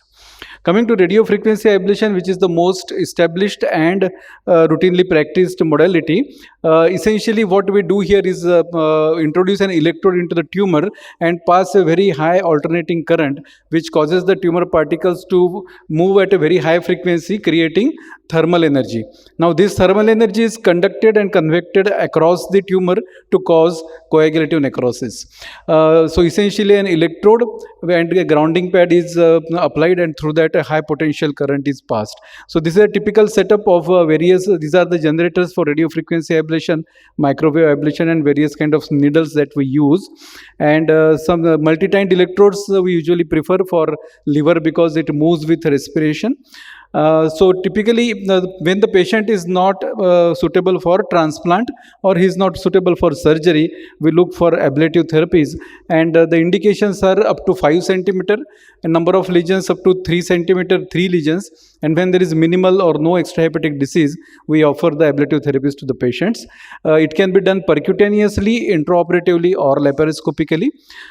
We need a suitable imaging modality to target the tumor, to monitor the progress of the procedure, and to control the complications. So it can be ultrasound guided or CT guided or fluoroscopy guided. That depends upon the comfort of the operator.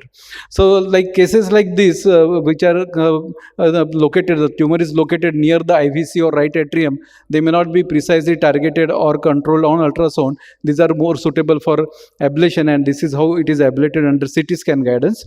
And again, patients who have undergone surgical procedure like after hepatic resection, if there is recurrence, then because of the clips there might be artifacts. In such cases, the lesion, we do it under CT scan guidance, and you can appreciate that the lesion has been completely ablated.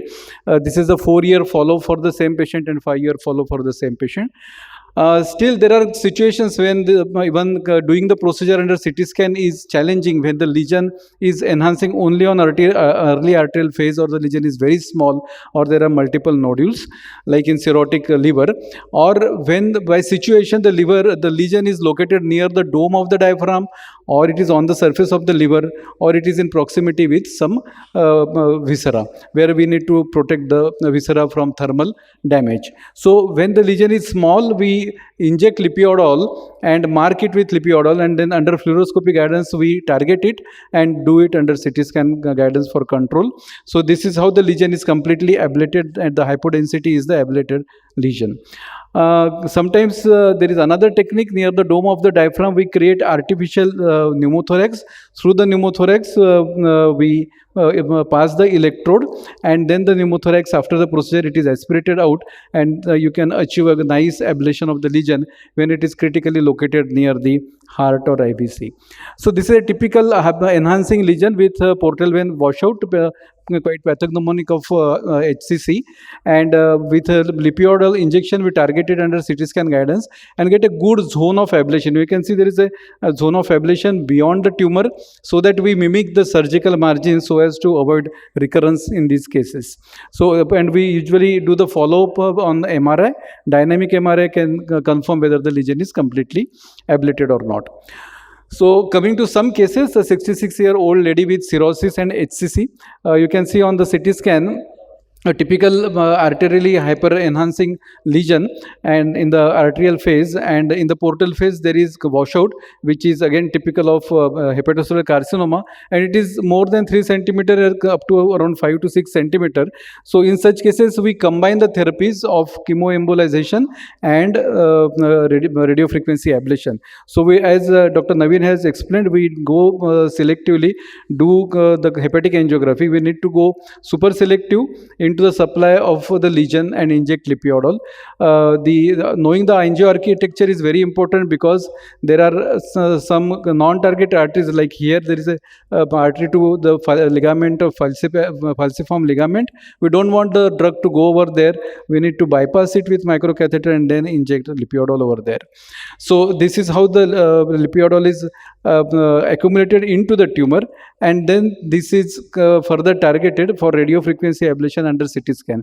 As the gallbladder is near the lesion, we don't want the gallbladder to get damaged because of thermal injury. In such cases, we do hydrodissection around the gallbladder, so that gallbladder is protected while we ablate the lesion.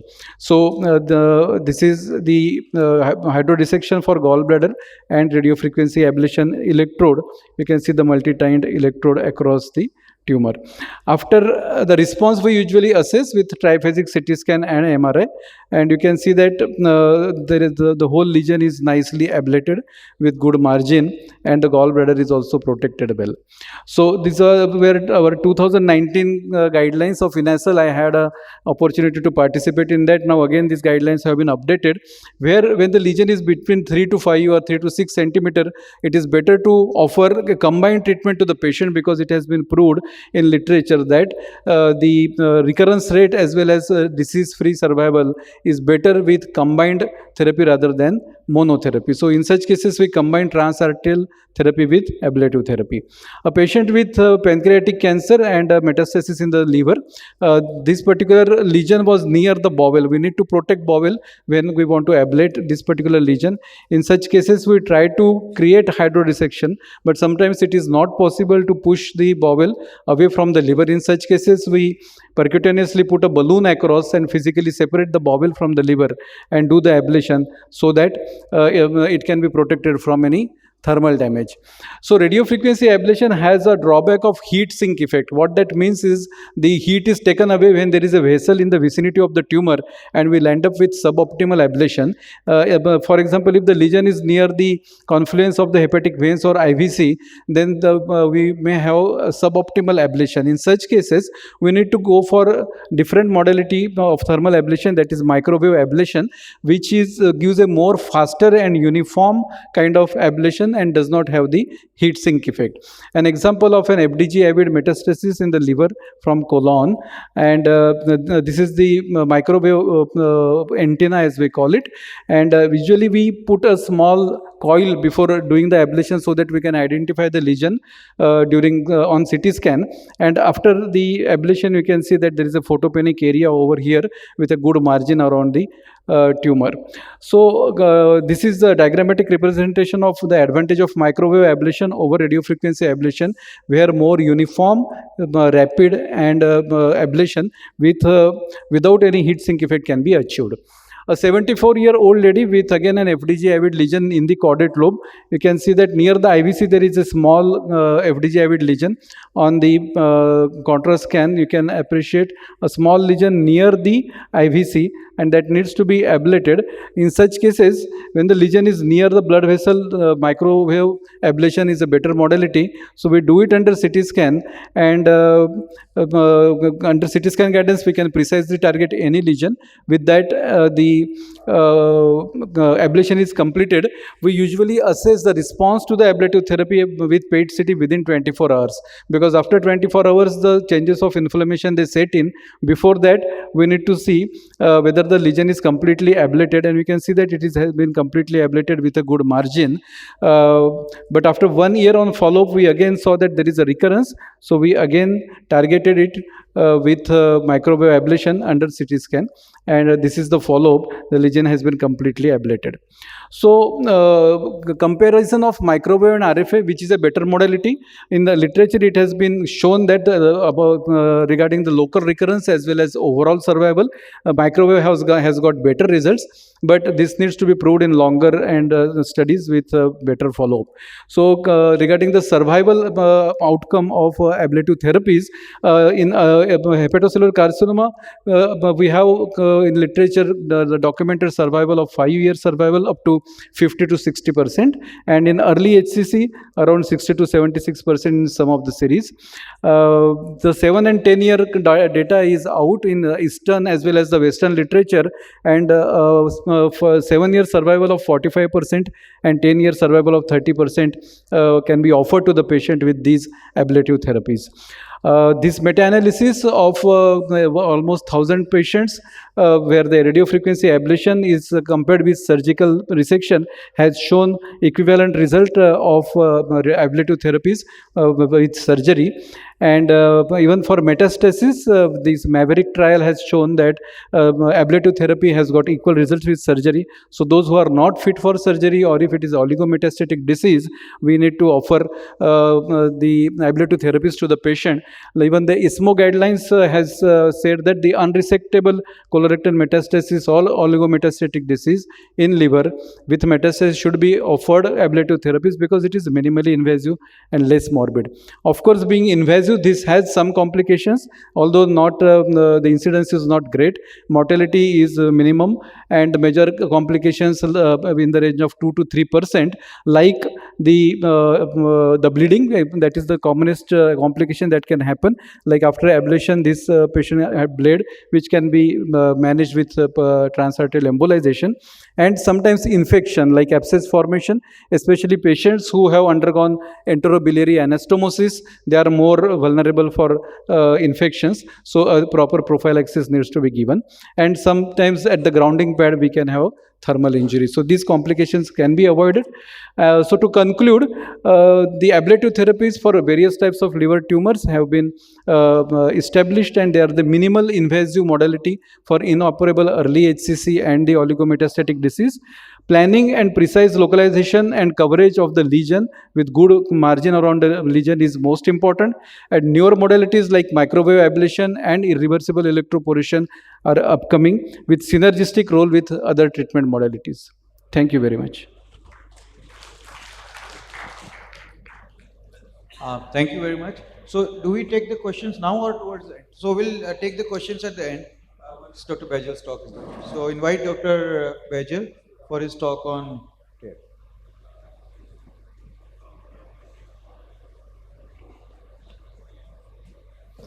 I must thank INASL and Ajay, and I'm very happy that I came, and Ajay knows why I'm saying that. And I must thank all of you for sitting it out through this wonderful but a long session. And being a video session, I thought that this time, being the last man in, let's not keep any data at all, and let's just talk our way through a patient or two. So just starting with the first patient, Bhubaneswar holds special interest to me because I spent my childhood here many years. So thank you. So the only disclosure I have is that yes, I am a proctor and a consultant to both the companies that make Y90 in the world. There are two of them, Cersphere and Therasphere. So just starting off with this 69-year-old gentleman who had a large infiltrative multifocal LR5 HCC. He had a portal vein tumor thrombus which was extending into the right portal vein, and he also had a hepatic vein tumor thrombus which was deep into the right hepatic vein approaching towards the cava, but remarkably well maintained and in a good performance status with a relatively reserved liver function. So this, just to highlight on the video, and I'll show you a still image just to show you the hepatic vein tumor thrombus, and that was the portal vein tumor thrombus, which you would see more clearly on these still images. That's the hepatic vein tumor thrombus virtually up to the cava, and the portal vein tumor thrombus in the right posterior portal vein virtually reaching the main right portal vein. So extensive liver disease, very infiltrative in nature, and occupying a large volume of liver. So we went ahead and we planned a Y90 for this patient. So what Y90 needs is that you've got to ensure that you can get adequate dose to the liver without hurting anything else. Anything else means don't hurt the residual non-tumorous liver, don't hurt the lungs, and zero activity in the gut. That's what's required. So we did the angiography to evaluate the lung shunt fraction, which is done along with nuclear medicine using technetium-99 labeled albumin. And we got a result of a lung shunt fraction of nearly 30%. So this was going to be obviously the dose limiting factor in our dosimetry. So this is the cone beam CT which Naveen had mentioned. These are pictures which are made from the angiographic information taken during an angiogram. It shows that the targeting is very good. It's in the hepatic vein tumor thrombus as well as the portal vein tumor thrombus, limited only to the liver. The nuclear med study there shows that the targeting is good. There is some free technetium which you can see which is in the stomach, and to confirm that you've got to look at the thyroid as well, and if you see activity in the thyroid as well as in the stomach, you know it's free technetium and not labeled technetium which has leached out of the tumor, because then it would be a no-go for sure. This is the dosimetry. It's a complicated formula, but just wanted to highlight the fact that this is what we use to calculate the dose when we are using the resin spheres. And we've got the activity that we need, we've got the dose that we want to deliver to the tumor, we've got the volumes of normal liver and the tumor in the perfused treatment. The small r is the liver to tumor ratio, how much dose is going to sit in the tumor versus the adjoining liver. And then you've also definitely got the lung shunt, that when you give a certain amount of dose to your treatment territory, how much of it will reach lung. So this formula actually encompasses everything to help you ensure safety and maximize the dose. And that's what we use in the dosimetry for the resin spheres. And that's how it was being delivered. So for this patient, we had a tumor volume of nearly 500 cc with a right lobe volume of 800 cc. So we realized that the activity required was 1.6 GBq. And this was giving us a 90 gray dose to the tumor, which is underdosing. So for resin spheres, we want to have a minimum of 120. We would like to go to 205. But the dose limiting factor was the lung dose, which is 25 gray, because we know that as a single dose, you should not exceed 30 gray to the lung, and cumulative lifetime dose is actually 40 gray to the lung. So those are the factors, but this is how the post-therapy PET looked. It looked as that the targeting was good.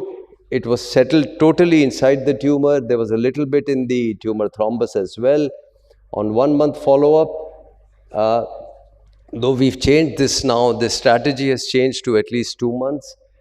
We can see that there is some tumor necrosis there, but the tumor thrombus is still vascular.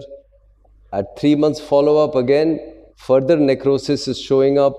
There is some atrophy now of the right lobe.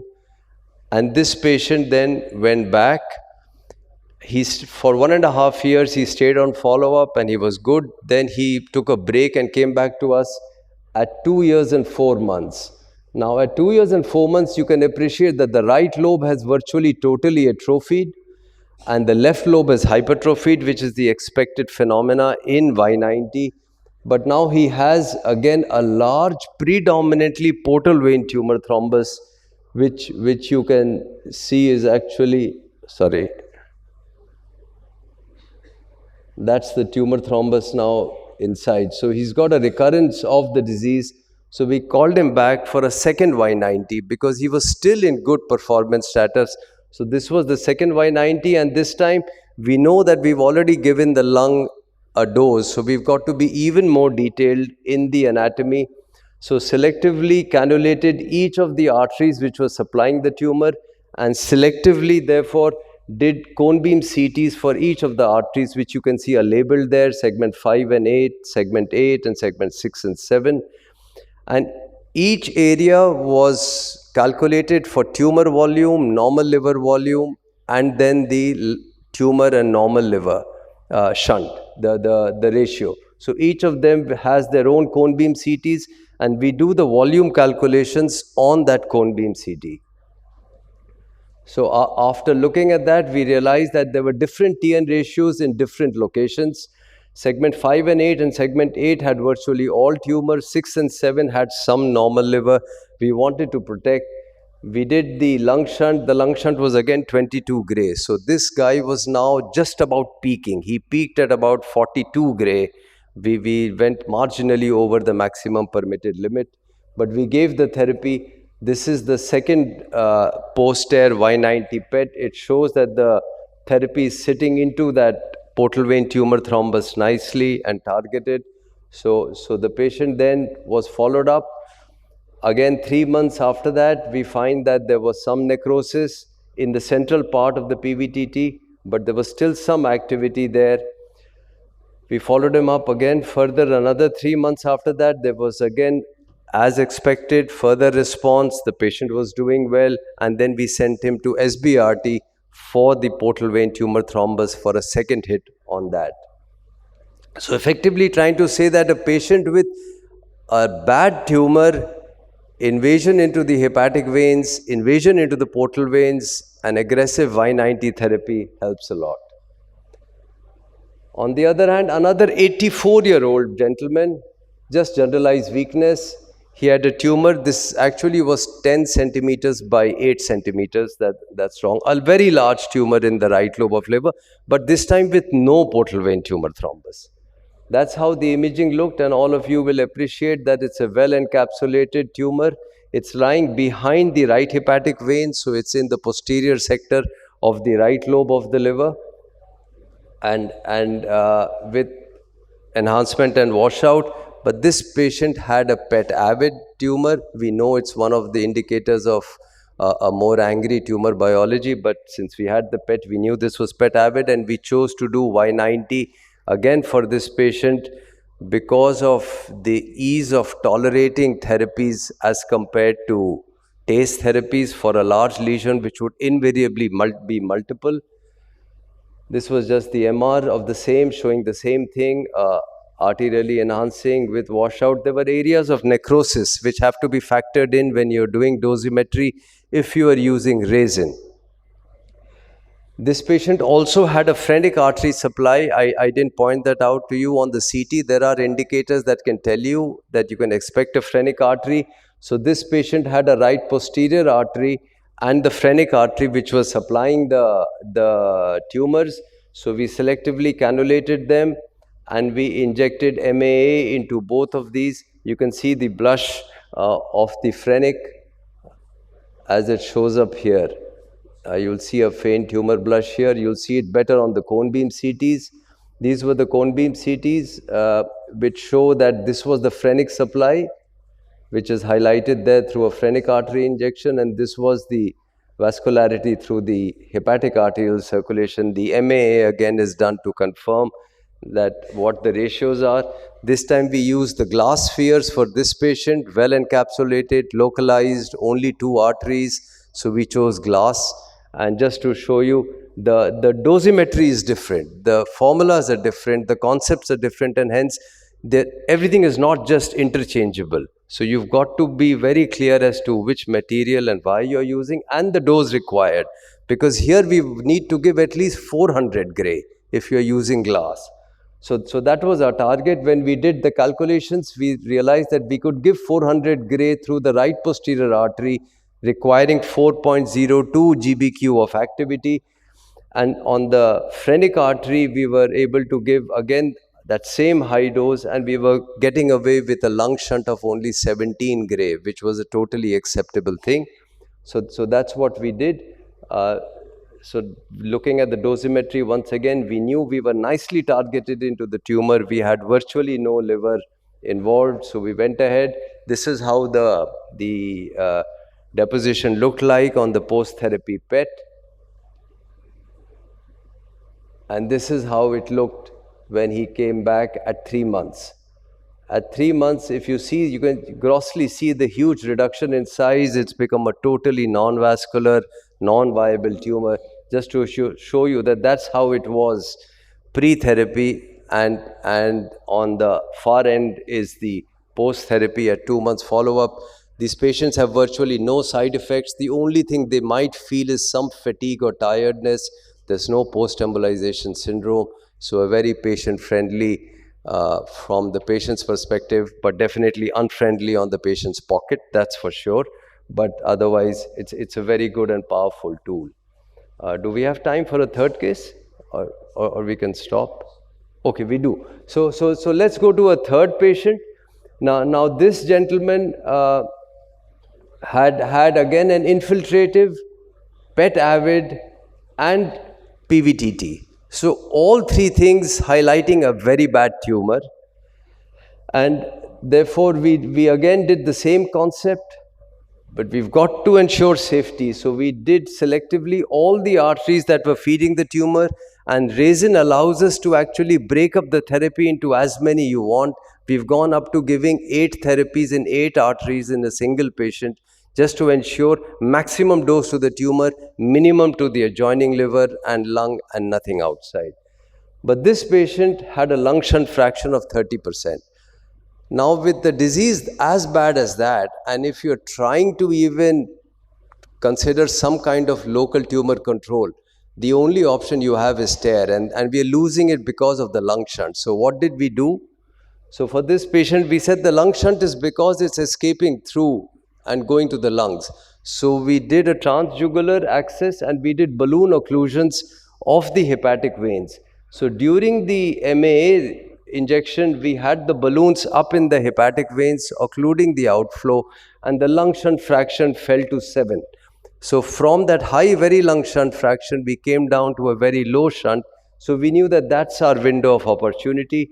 We looked at all the formulas. We found that the right anterior has a very good 6:1 ratio. I'm sorry that 120/40 should actually read as 240/40, because the ratio you can see is 6:1. 6:1 means the ratio, if you get 40 gray to the liver, you will get 240 gray to the tumor.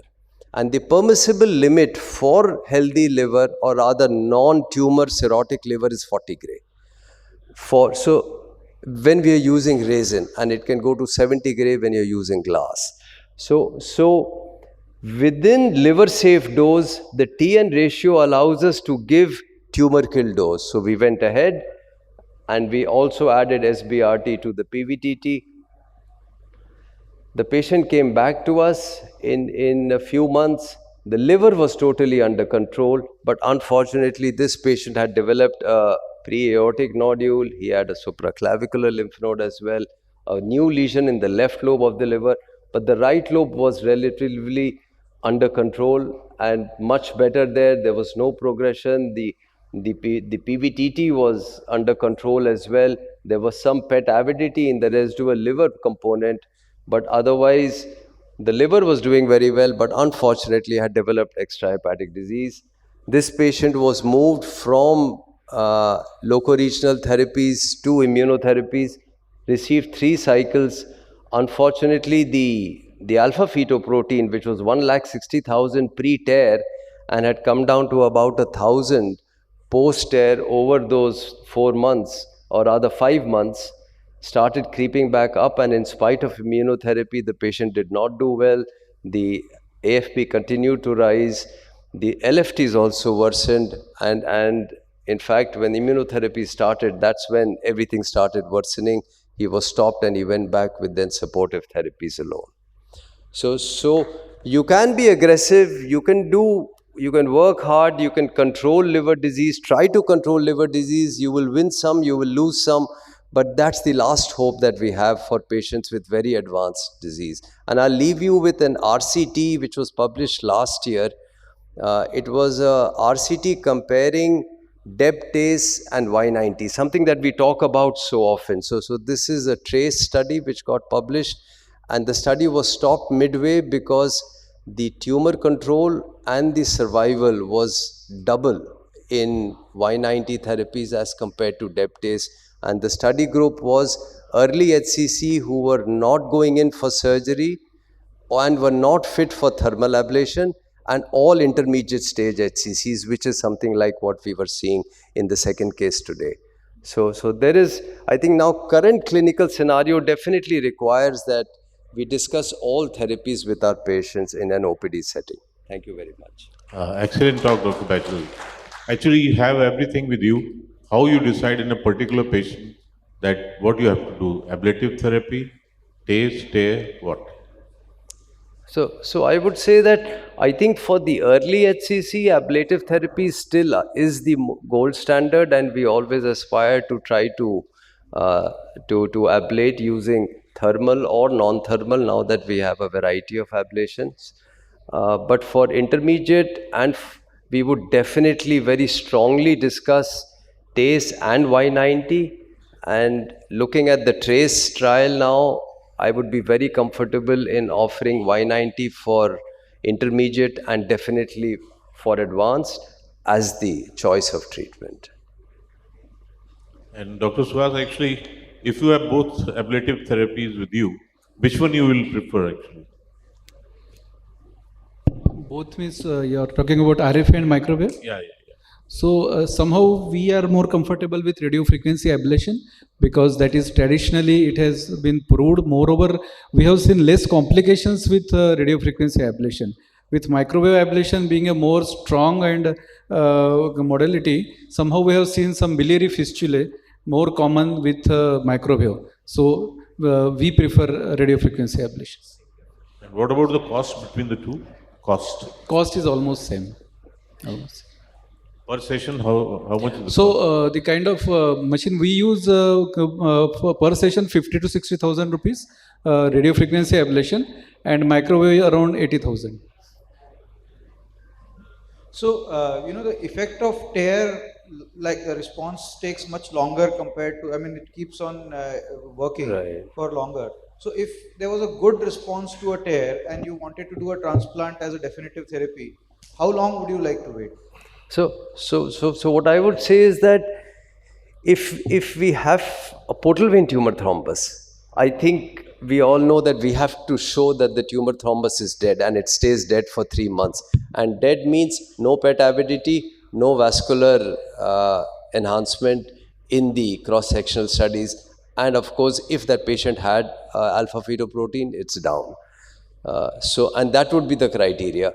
But if that is not, and we are just doing it so-called only to get the alpha-fetoproteins down, or virtually as a neoadjuvant setting, the Y90 washes out in 12 days. That's the maximum. You would have virtually no activity there.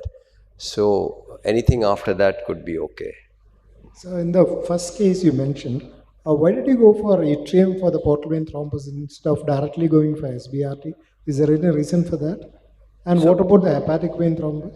Right. So the point was that we had a very large liver disease as well, and we know that SIRT would cover the liver burden as well as cover the vascular tumor thrombus as well. But we also know that adding SBRT focused towards only the tumor thrombus. So SBRT was targeted only to the vascular tumor thrombus component. The main tumor was controlled with tear, and the HVTT and PVTT got a double hit by tear as well as by SBRT to get maximized tumor control, because we believe that that's what's actually going to move the disease out of the liver. Thank you for a very nice lecture. As I see that Y90 affect, the tumor shrinks over a long period of time. You said that takes a long time for tumor to shrink. Is it so that the complication occurring because of the adjacent tissue effect can also take a long time? For example, I had a patient who had undergone tear about a year back, and now he presented with spontaneous gallbladder rupture. So I was wondering whether it could be related to the tear which he underwent 1 year back. So that's an interesting scenario.